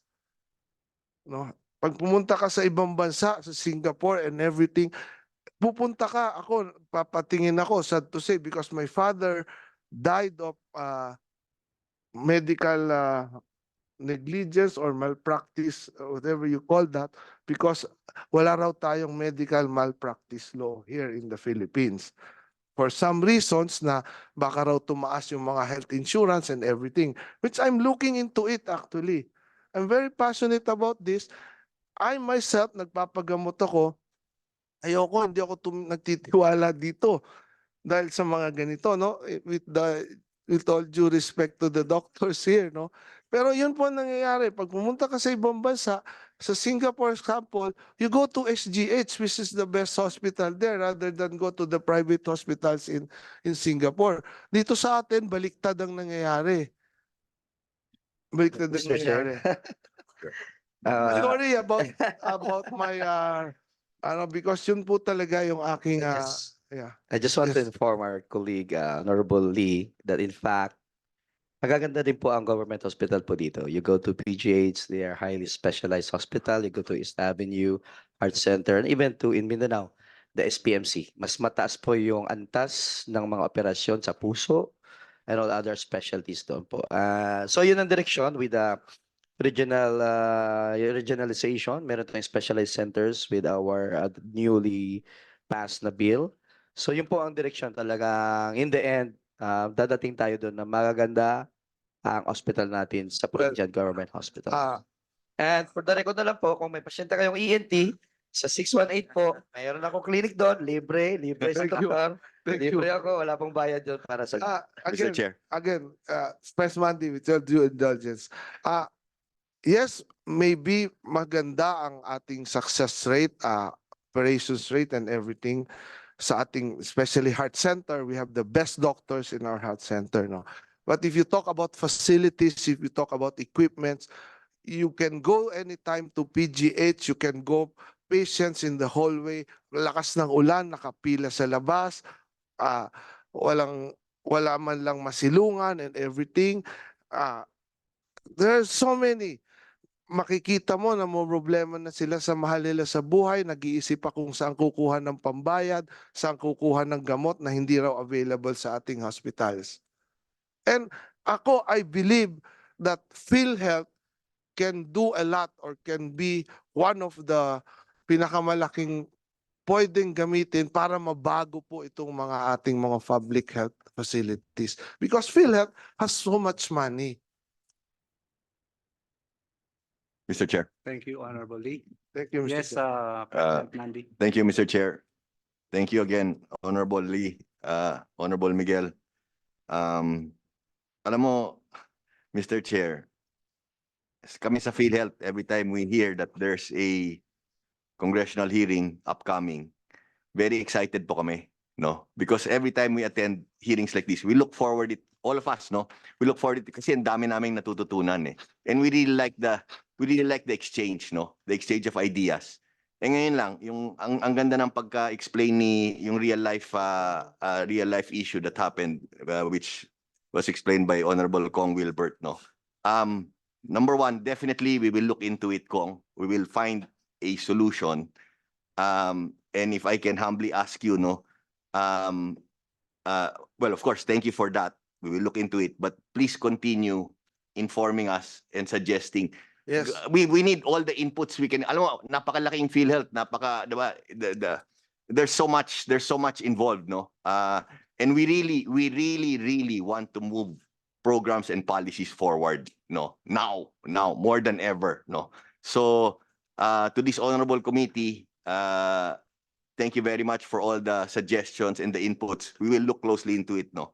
In addition to that, also, Honorable Lee, no, the regulators of professionals, no, namely the PRC and the PMA, no, these are associations of doctors that can also help look into your issue. Ang ganda po ng issue nyo eh, diba? It's very much, and we will also, it would be nice if it comes, of course, directly from you, but we will also relay, no, your issue, and they will also look into it. But kami in PhilHealth, I can assure you, and I'm sure maybe Doc Albert will like to say a few words also. I'm sure DOH, pareho kami, no? We will look closely into it. It's very clear po yung explanation mo, yung real life experience, no? And hopefully we can address it, no? I think we will. Just give us a little time po, no? Maraming salamat po. Asek Domingo. Thank you, Mr. Chair. Yung pong tanong ni Honorable Lee is very pertinent dun sa usapin sa main agenda today. Ano ba agenda natin? Paglawak ng benepisyo. Sabi nga nung 29th anniversary theme, damang dama ang benepisyo. Ang tanong ni Congressman Lee is, or if I may restate the question of the Congressman, nadarama ba ng mga doktor yung mga benepisyo para sila ay pumayag na makatanggap sila ng PhilHealth. And as already correctly clarified by the chair, mukhang ito ay issue, if I may, ang pagkarinig ko naman po, parang sila ba po papayag na maging accredited? Pwede ko kasing tanong, number one, accredited ba sila o hindi? Number two, kung sila man ay accredited, tinatanggap ba nila yung kaso o hindi? Pwede rin po kasing ganun eh, dahil kung hindi naman emergency, kasama po sa karapatan ng isang doktor na hindi tanggapin ng kaso eh. And number three, kung assuming accredited sila at tinanggap nila yung pasyente, sila ba ay nagbabalance bill pa o sapat na at tinatanggap din nila yung case rate? Yan po yung sa tatlong pananaw ko po na nakikita. Doon po sa unang tanong, and the Congressman, the Honorable Lee asked it directly, dapat ba nating imandato na lahat ng doktor ay maging accredited? Ayun, tama yung pagkaintindi ko kay Congressman.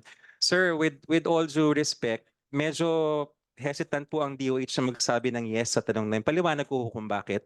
Sa sistema ng Continuous Quality Improvement, CQI, kung saan ang accreditation ay isang paraan, gusto po natin na ang doktor, at hindi lang doktor, ang ospital or any healthcare provider, voluntaryo na nagpapa-accredit. Bakit po? Pag ang isang doktor ay buong pusong tumanggap at sumali sa PhilHealth, kasi pipirma ho siya ng isang kontrata, nakalagay doon, nangangako ako na tataasan ko, of course in English, nangangako ako na tataasan ko yung kalidad ng aking serbisyo, etc. Kapag minandato po natin ang lahat ng doktor sa Pilipinas na mag-accredit, mawawala po yung voluntary character. Yun pong ability or kakayahan ng PhilHealth na mag-induce ng quality. Yun yung original design. Sayang wala si Congoles kasi I'm sure part of the deliberations in 1995 to. The insurance company, PhilHealth, was meant to actually incentivize, from a business perspective, sir, ang performance ng isang doktor. Ang mandatory is licensing. DOH kami po. Kasi dapat marunong kang pumutol ng tamang puputulin. Kung hindi, wala ka lisensya. Actually, PRC to be specific. Pero yung hospital kami naglilisensya.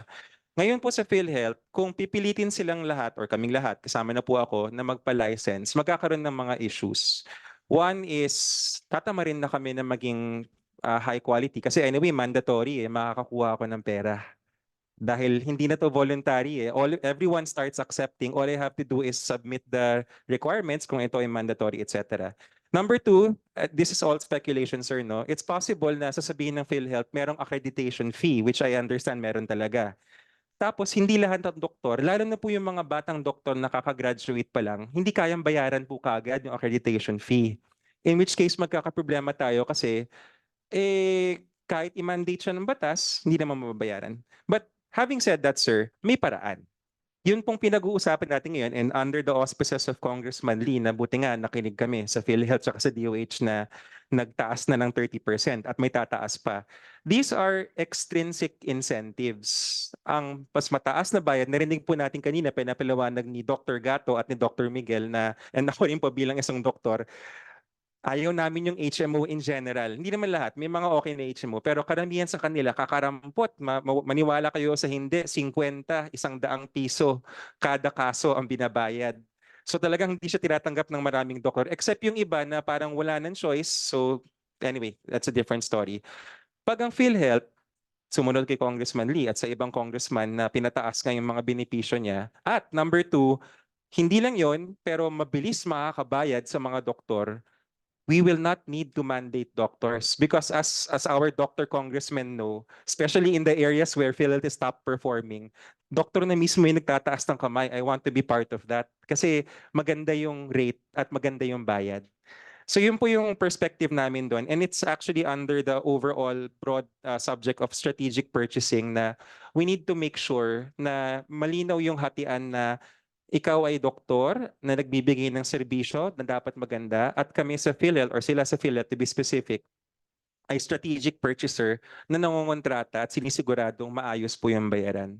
So matotal, Honorable Chair, Congressman, short of a mandate, which is in economic terms, it might distort the incentives for the doctors. But increasing the benefit payout, as the Honorable Lee is rightly advocating and we're getting, nakikita natin, could be the way. Thank you po. Just a quick comment. Yes, Sorry, just a quick comment, Mr. Chair, no? I just want to mention to the Honorable Doc Albert, no? Wala po hong accreditation fee ang mga doctors. Wala po kaming, just wanted to mention that, no? Thank you, Doc Albert. Thank you, Honorable Chair. Mr. Chair, Yes, Honorable. in a follow-up to that, no, yung sabi niyo yung accreditation, instead of mandating, let's say mandating, no, sabi mo nga, mawawala yung pag-aano nila nung pagiging dalubhasa, no, yung, and voluntary. Maybe, di ba pwedeng, let's say, yung isang doktor, dapat merong certain percentage ng ano niya, dapat PhilHealth ang tanggapin niya, mga PhilHealth patients. Para bang yung voluntary na sa isang taon, dapat may certain percentage ako na mga indigent patients or PhilHealth patients or yung gano'n ang kailangan kong i-comply, no? Parang how do you call it? Community service ko ba? Parang gano'n? The way of giving it back? Can we look into this? Kasi, yes, tama yung sinasabi mo, but there are, of course, I'm not generalizing all doctors because I have so many friends na who are, good friends na who are doctors. But we have to admit na meron mga doktor din talaga, lalo na yung mga, ang dami ng pila sa clinic nila na private na willing magbayad and everything, na talagang and dalubhasa expert sila, and we know yung mga sakit na mga lumalabas ngayon, no, yung mga heart, mga cancer, mga even kidney transplants and everything, yung mga good doctors, ang dami hindi na nila kailangan ng PhilHealth kasi ang dami na nilang pasyente tinatanggap araw-araw. Hindi na nga nila matapos-tapos yung pila, naglilimit na nga sila kung ilang pasyente, anong pakialam nila sa mga indigent patients, no? So maybe we can look into this if we need to craft a bill to, do this. Ano, pag-aralan po natin ito, PhilHealth, Press Monday, kung paano. Because yung objective naman natin lahat, even our President and Speaker, talagang mailatag po itong healthcare, mapataas ang antas ng ating healthcare services dito sa ating bansa, no? Kasi yun talaga yung nangyayari, no? So, yes. Honorable Lee, in answer to the question of Honorable Lee, may I ask, because in a government, in a DOH hospital, even specialists, if they do surgery, they cannot charge more than the PhilHealth professional fee because they are already receiving a salary from the government. So they do say appendectomy or cesarean section. They cannot charge more than what is already dictated by PhilHealth. So pag government hospital, correct me if I'm wrong, hindi na sila pwedeng maningil yung surgeon on top of the PhilHealth. In private hospital or in private rooms of a government hospital, doon na nagka-problema because the consultant or the surgeon can charge as much on top of the already dictated upon by the PhilHealth. Am I correct, DOH? That's correct, Your Honor. It goes back to the earlier questions this morning na parang ang nangyayari po, sasabihin, maganda yung tanong, sir, kanina tinatanong nyo, sino ba nagbabantay kung talagang puno na o hindi yung PhilHealth beds? Kasi magandang ano yun, dahil baka mamaya sinasabi lang na puno para malipat sa private, para ma-overtake yung sinasabi ni Chair na restriction. So yun po yung mga bagay na pwede nating tignan, sir. Sige, Mr. Chair, thank you. Can we look into this, Doc? Last na lang, Mr. Chair, no? I'd just like to ask from PhilHealth, itong mga diagnostic scans, especially yung mga PET scan, MRI scan, and everything, no?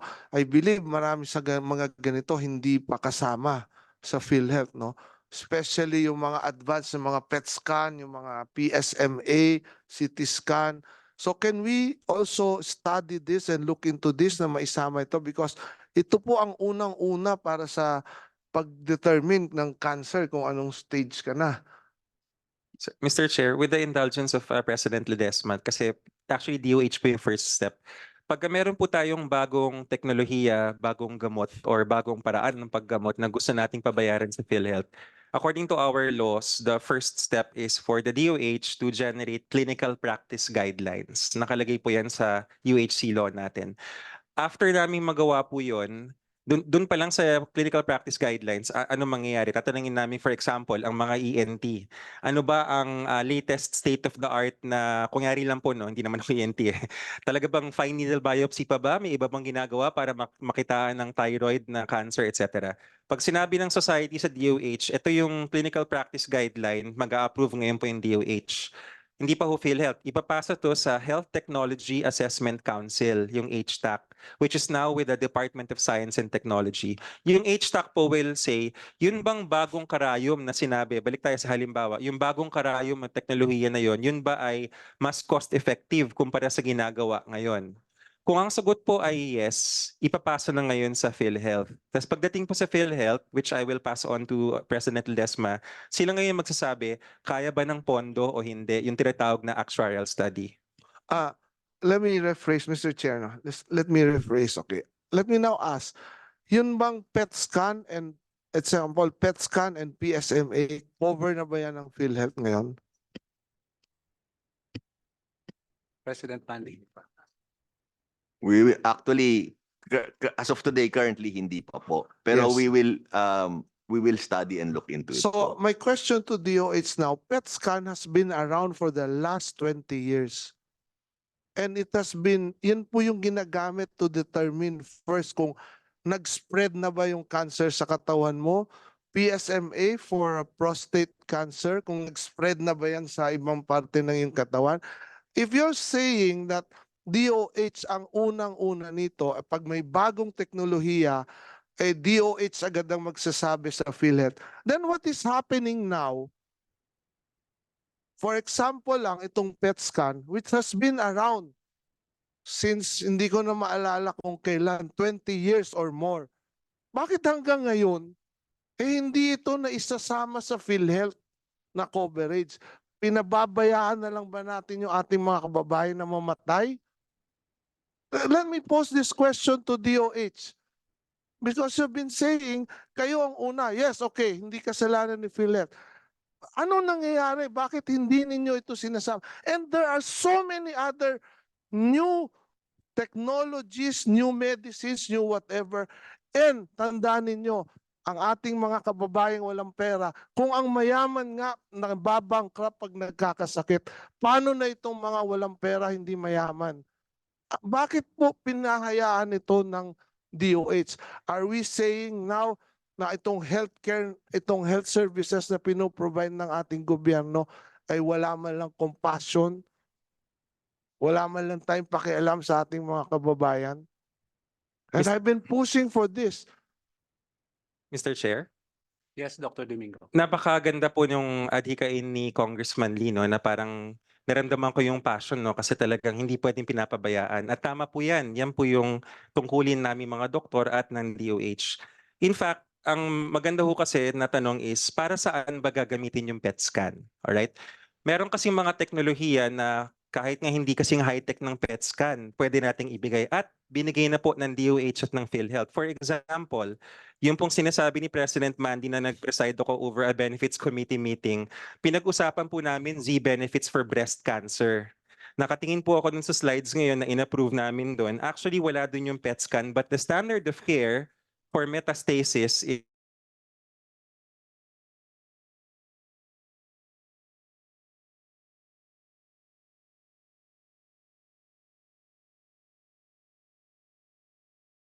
therefore, pinasok siya ng DOH at ng HTAC tsaka ng PhilHealth. In fact, Congressman, yung isang gamot na dati hindi available, yung trastuzumab, ito advance info po to, pero good as approved na rin po yan. Trastuzumab costs 1 million pesos per cycle, per treatment. And the DOH and HTAC and PhilHealth in that sequence already approved, or PhilHealth is about to approve, malapit na ho, isasalang na siya sa board uli, sa next board, na yung ganong kamahal na dati iniisip na ating mga kababayan ay hindi binabayaran, babayaran na po siya, sir. So yung pong ating mga technologies, it's only a matter of parang getting it specific to an indication. Madali ho kasi kung magsabi na para sa cancer, PET scan, pero hindi ho kasi lahat ng cancers ginagamitan ng PET scan, sir. Okay, Mr. Chair. So, sorry, sa pagkakaintindi ko ganito, okay, I'm very happy na sinabi mo yung medicine na yun na mahal and there are others, okay. Pero there are cases of cancer na PET scan talaga yung kailangan mo. And there are cases na gold standard yung PET scan sa pag-determine ng cancer. Right? So ang tanong ko sa iyo, paano naman itong kailangan ngayon yung PET scan? No? Tama ka. Marami na kayong sinama itong bagong medicine that will cost 1 million. Are we saying na and sinabi mo na may mga other technologies no na pwedeng ma-determine ang pets ang cancer.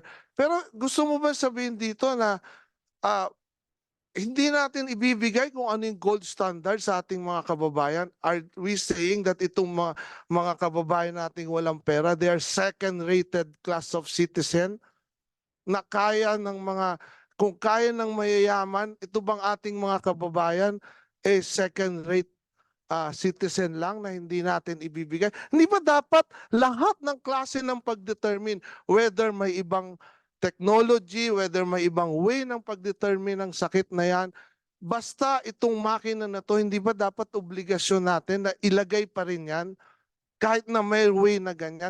Notwithstanding na maraming hospital dito sa atin, lalo na sa probinsya, na kung gusto mo magpa-MRI, gusto mo magpa-CT scan, kailangan mo pang pumunta sa next big city, big town na para doon magpagawa. And we have regional hospitals, regional centers na pag dumating ka doon, may makina nga, sasabihin sa'yo, wala po yung dye, hindi available yung dye, hindi available yung kung ano-anong kailangan, what do you call that, yung diode or whatever you call it, yung contrast and Isotope. everything. So, can you tell me, ganun ba ang ano ng DOH, ang perspective na bilhin na lang natin isang klase lang ng pag-determine? Because I would not agree. I beg to disagree. Being sa DOH, dapat lahat ng klase ng equipment, ng makina, whatever na pag-determine yan, ay dapat meron tayong provide because responsibilidad natin sa ating mga kababayan yan. Thank you, Mr. Chair, with your indulgence. Thank you, Honorably. We agree with your disagreement with us, sir. Sorry. What do I mean, sir? This advocacy for the best technology, the best equipment, the best medicines, yan po talaga ang gusto ng Department of Health para sa ating kababayan. But as we all know, resources are limited. Yun pong budget, actually, I would hope and wish po, sir, na sana APRO hearing to, tapos yung ganyan pong sasabihin ko sa Committee on Appropriations. That's why Tier 2 for the DOH should be granted, Your Honor. Pero ang sasabihin po lagi sa amin is, there are cost limitations, there are budgetary limitations, which is why, no less than Congress, the House and the Senate actually instituted yung sinabi kong sequence sa Universal Healthcare Law. Hindi po kami yun, sir. Mawalang galang po Kongreso po yun, na tignan nyo muna yung standard of care, tignan nyo yung cost effectivity per HTAC, and then tignan ng PhilHealth yung kanilang actuarial. But kung kaya lang po, sir, kung unlimited ang resources, we would give everything. Thank you, May I- Mr. Chair. may I interject? May I I'll wrap. interject? Yeah, okay. Dr. Domingo, may I ask, is PET scan a primary diagnostic tool in the diagnosis or in the detection of cancer? Is it a primary diagnostic tool or is it more on the monitoring? It's more on the monitoring and surveillance, Your Honor. Sa primary diagnostics, it's really still old school history PE, tas yung mga initial molecular I mean, tests. compared to MRI and CT scan, can we categorize PET scan in the category of MRI and CT scan in the diagnostic as a diagnostic equipment? I cannot answer categorically now, Mr. Chair, kasi I'm not familiar with the guidelines. Is But anybody here from DOH who can answer? Because otherwise, I agree with the Honorable Lee. We should include the PET scan if it belongs to the category of MRI and CT scan in the early detection of cancer. But if it is not, if it's more on monitoring the extent or the spread of cancer, or the monitoring on the effectiveness of the chemotherapy or the radiotherapy or whatever mode of treatment the patient is receiving, then maybe rationalization is more appropriate. Kumbaga, ang PET scan, while we know how important it is, mas mahalaga yung ibang mga equipments in the detection phase. Yung PET scan comes after the detection. In fact, it should come after the treatment or ongoing treatment. exactly, Mr. Chair, that is the way we will go. Kung yun po talaga yung first line, hindi ko lang po masagot kasi Mr. Chair, hindi nga po ako oncologist, so hindi ko alam yung standard of care for particular cancers. Mr. Chair, hindi rin ako, no, hindi rin ako doctor, so hindi ko talaga, I'm just giving you the example of a PET scan, but I believe marami po diyang diagnostic test scan na kailangan po, no. Kaya gusto ko nga tanungin, hingin na lang po sa PhilHealth, Mr. Chair, kasi hindi tayo matatapos dito kung talagang itatakel natin to.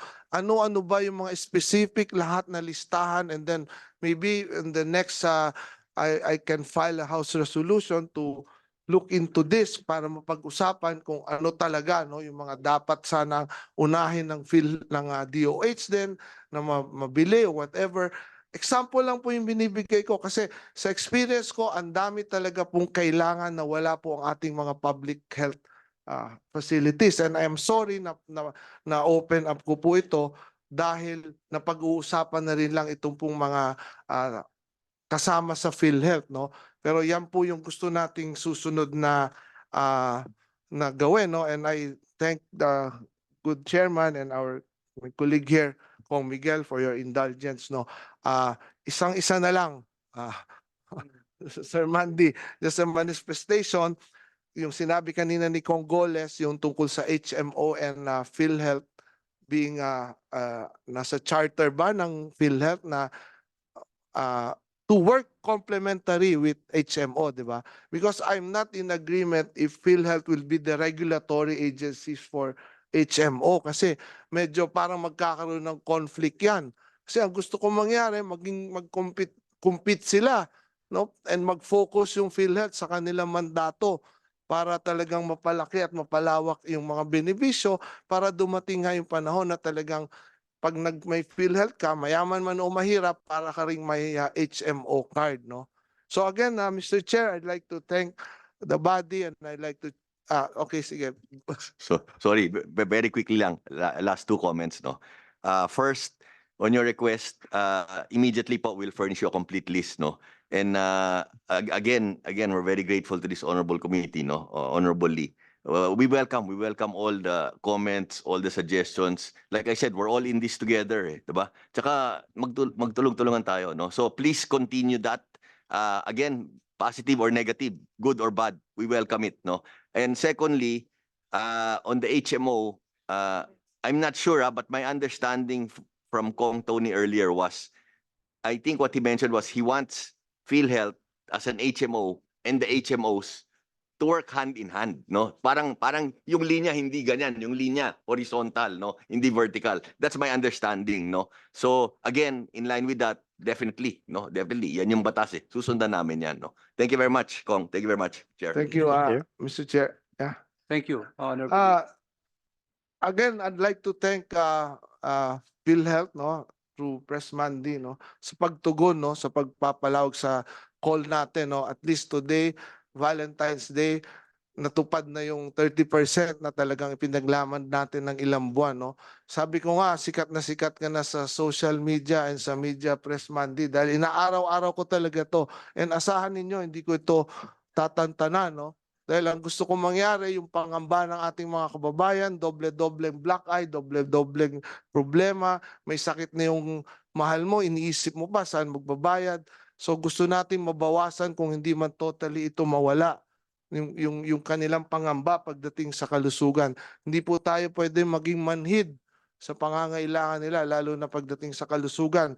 Gawin natin sana, Press Monday, na araw-araw Valentine's Day. Araw-araw meron tayong ini-increase because we have about 8,000 plus case rates na dapat nating tingnan isa-isa kung paano natin ito itataas. So kung pwede nga, araw-araw meron tayong tinataas na benefits, no, na case rates. Kasi marami naman, kaya naman ng pera ng PhilHealth actually. And lastly, last na lang talaga, Chairman, gusto ko malaman, ano ba ang final status, final say ng ating Pangulo tungkol doon sa increase ng premium? Because I believe nag-increase na ito last January from 4%, nag-increase ng another 1% to 5%. Okay. Kasi under our universal healthcare law, mandated tayo magtaas ng 0.5% ng pag-increase, no? And then because of the pandemic, na-suspend ito, no? Although ako, I believe kaya ng PhilHealth kahit hindi itaas, no? dahil maraming ang pera yung PhilHealth. Pero gusto natin gawin din ng ating mga kababayan yung part nila dahil gusto natin tumaas yung serbisyo ng PhilHealth. There would come a time na kailangan din itong bayaran pa rin. No? Gusto ko lang malaman yung status nito. Meron bang balita kung isususpend ito or tuloy-tuloy na to? Mr. Chair, thank you. Last na rin po ito. Last na rin to. So actually may event po kami sa Lacsin Hotel at 4 p.m. Because it's our anniversary, no. So anyway, to answer your questions, the first one is again, you're welcome. In fact, kami magpapasalamat sa inyo, no. We have opportunities like this to relay our programs and policies, no. And also secondly, Kong Lee, no. Tuloy-tuloy lang tayo, no. And again, I'd like to remind you, you are hired for the PR comms pro bono. You start effectively tomorrow, if you don't mind. And your third question, Honorable Lee, I received a memo from Honorable E.S. Lucas Bersamin dated 4 days ago. No, the memo was addressed to myself and Secretary Ted Herbosa. No, and basically it is a one-page memo, but the gist of the memo is E.S. said after careful and thorough study, we pose no objection to PhilHealth's increasing the premium contribution from 4 to 5%. By the way, for the information of this body, this is the last year of increase, no? And just for, again, also for your information, that translates to roughly, ang 0.5 increase kasi, Chair Gato, translates to around 17.5 billion. So since we're gonna go up from 4 to 5%, that's roughly 35 billion. But in line with that, we are going to announce the 30% increase in benefit packages. That alone is already north of 40-50 billion. Bawing-bawi na. But to add to that also, last year, as all of us in this room know, no, we increased the top 3 cases, no, yung hemorrhagic stroke, yung ischemic, yung Severe pneumonia, and then yung 156 hemodialysis shots. Lahat yan in-increase last year. Ang laki po ng peso amounts niyan, yet the premium contribution was suspended. So net-net, kasi ang bottom line niyan gusto i-balance ni PBBM, di ba? Sabi niya, oh sige, walang problema. We had a private meeting with him and with SecTed, no. Sabi niya, wala akong problema. Kasi I told the President, Mr. President, kahit po pinutulan kami ng budget ng 40 billion, kahit po mawawala kami ng 35 billion, okay pa rin kami, Mr. President. You can still suspend the premium and we will still be okay, no? Sabi niya, ayoko na. Ituloy na natin, increase na natin, pero give me naman bullets na para banggain yon. So pagka-announce niyan na i-suspend, gusto niya may bala siya na babanggain, which I just relayed earlier. It's much more. It's much more. More than double pa, diba? So sobra-sobra talaga yung mga benepisyo sa taong bayan, no? I hope that answers your question. And again, I'd like to really, we're very, very grateful for hearings like this. Kong Lee, again, we're eternally grateful to you. Let's continue this. Continue this for the President and for the country. Tuloy-tuloy natin to hanggang year end, please. Diba? Maraming salamat po. Thank you, Mr. Chair. Press Mandy, thank you. The reason kaya ko itanong ito actually is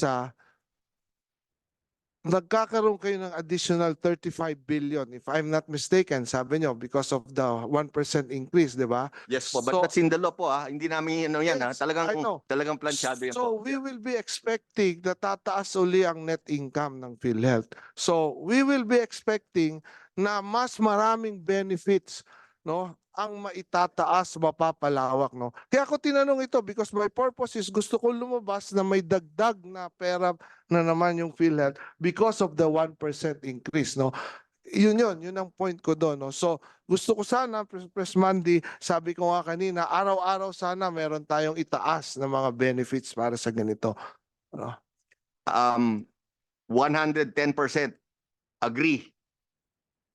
Because what you said, eksakto yan, no? So again, I would like to assure this committee, or maybe let's rephrase it. I would like to promise this committee that kami at PhilHealth, no? Kami dito at PhilHealth, no? We will deliver. We will deliver big time, no? For the SONA and until year end po. Lahat yan. Matutupad namin. Promise yan po. Mr. Chair, in behalf of all our kababayan here, I'd like to thank PhilHealth and Press Monday for that commitment, no?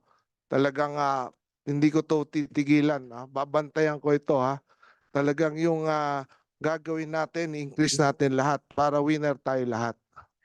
We strongly encourage that po. Okay. Bantayan Thank niyo po kami. Pinpoint our flaws so we know how to rectify, how to correct it. Please do that. We strongly encourage that. Maraming salamat po. Thank you again, Mr. Chair. My esteemed Thank colleague you. here, thank you for the time. Thank you, Press Monday, and to Doc and to the whole PhilHealth, to DOH. Maraming salamat po. Thank you for your last question, Honorable. And Chair. last question also from It's a Honorable. very quick manifestation. Yun po, with due respect to our colleague, Honorable Lee, totoo po yun. PET scan, I first encountered PET scan way back in 2002, and now it's 2024. It's almost 22 years. Pero totoo po, the PhilHealth cannot just easily accredit any new procedures because it may not be cost effective or efficient or effective as promised. But as PET scan is old enough, 20 years, I'm sure there are already studies that it shows its significance. Probably I would like to urge the DOH to start the process of accrediting PET scan. Noon po luma po to. I mean, noon po bagong-bago. Hindi kami nagtitiwala dito. This is the last armamento we're going to use in cancer patients. But now, because 20 years na lumipas, marami na po, I'm sure, study effectivity nito, ang importance nito, ang cost effectiveness nito. So I guess, let's start the ball rolling na ito masama sa PhilHealth. Then, sino po, I'd like to reiterate, of course, while we're having a Valentine's package for our patients, I just would like to reiterate, sana po, yung para naman sa doktor, yung R relative value unit po ay maitaas talaga. Salamat po. Salamat po, Mr. Chair. Thank you very much, Honorable PhilHealth and Miguel. DOH. Salamat po. Just two brief questions before we end. Itutukan ko lang yung question ni Honorable Miguel. It has been 1.5 years nung una kong tinanong yung RVU. And I was told, time pa ni Yusek OIC Vergere, that you were working on it. So can we have a timeline kung kailan nyo i-implement yung bagong RVU? Because I understand it has been almost 11 years since the RVU was updated. So can we have maasahan ba namin ngayong taon ang implementation ng RVU? Can we allow Doc, go ahead please. Madam Clem? Sir, thank you. Mr. Chair, as to the RVUs po, or the relative value system po, no, for the payment of the professional fees, we've incorporated po yung mga codes na nandun po na sinubmit po ng mga societies dun sa DRG system. There's as far as the improvement po kasi ng inpatient services na benefit package po natin, we're actually moving towards the diagnosis related groups na po. And this is what will replace po yung current ACR because we believe po that the DRG system is a fairer way of paying the providers po. So that currently po may costing exercise din po kami at it's part of the testing po namin ng DRG system and also costing po ng services, and na-incorporate po namin doon yung DRGs, yung RVUs po doon sa pag-test, no. So once we get all the data po, we can discuss po with the relevant societies po and as to the RVUs po. So- Or basically hindi na po siya talaga RVUs but it's a payment po per DRG na po. Meaning yung say ang isang case ay will be multiplied by a multiplier, di ba? Buong case po siya, bundled payment pa rin po. So naka-incorporate na po Like doon. for example, say thyroidectomy, di ba may corresponding RVU yon? Are you going to, definitely, you're going to increase it, right? The RVU. Sir, not the RVU, sir, but dun po sa buong In we other are words, moving in na other po kasi. words, tataasan nyo yung professional fee.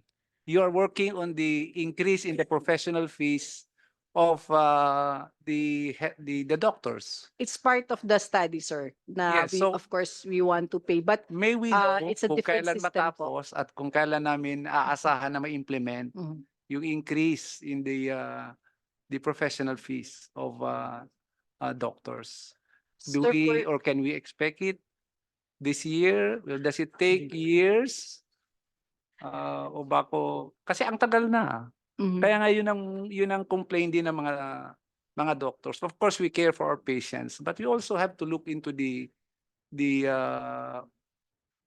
what is fair also to the doctors, whether they are specialists or non-specialists.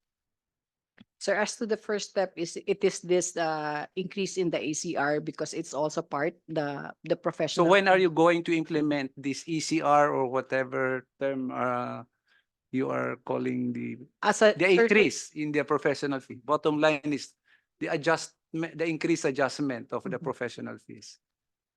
Sir, after the initial increase right now, we will be sir, getting information pa this year Will and this then piloting Will it this this year. 30% increase redound also to the increase in the Yes. professional fee? Yes. Yes. Okay. Sir, it's part partly. po kasi it's a bundled payment. So part of that is the professional fee already. Okay. Yun po yung sinabi ni. So wala na rin individual RVUs, in other words? Yes, sir. I'd like to argue. I'd like to argue on the other hand because hindi po lahat nababundle. Like say you do endoscopy for diagnostic purposes. Our past practice is mayroong equivalent RVU. You do times yun, you multiply yun, then you get the equivalent amount in pesos. So, yun po ang karamihan actually. Yung bundle na sinasabi nyo, thyroidectomy, tonsillectomy, o mastectomy, whatever, is for a clear-cut cases. Pero doon pa lang sa clinicians, consultation, as well as diagnostic, as well as other instrumentation, kailan po may RVU talaga. Hindi talaga, you cannot go away with it because this is the only fair na sa bawat galaw ng doktor, may equivalent naman siyang compensation na tama. Yung prevailing rates nyo, talagang, ako nakakaiyak yan. Maniwala kayo, practitioner. Used to practice in Asian Hospital in Makati. Bigyan nyo lang ako ng 6,000 sa tonsillectomy. Mangyak-ngyak ako na, ang hirap niyan. Dinudugo ka niyan. It's life-threatening. It's under general anesthesia. Then you give us that kind of, hindi compensated ang doktor. Stress mo, pinagpapawisan ka, didisat yung pasyente mo. Di talaga. Kaya ako ang nangyayari. Minsan ako na yung, hindi ko na kaya to. Hindi na lang ako magdodoktor. I mean, if we're not going to give an equal amount of compensation to our doctors, then you tend to shoo them away from the country. That's why you cannot blame doctors seeking greener pastures. Sa totoo lang, yun lang ang gusto ko. We look too much, that's good, we're looking into our patients, but wag talaga natin kalimutan na ito ang RUB. Wag natin kalimutan ito mga practitioner. Dahil hindi talaga siya na isasama everyone na doctors, practicing doctor doon sa bundled. So I guess we have to revisit yung RVU and I might as well increase it in one way or another. Salamat po. So I hope you take a look at the DRG. DRG bang tawag doon? Yes po. The DRG. And I hope na ma-implement na this year. Oo. Oo. Ayun. Okay. Soon, sir. Mr. Chair, I think CEO wants to say something also. Maybe we can invite Honorable Congressman Miguel. Maybe we can have a separate meeting, and then maybe you can give us all the details and all the. So then maybe we'll make sure we'll address your. Mr. President, in fact, the entire Society of Otorhinolaryngology head and neck surgery we already have those 2 to 3 years ago, may binigay yung PhilHealth ng manner of how to increase the RUB. May ano eh, may sa oras, sa tagal ng operasyon, may factor eh. Okay. Ginawa na namin. Our homework, we did it. We submitted it to PhilHealth. Titingnan na lang nila yon kung over ba ang sinasabi namin doon, yung difficulty ng case. Meron tayong matrix on how to do that. Objectively, we're going to analyze each procedure. Hindi yon subjective. Meron, sinabit na po namin. So yun lang ang titingnan nyo.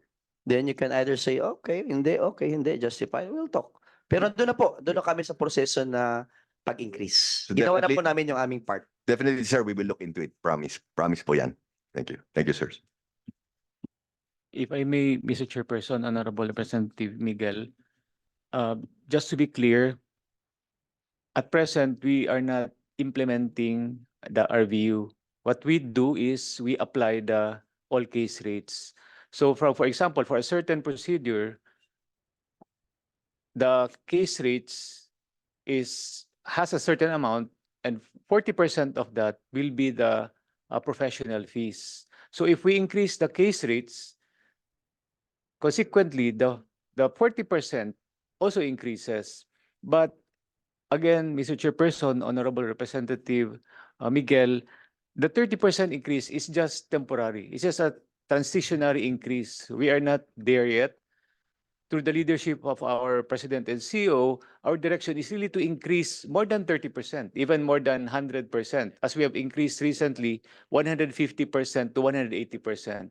So in the same manner, the professional fees of our specialists will increase. In determining how much increase should be implemented, we of course make our reference the RVU. But at present, our payment is no longer based on the RVU. Mr. Chairperson, Honorable Representative. Thank you very much. I'm glad to hear that it's just a temporary, the case rate, because not all procedure, as Honorable Miguel correctly stated, that not all procedures can be bundled. There are cases that are uniquely more difficult and cannot be bundled with the rest of the regular cases. And may I know if the representative from the ENT Society is being represented in the committee or in the group of DRG?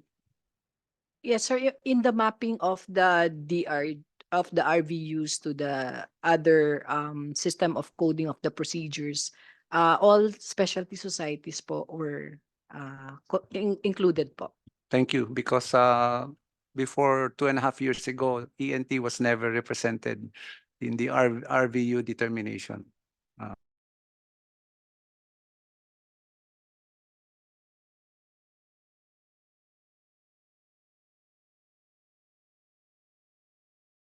PhilHealth being under Department of Finance or being under the Department of Health. May I ask, President, does it matter to you whether the PhilHealth should be under the Department of Finance or should be under the Department of Health? Thank you for your question, Honorable Chair Gato. No, like I mentioned earlier, no, I want to reiterate, kami po sa PhilHealth, mga sundalo po kami, mga alalay kami. It doesn't really matter, no? It doesn't matter to me whether DOH, whether OP, whether DOF, no? At the end of the day, me, and I know I can speak in behalf of my colleagues, no? Basta kami po, 24/7, we are on standby, we are working hard for the improvement, for the successful implementation of universal healthcare. Yan lang po. Doesn't matter po. Thank you po. And last question. Thank you for confirming, President Mandi, the statement of our speaker on the 50% coverage of all patients' hospital charges, including professional fees in public and private hospital wards. We support, again, Mr. Chair, I will reiterate, no? Me and the rest of my colleagues, my friends at PhilHealth, no? We fully support all of the statements that were mentioned by Speaker Martin, 100%, no? I think COO went one by one in detail, no? And again, to add to that pa, not only 50%, no? As COO mentioned, maybe even north of 50%, no? We are there. We are one. We are united in that aspect. Thank you very much po. Thank you. Because my follow-up question is it possible to increase it to more than 50% in the near future? Without a doubt. Again, I think COO put it very well, no? Yes. Short answer is yes. Hanggat kaya, Kong, Honorable Committee, hanggat kaya, gagawin natin paraan, no? Yan yung mandato namin, Kong. Yan yung trabaho namin eh. So, it will also make us happy if you can go even more than 50%. Why not? Diba? So, yes. Thank you. Thank you very much, President Mandy. There are no... Of course, last manifestation. Thank you so much, PhilHealth, DOH, grabe. It's malaking ng araw nito, daming nangyari na maganda, and this will lead us to further enhancement of our program in general as far as health is concerned. Thank you so much. Like I said, Kong, with your permission, Kong, one comment. Like I said, no, nakikita ko, I can see it in your face, Congressman Miguel, no? If you're excited, multiply that by 100 times. That's how we feel at PhilHealth, especially for this year. Like I said, we're really, kami ni COO, almost every day nag-uusap kami. We really want this to be a banner year. We really want this to be the year that PhilHealth will be put on the map of the Republic of the Philippines. So please, continue supporting, continue helping us. Dadating tayo dyan. We are very, very optimistic. We are very, very confident po. Thank you very much po. Thank you very much. I would like to announce that we will be creating a technical working group to review the provisions of the PhilHealth charter, and this will be headed by our Senior Vice Chair Tony Goles, so that we can cooperate and see if there are gaps in the laws that needs to be addressed to by this committee. Yes, Dr. Domingo. Mr. Chair, in relation to that, i-echo ko lang po yung sinabi ko at the start of the hearing, yung House Resolution 1436 ni Kong Stella Kimbo. Kasi nakasulat talaga dun sa preambles, as in lahat nung napag-usapan may data points, pati yung PhilHealth, pati yung sa hospital, etc. Thank you po. Yes, we will take note of that, ASEC Domingo. Yes, President. Kong, just a quick comment. Thank you very much for that. We at PhilHealth are happy to receive that news, no? At the end of the day, kasi po, I think all of us know, no? Every time, wala namang perfect eh. We're all humans, no? So even when we create laws, you can always find shortcomings or flaws in the law. Kahit sinong magaling yan, palaging may kailangan i-correct. So I think it really makes sense to constantly, no, regardless of what law it is, no, palagi kasing may may pwedeng i-tweak, may pwedeng i-improve, may pwedeng pagandahan, diba? So we're very happy to hear that, and of course, sa PhilHealth, as long as it's gonna be good for the country, we welcome it with open arms. Thank you very much po. Thank you very much. Again, congratulations on the PhilHealth's anniversary? 29th anniversary. And thank you very much for the 30% case rate increase.